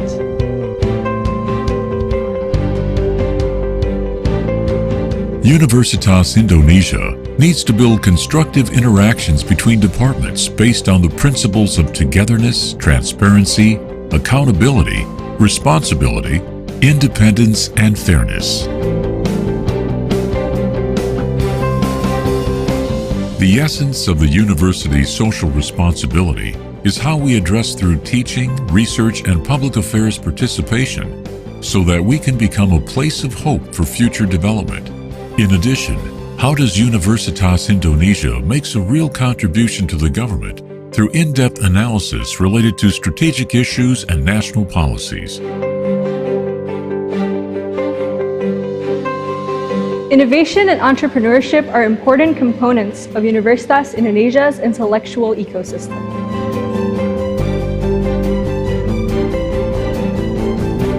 In our engineering labs, we not only conduct research, we also innovate in areas including but not limited to medical instruments, scientifically advanced designs, and electric vehicles.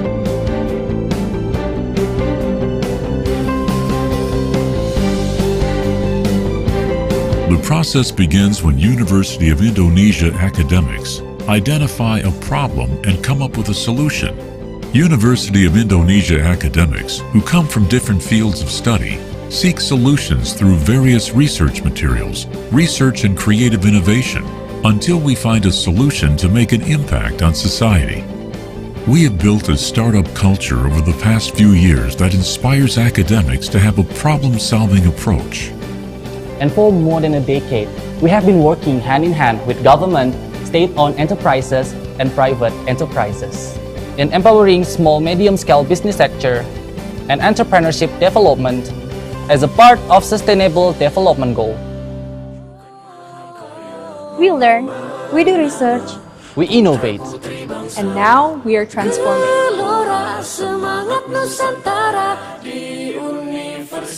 Universitas Indonesia, towards an entrepreneurial university.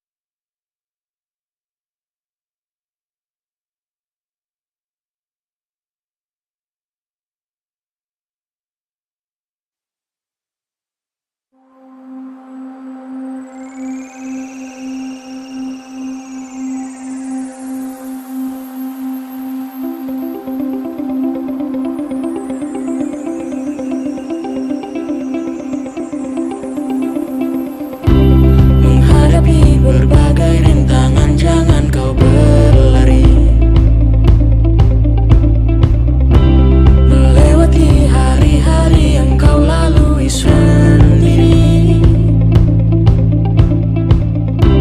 Masalahmu takkan padamkan semangatmu, bangkit berdiri kejar arti yang kau tuju.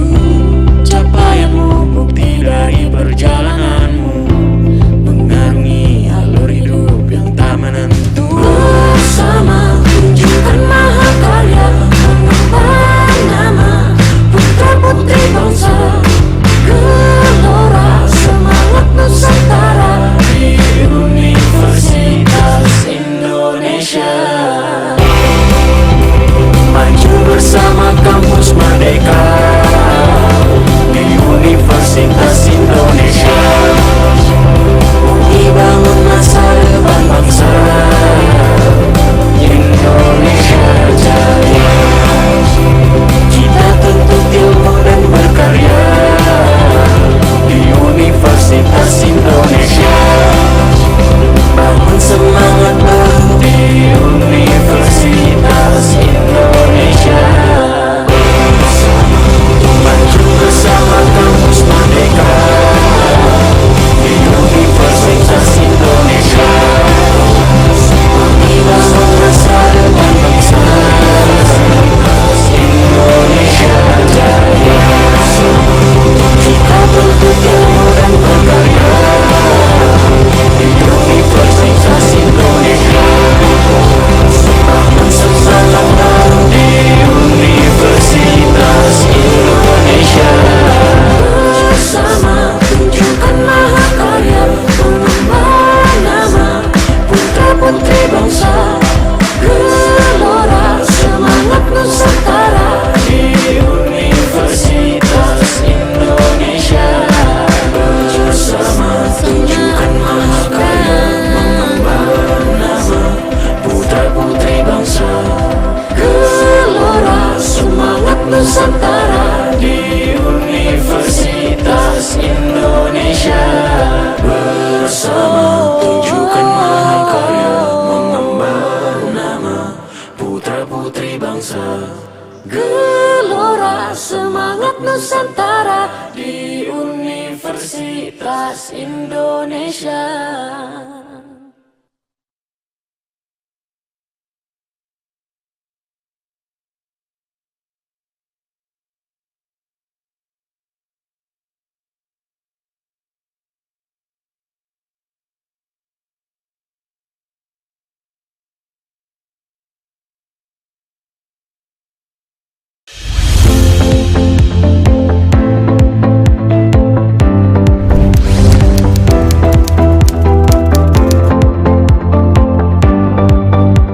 Perkembangan dan perubahan dinamis di pendidikan tinggi menuntut pengajar tidak hanya menguasai bidang ilmunya saja, tapi juga kurikulum, pedagogi, dan praktik mengajar. Oleh karena itu, perlu adanya pelatihan praktis terkait pembelajaran aktif yang berpusat pada mahasiswa, outcome, critical thinking, dan assessment, sehingga para pendidik dapat merancang rencana pembelajaran semester sesuai dengan capaian pembelajaran lulusan yang akan didapatkan pada pelatihan pekerti. Lalu, pendidik dapat melanjutkan ke pelatihan applied approach untuk dibimbing menyusun buku ajar menggunakan ragam media pembelajaran. Pelatihan dikemas menggunakan metode flip learning, di mana peserta menonton video interaktif secara mandiri dan fleksibel di minggu pertama, sebelum sesi pelatihan bersama narasumber dan fasilitator di minggu kedua. Selain Universitas Indonesia, beberapa perguruan tinggi yang sudah berpartisipasi diantaranya adalah Universitas Islam Malang, Trisakti, Multimedia Nusantara, Pelita Harapan, Al-Azhar Indonesia, Akademi Telkom Jakarta, Politeknik Imigrasi dan Politeknik Negeri Fakfak.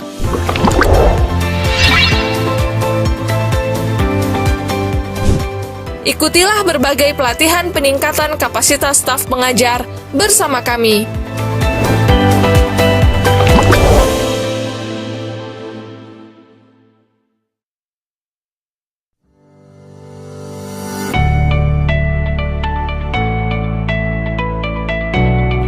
Direktorat Pengembangan Akademik dan Sumber Daya Pembelajaran sebagai salah satu unit yang bergerak di bawah Wakil Rektor 1 Bidang Akademik dan Kemahasiswaan Universitas Indonesia, memiliki peran untuk menyusun dan melaksanakan kebijakan pengelolaan program dan kegiatan pengembangan akademik. Program dan kegiatan tersebut melingkupi pengembangan kurikulum, peningkatan kapasitas staf akademik, layanan dan pengembangan sumber daya pembelajaran seperti e-learning dan PJJ, serta berkontribusi untuk meningkatkan reputasi akademik yang masing-masing dikelola oleh 4 subdirektorat di dalam DPA SDP. Subdit Peningkatan Kapasitas Staf Akademik atau PKSA berfokus pada pelatihan dosen di lingkungan UI dan juga luar UI. Beberapa pelatihan yang diberikan mencangkup pelatihan wajib pekerti AA, serta pelatihan seperti pembelajaran aktif perguruan tinggi atau PAPT, e-learning PJJ, assessment, dan masih banyak lainnya. Subdit PKSA juga menyelenggarakan kegiatan pembinaan dan pengembangan kompetensi pengajar melalui kegiatan pemilihan dosen berprestasi dan sertifikasi pendidik untuk dosen dari luar Universitas Indonesia. DPA SDP juga memiliki subdit pengembangan kurikulum yang bertugas untuk mengelola pengembangan kurikulum dan sistem pembelajaran di UI. Kegiatan-kegiatan yang dilakukan oleh subdit PK seperti memantau dan mengendalikan pelaksanaan pengembangan kurikulum dan sistem pembelajaran. DPA SDP mengupayakan peningkatan reputasi akademik melalui inovasi seperti remote dan virtual lab untuk pembelajaran, pengembangan massive open online courses, serta pengelolaan program peningkatan reputasi akademik.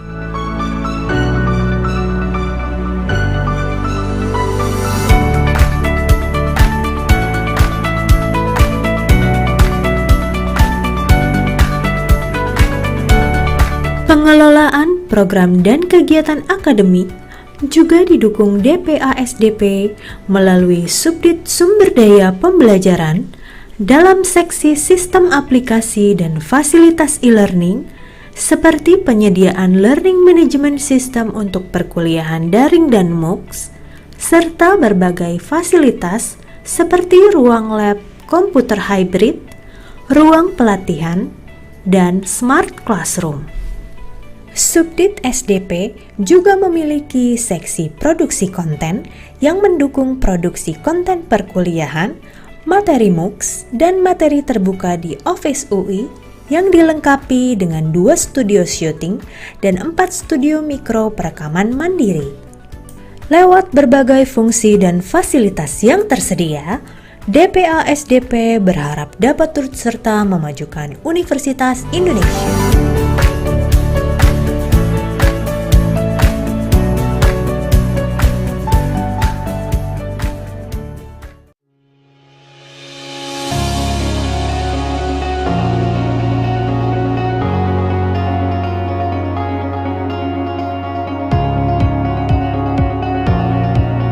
For many years, Universitas Indonesia has been recognized as a world-leading and globally respected research university.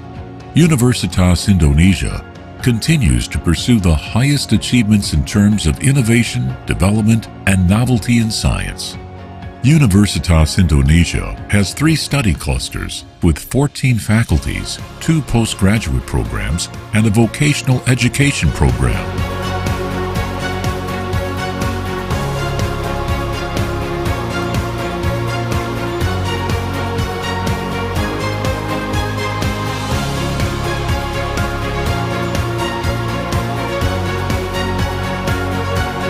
During the COVID-19 pandemic in 2020 to early 2022, Universitas Indonesia has established a health-promoting university program that enables student involvement in controlling and promoting health to their cohorts. Universitas Indonesia has succeeded in becoming the best campus in Indonesia and keeps pushing itself constantly to be in the high rankings of world universities. In addition, Universitas Indonesia has conducted research collaborations with many institutions, foreign partners, and universities. In 2021, more than 2,000 Universitas Indonesia students participated in student exchange programs abroad, as well as more than 1,000 inbound students studying at Universitas Indonesia. Not only students, but lecturers also go on inbound and outbound teaching visits. More than 800 lecturers teach at other campuses abroad.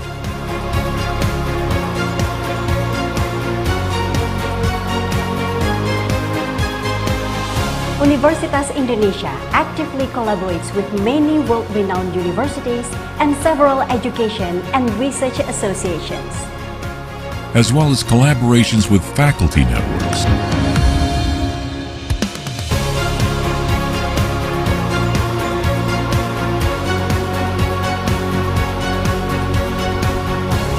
To get higher chance for you to win the competitions, you must develop your own personal capabilities beyond your academic qualifications. Being a UI graduate brings a lot of opportunities for me since I was shaped by great lecturers, friends, seniors, and organizational experiences, both academically and socially, which I'm really thankful for. Green Metric, one of Universitas Indonesia's innovations that has been widely recognized internationally as the world's first university ranking based on a high commitment to manage the campus environment.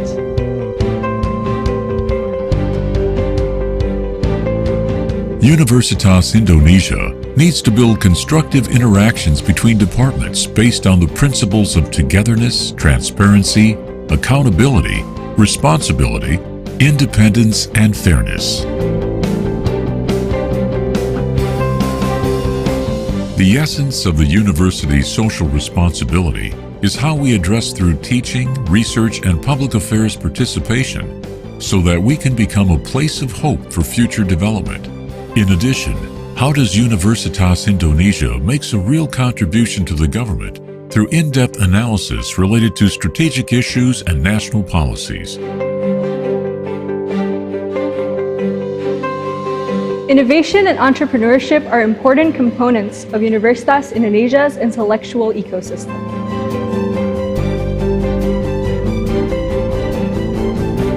In our engineering labs, we not only conduct research, we also innovate in areas including but not limited to medical instruments, scientifically advanced designs, and electric vehicles.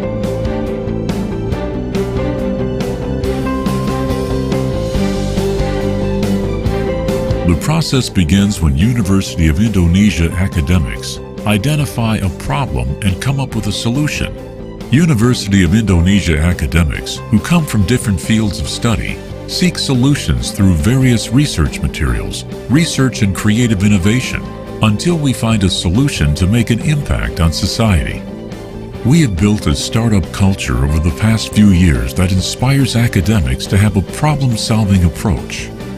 And for more than a decade, we have been working hand in hand with government, state-owned enterprises, and private enterprises in empowering small medium-scale business sector and entrepreneurship development as a part of Sustainable Development Goal. We learn, we do research, we innovate, and now we are transforming.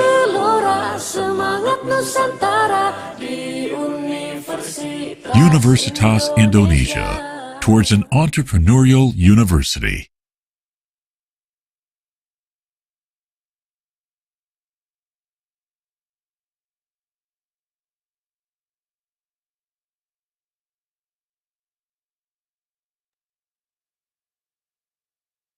Oke, baik. Selamat siang dan selamat bergabung kembali bagi Bapak Ibu yang sudah hadir di sesi siang hari ini. Saya akan switch ke bahasa Inggris ya, karena speaker kami di siang hari ini berbahasa Inggris. So, it's good afternoon here in Indonesia, but good morning to Dr. Michael Gallagher in the UK, who've joined us today. So welcome back to our webinar participants who have rejoined us after their lunch break, and a very warm welcome to all participants who only managed to join us this afternoon. Once again, I will be introducing myself first. Hello, Dr. Gallagher. Good morning. It's very early there, isn't it? It's about 7 a.m. It's fine. So once again, let me introduce myself. Hi, Dr. Gallagher. My name is Manda. I'm a lecturer at the Faculty of Psychology at UI at Universitas Indonesia, and I'll be moderating this afternoon session of the webinar on the digital transformation in higher education in the changing world. Just a brief housekeeping rule. As with the earlier sessions, this final session of the day will start with the 25 or so minute presentation by our speaker, followed by a question and answer session. During the Q&A session, participants joining from Zoom are kindly requested to raise their hand before unmuting to ask their questions directly to the speaker, or to type any questions they may have for the speaker using the chat feature of the Zoom application. Those joining from YouTube may ask their questions by typing their questions in the YouTube comment section. Throughout the duration of the presentation, to prevent unwanted interruptions, we kindly ask all audience members on Zoom to turn off their microphones on their device. Before we begin, allow me to first introduce our distinguished speaker for this final session for the day, Dr. Michael Gallagher, who's a senior lecturer in digital education and a research associate at the Center for Research in Digital Education in the University of Edinburgh, the United Kingdom. Dr. Gallagher is, without a doubt, quite well-versed in sharing his insights and expertise, as he's had ample experience with multinational teams developing and executing international workshops and training on digital education across Africa, Asia, Europe, and throughout North America. Next, I'll give you a brief overview of Dr. Gallagher's qualifications. It's quite long, but I'll try to make it brief. Dr. Gallagher received his Bachelor of Science in Education with a concentration in English Secondary Education from Wright State University in Ohio in the United States, before completing a Master of Library and Information Science in Management of Digital Information from Drexel University in Pennsylvania, the United States. He also obtained a second master's degree, in particular a Master of Science in Digital Education from the University of Edinburgh, the United Kingdom, before completing a PhD in Mobile Learning and Humanities in Korea from the University College London in London, the United Kingdom. Prior to his tenure at the University of Edinburgh, Dr. Gallagher had previously served in a wide range of positions in academia across the globe, including in Korea and Africa. He had also worked as the Outreach and Education Manager at the Digital Library JSTOR, a researcher at MOOC research team, and a consultant in course design for GSMA. Currently, in addition to his work at the University of Edinburgh, Dr. Gallagher is also serving as a member of the Advisory Council of Benin American University in Nigeria, a consultant for Open Learning Campus at the World Bank, and a co-founder and director of, I apologize if I'm pronouncing this wrong, Panoply Digital in London, the United Kingdom. Pretty close. Panoply Digital, yeah. Panoply, okay. Very close. Given his expertise and experiences, I personally can't wait to listen to Dr. Gallagher's presentation, and I'm sure all of you feel the same way too. So without further ado, let us welcome Dr. Michael Gallagher to share his insights with us in his presentation titled Reinventing Education Post-Pandemic. Dr. Gallagher, the stage is yours. All right. Thank you. Thank you so much for the introduction. That was very comprehensive too. So it was Sorry, I copied and pasted from your LinkedIn, if you could tell. Oh, okay. I was like, oh wow, they really gonna give my whole educational history. That's good. Welcome everybody. I'm just gonna share my screen if that's okay. So everybody should be able to see my slides. If you could maybe just chime in and let me know. Can we see the slides? Is that okay? Yes, it's working just fine. Excellent. Thank you so much. So everyone, as suggested, I'm going to be talking to you a little bit today about what does education look like in higher education in the post-pandemic phase that we're currently in. Hopefully it's post and not in between or anything like that, but for the most part what we've learned and how we sort of distill that and what kind of methods you can use to approach this in your own teaching or your own research or what have you. Real briefly though, just in terms of what I tend to focus on in terms of my research, I work a lot with, currently it's pretty exclusively with sub-Saharan African universities in Uganda and Nigeria and Tanzania, mostly working with digital technologies and how they sort of interact with higher education, the working of higher education. A lot of that has to do with working with particularly marginalized groups. So I work quite a bit with refugee organizations, internally displaced populations, those with disabilities, things like that, using technology as a means to get them into higher education. And when I'm not doing, I work a lot for organizations like UNHCR and things like that in that capacity. When I'm not doing that, I often do a lot of teacher training in terms of how to work online. How is it different? And I heard in the introduction there talking about hybrid and blended and online. Our MSc in digital education, I'm the program director of that program. We've been online, we've been running since 2006, I believe. So it's a decent amount of experience in this space, and we take a very, very critical lens to the role of technology in higher education. So that's basically the background. I come from working with a lot of marginalized populations, so my advice in this space would be largely around how to care for those who are currently most marginalized. I'm at the center, and it was mentioned at the very beginning, you're welcome to check that out. We do a lot of events and things of that nature, and we're all very research active. In this space, all the researchers teach on the MSc in digital education, and we're all members of the center, so the research and the teaching are quite closely interlinked. So what I'll be talking about today is, again, my focus is largely digital education. I come from an educational background, but the overall emphasis is on the digital parts of this. And I guess, where does the digital sit in all of this kind of post-pandemic talk? As the use of technology was pretty rapidly accelerated there during the pandemic, where does that leave us now? What futures are available to us in education? And you'll hear me mention futures a lot in this presentation, because I think that's the takeaway I want to give you, is that you can engage with futures methodologies quite readily in your teaching to build more anticipation into your students. And again, how do we teach anticipation? I'll talk about what anticipation is in that respect. So I think it's important to note, regardless of what people have mentioned, generally commercial organizations mentioned about the role of technology in education as being this radically transformative entity, it alone does not transform anything, really. What technology generally does in education is it solidifies or even accelerates that which was already there. So if there's a particular group that are disadvantaged, they tend to be more disadvantaged when you move into education, unless you're very, very, very careful about how you approach digital design, how you use technology in the classroom or how you use technology online will inevitably have an impact on your students' ability to participate. So it's important to get that right. That even the Facer and Selwyn work right here is very it's a good introduction to this sort of discussion. It's about the fact that we need to move beyond the myths, move beyond the commercial kind of marketing rhetoric, and get into the spaces that technology actually does well.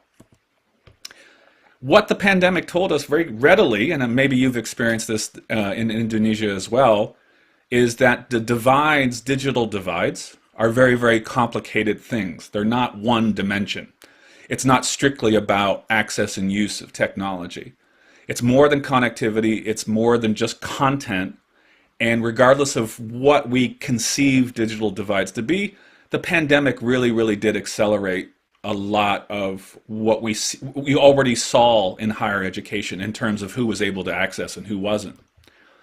The divides are based on any number of things, and a lot of these are not technological, right? So the idea of social and cultural capital. So the students that I work with, largely refugee students, many of which who have not completed their undergraduate education, they're coming in a different language, they're coming from a different country, their legal status is quite contested.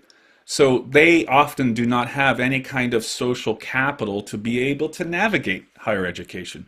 The language and the jargon used in the different disciplines, or just in essence, navigating through just using your capacity to communicate, is very limited.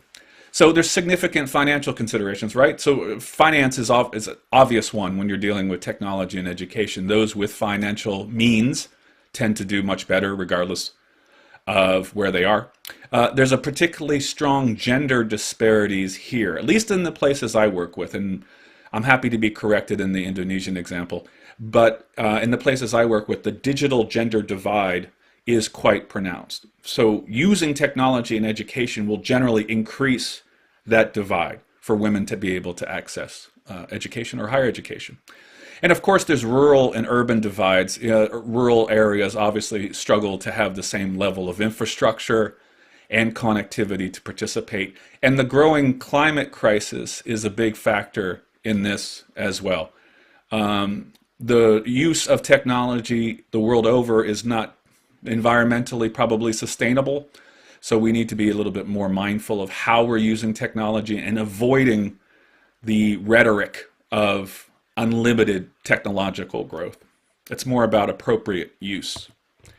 So COVID and closure. So it affected everyone, obviously. I mean, I'm sure everybody has horror stories from their time. I worked a lot with teachers, with faculty at the University of Edinburgh in getting them online into a comfortable position where they were able to teach. The UK closure was about, it was close to 9 months or so, something along those lines. There was multiple closures. The campus was pretty empty, I think, for the better part of 2 years almost. So a lot of people were doing their teaching online, obviously. It affected everyone, and the role of digital was clear in terms of maintaining education, continuity of education, but it was wildly uneven. It wasn't just students either. It was staff who struggled to connect, who struggled to have a connection at home that was sufficient to do their teaching. So it really revealed a gross kind of inequality in the larger landscape of the university. And so what did we learn overall through that process? We'll talk a little bit about that now. The digital divides and the way forward. So it's important when you're working through the layers in the inequality stack one by one. So again, technology doesn't introduce anything necessarily that wasn't there before. So you have a stack of inequality, financial, gender, versus rural-urban divides. All of these things compound into a divide. So how you work through the layers one by one is really the critical skill here. Understand the context as well. Social norms matter. What works in the UK might not work in Indonesia and vice versa, right? So it's important to understand how people communicate, how education is structured. And this is an important bit here. Post-pandemic education depends on prioritarianism instead of utilitarianism. And you are very free to disagree with it. Many of my colleagues disagree with me in this respect too. But again, I work with very, very marginalized populations. So an emphasis, a prioritization on those most marginalized groups generates dividends for everyone in my professional context. Rather than focus on what does the greatest good for the greatest amount of people, you're focusing explicitly on very marginalized groups and how they access digital education. Ultimately, the question is, what future are we trying to enact here? Because education is indeed an enactment of the future. It's an engagement with the future. So ultimately, if we can't imagine a better educational future, that's a failure of imagination. The future is there for us to enact, to take, to engage with. We just need to identify what the most preferable version of that future is to be able to begin to this. And we'll talk a little bit about a few different projects here. So the first is really introducing the idea of futures methods. And this is the point I think is most relevant to your teaching. How you do this in your own disciplines. So for example, I'm in education, that's not a discipline, but I'm in education, somebody from science or somebody from math, somebody from engineering would approach this radically differently. But ultimately you're teaching futures methods.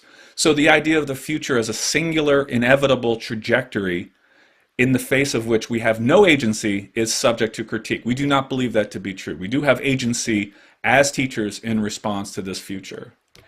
So a few projects we did at the University of Edinburgh that I was involved with it as well, but the Near Future Teaching Project, which was from pre-pandemic, it should be noted, pre-pandemic, but it gave us a lot of frameworks to deal with the pandemic.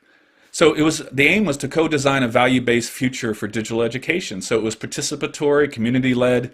It engaged with about 400 people, faculty, students, staff at the University of Edinburgh. And that was the beginnings of our response to the pandemic. So we picked this up again in 2022 because we realized a lot had changed in the intervening 3 years. Obviously there was a worldwide pandemic. So we picked it up again and we did this Higher Education Futures project. And it's important to note the difference with futures. It's not about prediction, it's about anticipation. So that's what we're focusing on. You're not trying to predict the future, you're trying to anticipate the multitude of futures that could come your way. And looking for new desirable futures among all the different futures available to you. So futures and anticipation, it's an accepted field. There's a lot of reading to do, there's a lot of methodologies, there's a lot of theory around it. But futures and anticipation, it attempts to predict the future, aspire to eliminate risks of uncertainty. So we're not trying to predict the future, we're not trying to eliminate uncertainty. That's not the goal. So you have another option here, which is foresight, which is designed to help actors, in this case teachers, with insights into multiple possibilities. And anticipation, which is the one we're focusing on today, which is what I use with my marginalized audiences, assumes an active and critically reflective interaction with futures that are unknowable. This sounds very, very important to a teacher to me. So post-pandemic education teaches anticipation in some way. You're critically evaluating the landscape in front of you. You're engaging with futures that are not fully knowable. We don't know what's coming, but we know our response to it can be informed by our critique. So the process, and this is for both projects, this is the process, and this should sound very similar to a teaching process for your discipline as well. You research, everything is based on the research. So you research the trends. You're not just making up these futures. You're researching the trends. For us, it was digital education, the use of technology in education. So we focused on future forecasting reports, GEM, the Global Education Monitoring Reports, these things that attempt to project a little bit into the future. We researched all of those and distilled themes from those. We distill values from the community. So we're doing the research and we're talking to our community. What do you want the future to be? What values do you hope will be in that future? So you're using the research and the values in tandem. You create scenarios. This is the part that is most applicable to a post-pandemic kind of teaching. You're creating scenarios, possible futures that your students would have to engage with. You know, a lot of these obviously could be around climate crisis, or it could be around the changing job market, or it could be around the role of artificial intelligence in education or in any sector, any field really. So you create scenarios which the students need to engage with. And then the goal, the teaching task for your students becomes to find a way to express your values in those scenarios. So the University of Indonesia, what do you value? How is that going to be expressed in an uncertain future? And then you determine your preferable post-pandemic future. That's the goal. You're arriving at, this is our preferable future. This is the way forward for us. So again, this is, I'll just briefly run through this. These are the reports. Those are available. All of this material is available. We did the research and we distilled the themes. We talked to our people and we distilled, we talked to 400 some people and we distilled these into short videos around particular themes about automation or ways of learning or community or values and these sorts of things. And then we developed these scenarios, and these are from the most recent version of this project. So for example, your students are kind of tasked with responding to these scenarios. Climate disaster is well underway. That one is a little bit more focused on extinction era universities. AI Academy, these are all available on the links I was sharing earlier. Surveillance is pervasive, behavioral data is constantly harvested by AIs, so that's the AI one. The universal university, the idea of community building, and it's something where the boundaries are a little bit less rigid about what's on the campus and what's not. The campus is sort of disappearing. And extreme unbundling, which means very, very neoliberal approach to education. Teaching is sold directly to individuals by academics. You do it freelance. Everything is a freelance activity. So those scenarios are used to generate a conversation with your students where they tend to discuss what future they want. What's that preferable future that they want? So in this case, we had students do, and you can do it any number of creative methods, right? So you can ask them to write a newspaper headline. You can engage them in the upper left-hand corner. You can see you can engage them in different kind of role-playing exercises, using props, using materials, using whatever they can to get out of their own head about what is happening and what agency I have to enact a preferable future. So you're using creative methods here to have a critical conversation about how are our values expressed in this future. And then from there, that's just another slide with similar things. I actually went to primary schools to have discussions with younger students, potentially future students at the University of Edinburgh, about what their ideal school would look like in response to some of the things we were talking about. And then this is the final part. This is what you do with the students. The students are distilling this. They're analyzing all of this. They're having discussions about this. And then they're distilling this into a focus. The focus being, for us, for these 6 things were the focus of our digital education in the near future. So in the next 10, 15 years, these are the things the University of Edinburgh are focusing on in our curriculum. We're having a big curriculum transformation project at the university. So some of these things are appearing there. So education should be community focused. It should be post-digital. It should, by post-digital, it recognizes that technology is fully embedded in daily life, even if access to that technology is very uneven. It's data fluent. The datafication of education is not going away. It's only accelerating in the face of artificial intelligence. So our students, we hope, will have to be data fluent in some way. Playful and experimental, and I think that came through very, very clearly at the University of Edinburgh, that our teaching should be playful and experimental. Playful, you have the possibility of fast, non-catastrophic failure in your teaching. Students are able to participate, experiment, fail, learn, try again.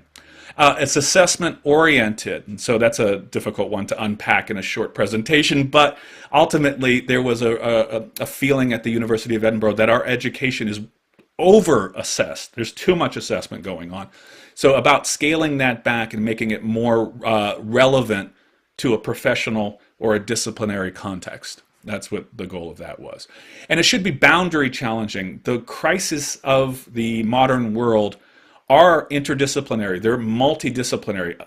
A reliance on one discipline alone is not going to be sufficient to address some of these challenges.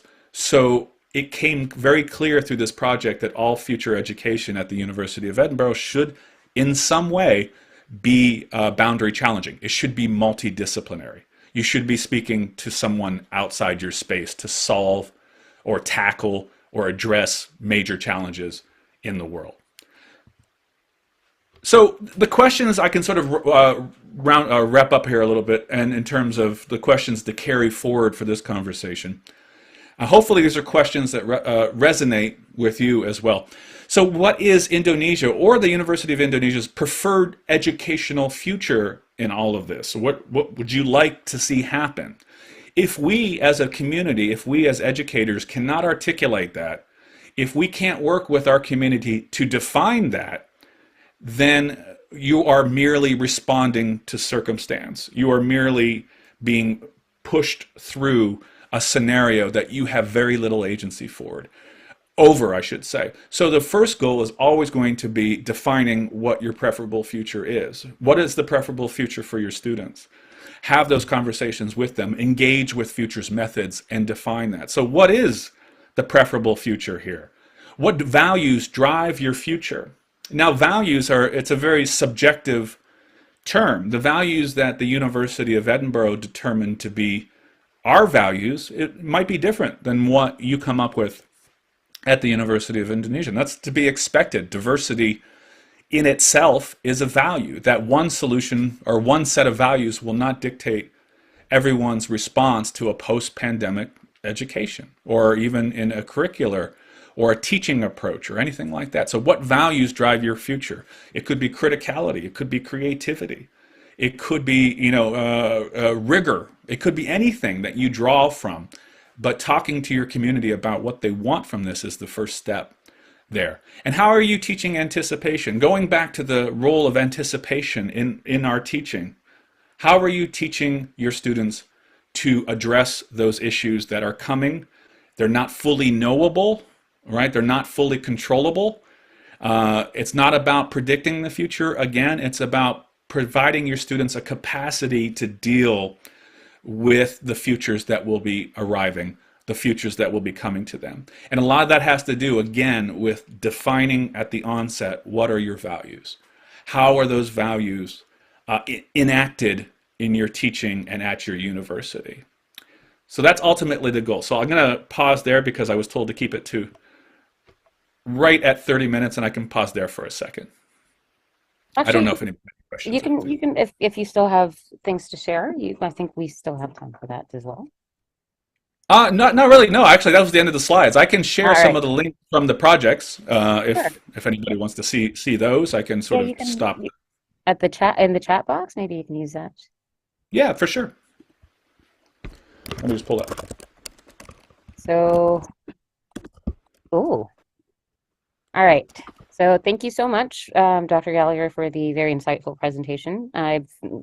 It's very interesting to me that you're working with marginalized populations or marginalized people, because there happened to be a question in one of the earlier sessions about how to improve engagement in the learning process in rural areas, because as you're probably familiar, we do have lots of rural areas here. I was going to invite the audience to ask questions, but before I got the chance to invite them, they already started asking questions, actually. There's one question in the chat box. Would you like me to read it for you, or did you want to just do it? Okay. Yeah, it's okay. I think I can go. I'll just read it for everyone, and then I'll go ahead and try to answer it to the best I can. Yep. So the question, and thanks for the question, everybody, but with the emergence of ChatGPT, it can open up many opportunities for students to become more dependent on AI technology, and has changed the role of the teacher lecturer in the classroom. How do I anticipate the use of AI technology so that students can still experience the process of generating their own ideas? It's a great question, and this is certainly a very relevant one. This is something that we're addressing at our university, and I'm sure you are as well. We're trying to come to grips with what this means. taking a step back in terms of what the dangers are. I think we know what many of the dangers are. We know what many of the possibilities are. In terms of the critical work that we do, we see the rise of things like ChatGPT as something we need to be cautious about, primarily for a few different reasons. Number one, it is blurring that line between what authenticity is and what originality is. What is the work of the student? What is the work of the lecturer? And what's the work of the AI? So making all of that work transparent is very problematic. It's very difficult to do.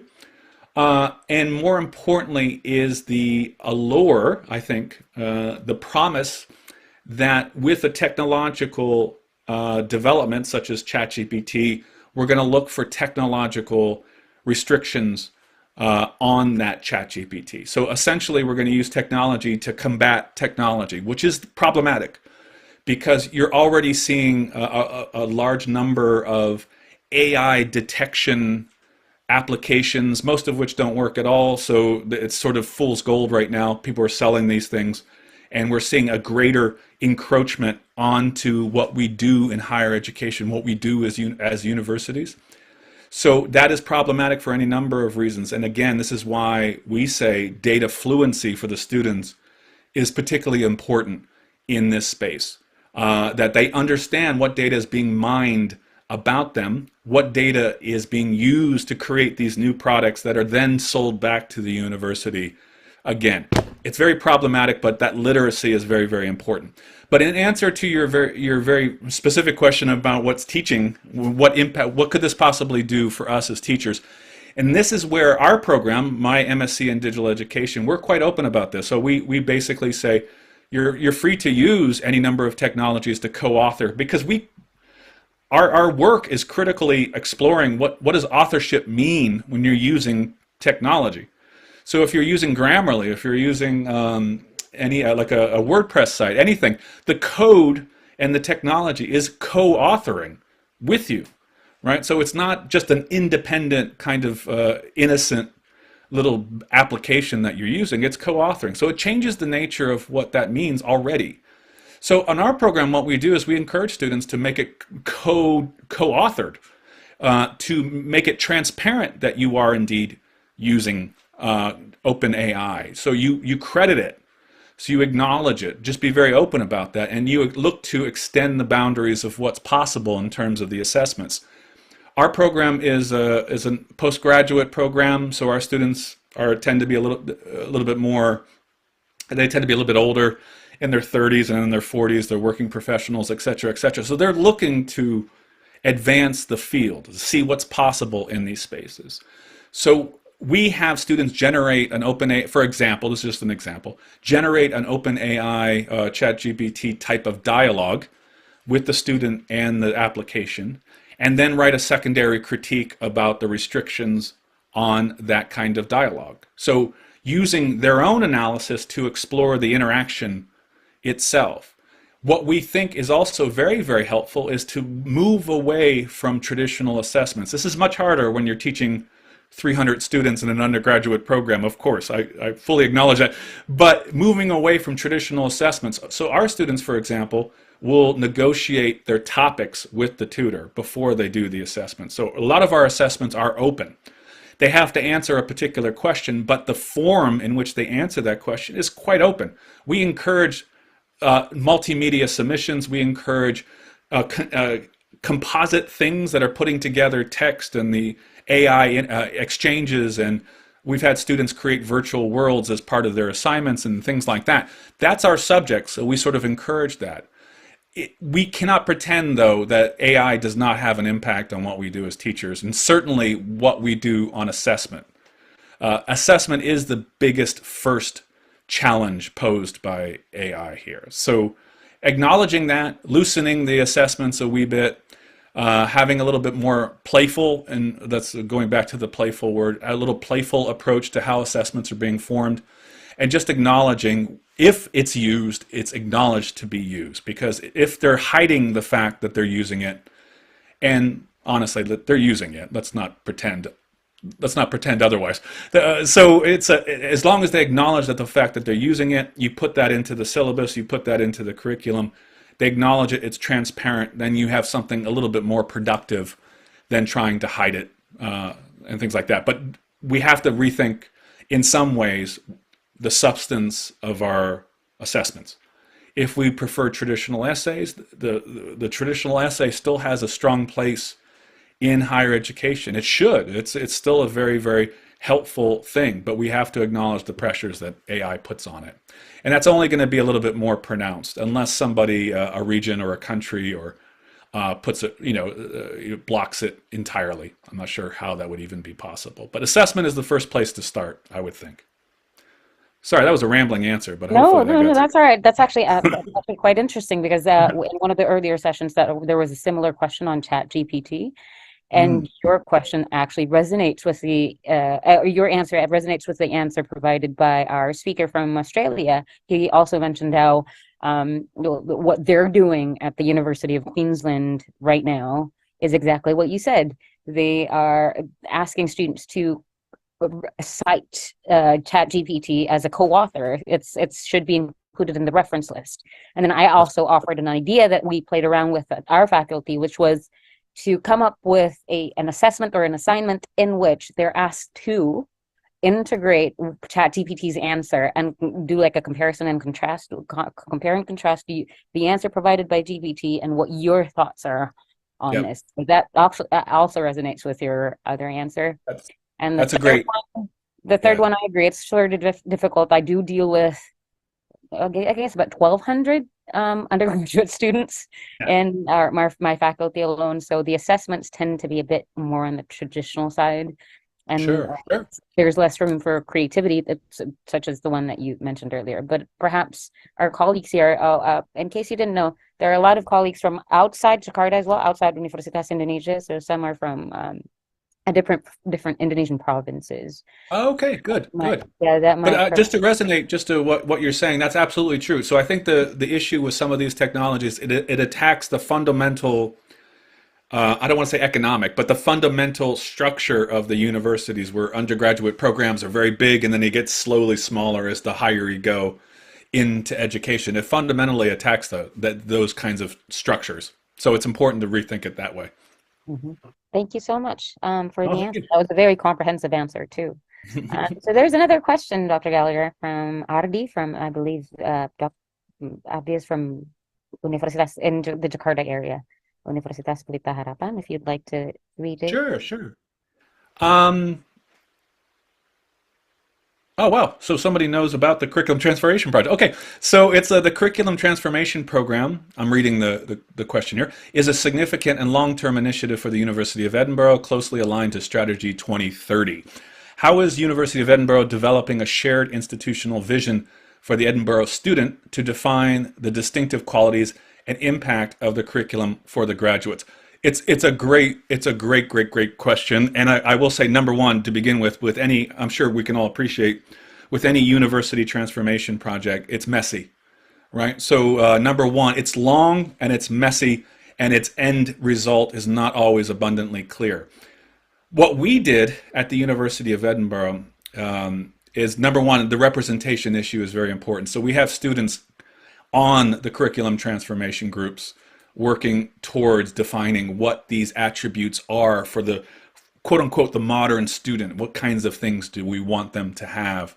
And then the process that we used, this sounds like I'm plugging my own project. I'm not, I promise. But the process that we used the future methods. The Near Future Teaching Project became the methodology for how we approached curriculum transformation. So we're borrowing bits from that old project, inserting it here where it gives them a mechanism, takes a long time, but a mechanism for them to define what preferable future they want out of this. And then working towards that with a body of work around student attributes, around what the substance of the teaching actually looks like, what infrastructure we need to realize that curriculum transformed, these sorts of things. So we use the methodology.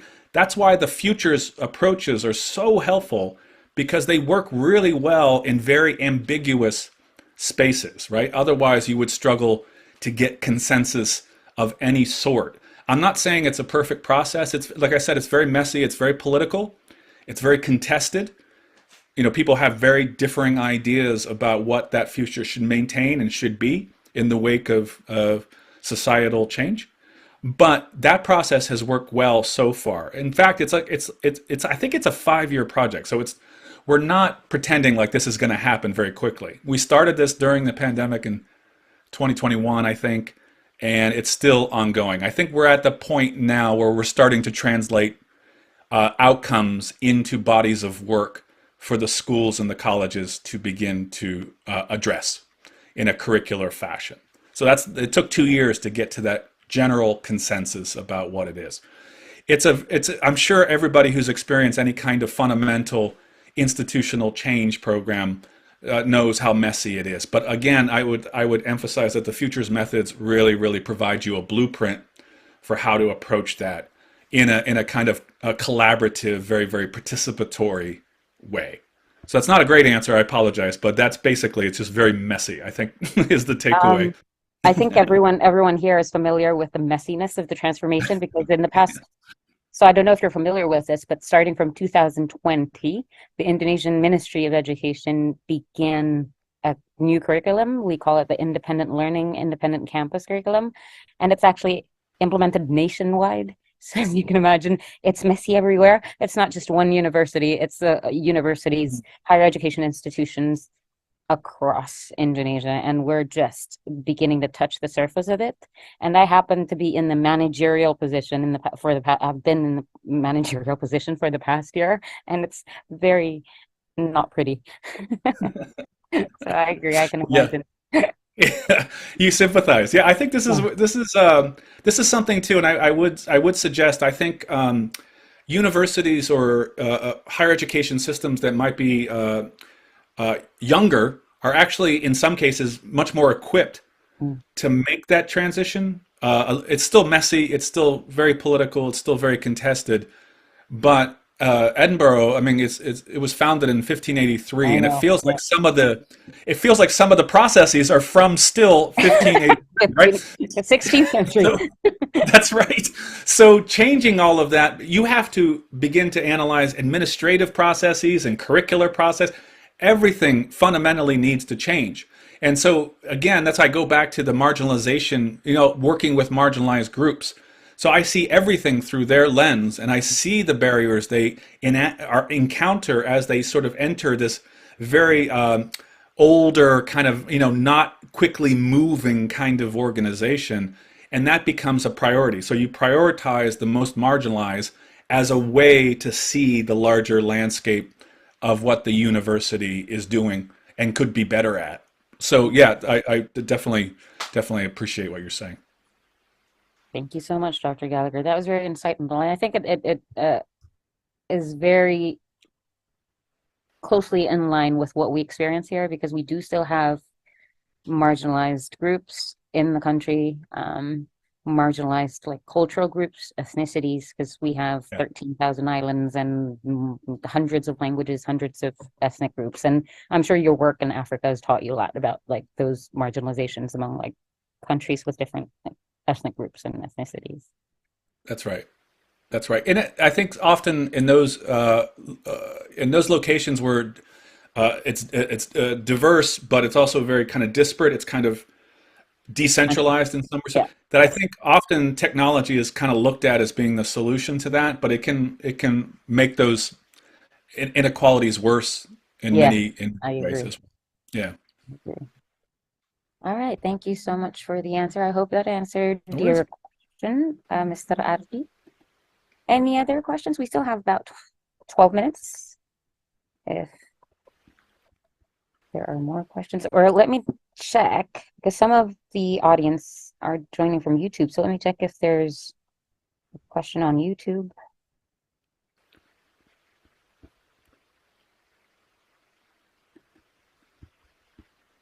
Nope, nothing yet. Any other questions? That's no worries.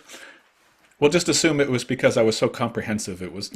It is because you're comprehensive. So I was educated in the United States, if you can't tell already. But I was talking to my husband, who's also educated in the States, and I'm like, come listen. You haven't listened to an American speaker in a while. Yeah, it's been a long journey. But you're all free if you're attending and you're just listening. You're all free. Just reach out. I'm more than happy to answer any questions. You have your email address or your contact number on the PowerPoint slide, is it? Yeah, my contact is on the PowerPoint side. I shared the PowerPoint slides. I don't know if those are going to be distributed or not, but anybody's. I think the team, the academic or the team that committee might actually distribute it later. Okay, if you don't mind, I can. Oh yeah, so there's a question there. Can we have the slides? And I think I'm more than happy for people to have whatever they need here. I can also. I'll just throw my email address in here in case anybody wants to reach out about anything at all. I don't mind. Oh, wait. Oh, there you go. So the Bapak Ibu, sorry, I'm going to switch to Indonesian real quick. Bapak Ibu, ada email Professor Gallagher di chat ya, kalau mau di copy dan paste. All right. So I guess if there are no more questions, I can. Got one question, Michael. Oh, sorry. Yeah. Yes, Dr. Muhammad, go ahead. Would you like to? Thank you. Directly ask? Yeah. Yes. When you said post digital in future education, it means that we need to calculate the role of AI in education. Is that what you say? Thank you. Yeah, I think it was breaking up a little bit for me there. I think that's just because my connection's a little bit poor right now. But Question was about post-digital. Can you hear me? yeah, I can hear you. Okay. So the question was about post-digital. Well, I think you referenced it in the presentation. Were you referring to post-AI? I think of AI, if that's Yeah. There's I can. Yeah, no, it's good. I'm happy to briefly talk about that as well. Post-digital is I don't know if you might be familiar with things like post-humanism or post-modernism, but post-digital is a field of study. It's a growing kind of relatively new field of study where it's not about acquisition or use. It's assuming already that technology is very well embedded into society, although it's not equal, right? So it's embedded throughout society, but it's not equal in terms of being able to be used or accessed by all peoples. But the society itself has already fundamentally transformed itself into a digital society. In many cases, this isn't the same everywhere, but in many cases, that's the case. So a post-digital approach to education, to teaching, would focus on an AI that's already present, all right, and it's just unevenly distributed, and it may or may not be even something that we want, right? So you can acknowledge that we fundamentally disagree with some of the parts of AI, or we think it's a great teaching tool, or whatever our opinion about AI might be. A post-digital philosophical viewpoint suggests that it's already here, right? It's pretending that we can roll back the clock to a moment when it wasn't here is false, essentially. So that's what the post-digital position does. There's a really good journal that focuses exclusively on the post-digital stuff, and it's called Post-Digital Science and Education. It's not a very creative title, but it's a post-digital science and education. It's a really good journal that explores a lot of this through the lens of a post-digital approach. So yes, the long answer to your question is that essentially yes, we would be forced to grapple with, to account for AI in our teaching and in our research for sure. So my research center does quite a lot in terms of the AI AI conundrum. In fact, we just advertised a senior lecturer position for educational futures focused exclusively on AI. So what does the future look like in education with AI? So it's something that universities or systems of education or national, international context need to grapple with. So the approach assumes that It we're doesn't. already currently in it. Sorry, go ahead. I'm sorry. I was just wondering, the approach assumes that we're currently in the post-digital era already? We're currently Can in you say it? that again? I'm so sorry. It broke up a bit there. Oh, so the approach assumes that we're already currently in the post-digital era right now? It assumes what? What was the one word? I'm sorry. That we're currently in that era already, in the post-digital era. In the Post-digital, yeah, exactly. So I think, the post-digital philosophical position suggests that there's no before. Oh, okay. Before technology, we're there. We're in Can't it. reverse back time. Yeah, we can't. Yeah, there's no reversing the trend here. I think the post-digital assumes that we have already fundamentally transformed our societies to the digital space. Okay. What were you going to say? Sorry for interfering. What you were going to say? Did you want to say something before I intervened? No, I don't think. I can't remember. I think we were just talking about the post-digital position there. So I'm not sure if my memory's not that good at this time. Neither is mine. So Dr. Muhammad, I hope that answered your question. It was a clarification on what the post-digital, what the term post-digital refers to. So essentially, it's a philosophical approach. It's the belief that AI is part of our life, like digital. Dr. Yes, Muhammad? thank you, Michael, for your explanation, and I agree with your opinions. Thank you so much. All right. I think we have time for one more question. We still have about 4 or so minutes. If there's anyone who'd like to say something or to ask a question. Let me, once again, sorry, I'm going to refresh my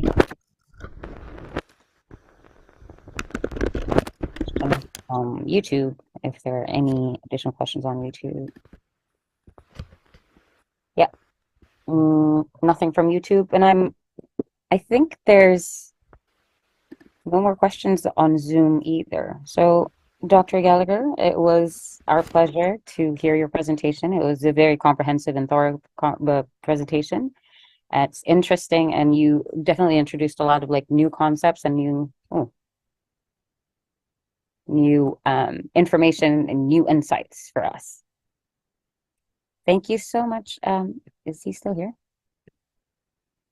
Sorry, did he get kicked out? Disconnect mungkin ya. All right. So, Bapak, Ibu, terima kasih untuk perhatiannya selama sudah dari jam 9 ya, selama beberapa jam terakhir. Bagi Bapak Ibu yang belum mengisi absensi siang, di chat ada link yang disediakan oleh panitia dari DPA-SDP UI. Tim DPA-SDP apakah perlu sesi foto atau bisa ditutup saja? Ditutup nggak apa-apa. Oke, baik Mbak Lucy. Baik, terima kasih Bapak Ibu sekali lagi untuk perhatiannya, untuk partisipasinya. Apabila ada salah kata saya mohon maaf, atau apabila ada kekurangan dari saya sebagai moderator, agar dibukakan pintu maafnya. Dan selamat siang, selamat melanjutkan aktivitas di hari ini. Terima kasih. Terima kasih. Thank you, Bu Manda. Sama-sama. Thank you. Thank you.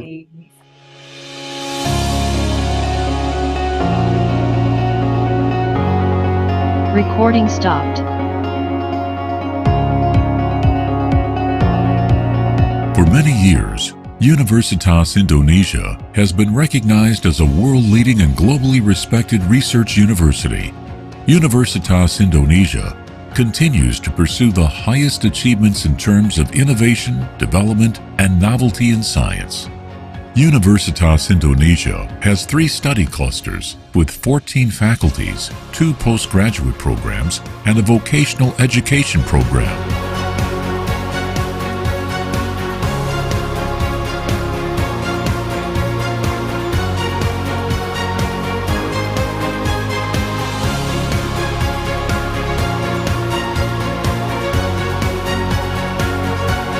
During the COVID-19 pandemic in 2020 to early 2022, Universitas Indonesia has established a health-promoting university program that enables student involvement in controlling and promoting health to their cohorts. Universitas Indonesia has succeeded in becoming the best campus in Indonesia and keeps pushing itself constantly to be in the high rankings of world universities. In addition, Universitas Indonesia has conducted research collaborations with many institutions, foreign partners, and universities. In 2021, more than 2,000 Universitas Indonesia students participated in student exchange programs abroad, as well as more than 1,000 inbound students studying at Universitas Indonesia. Not only students, but lecturers also go on inbound and outbound teaching visits. More than 800 lecturers teach at other campuses abroad.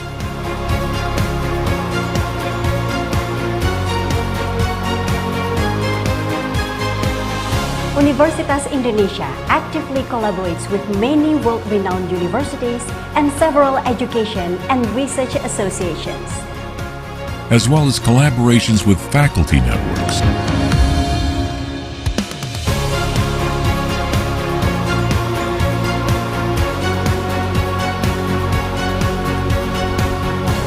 To get higher chance for you to win the competitions, you must develop your own personal capabilities beyond your academic qualifications.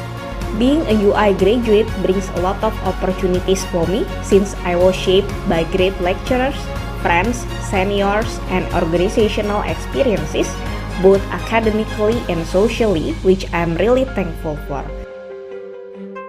Green Metric, one of Universitas Indonesia's innovations that has been widely recognized internationally as the world's first university ranking based on a high commitment to manage the campus environment.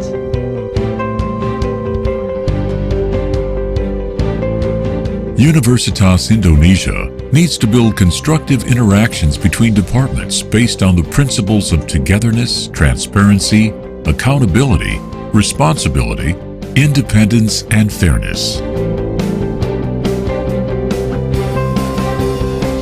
The essence of the university's social responsibility is how we address through teaching, research, and public affairs participation so that we can become a place of hope for future development.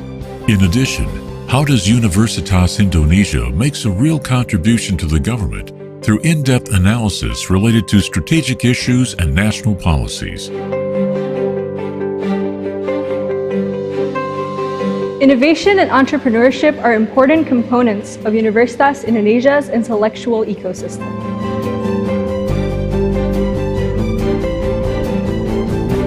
In our engineering labs, we not only conduct research, we also innovate in areas including but not limited to medical instruments, scientifically advanced designs, and electric vehicles.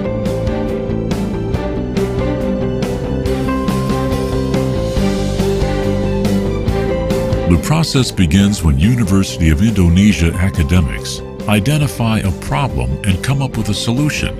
University of Indonesia academics, who come from different fields of study, seek solutions through various research materials, research and creative innovation, until we find a solution to make an impact on society. We have built a startup culture over the past few years that inspires academics to have a problem-solving approach. And for more than a decade, we have been working hand in hand with government, state-owned enterprises, and private enterprises in empowering small medium-scale business sector and entrepreneurship development as a part of Sustainable Development Goal. We learn, we do research, we innovate. And now we are transforming.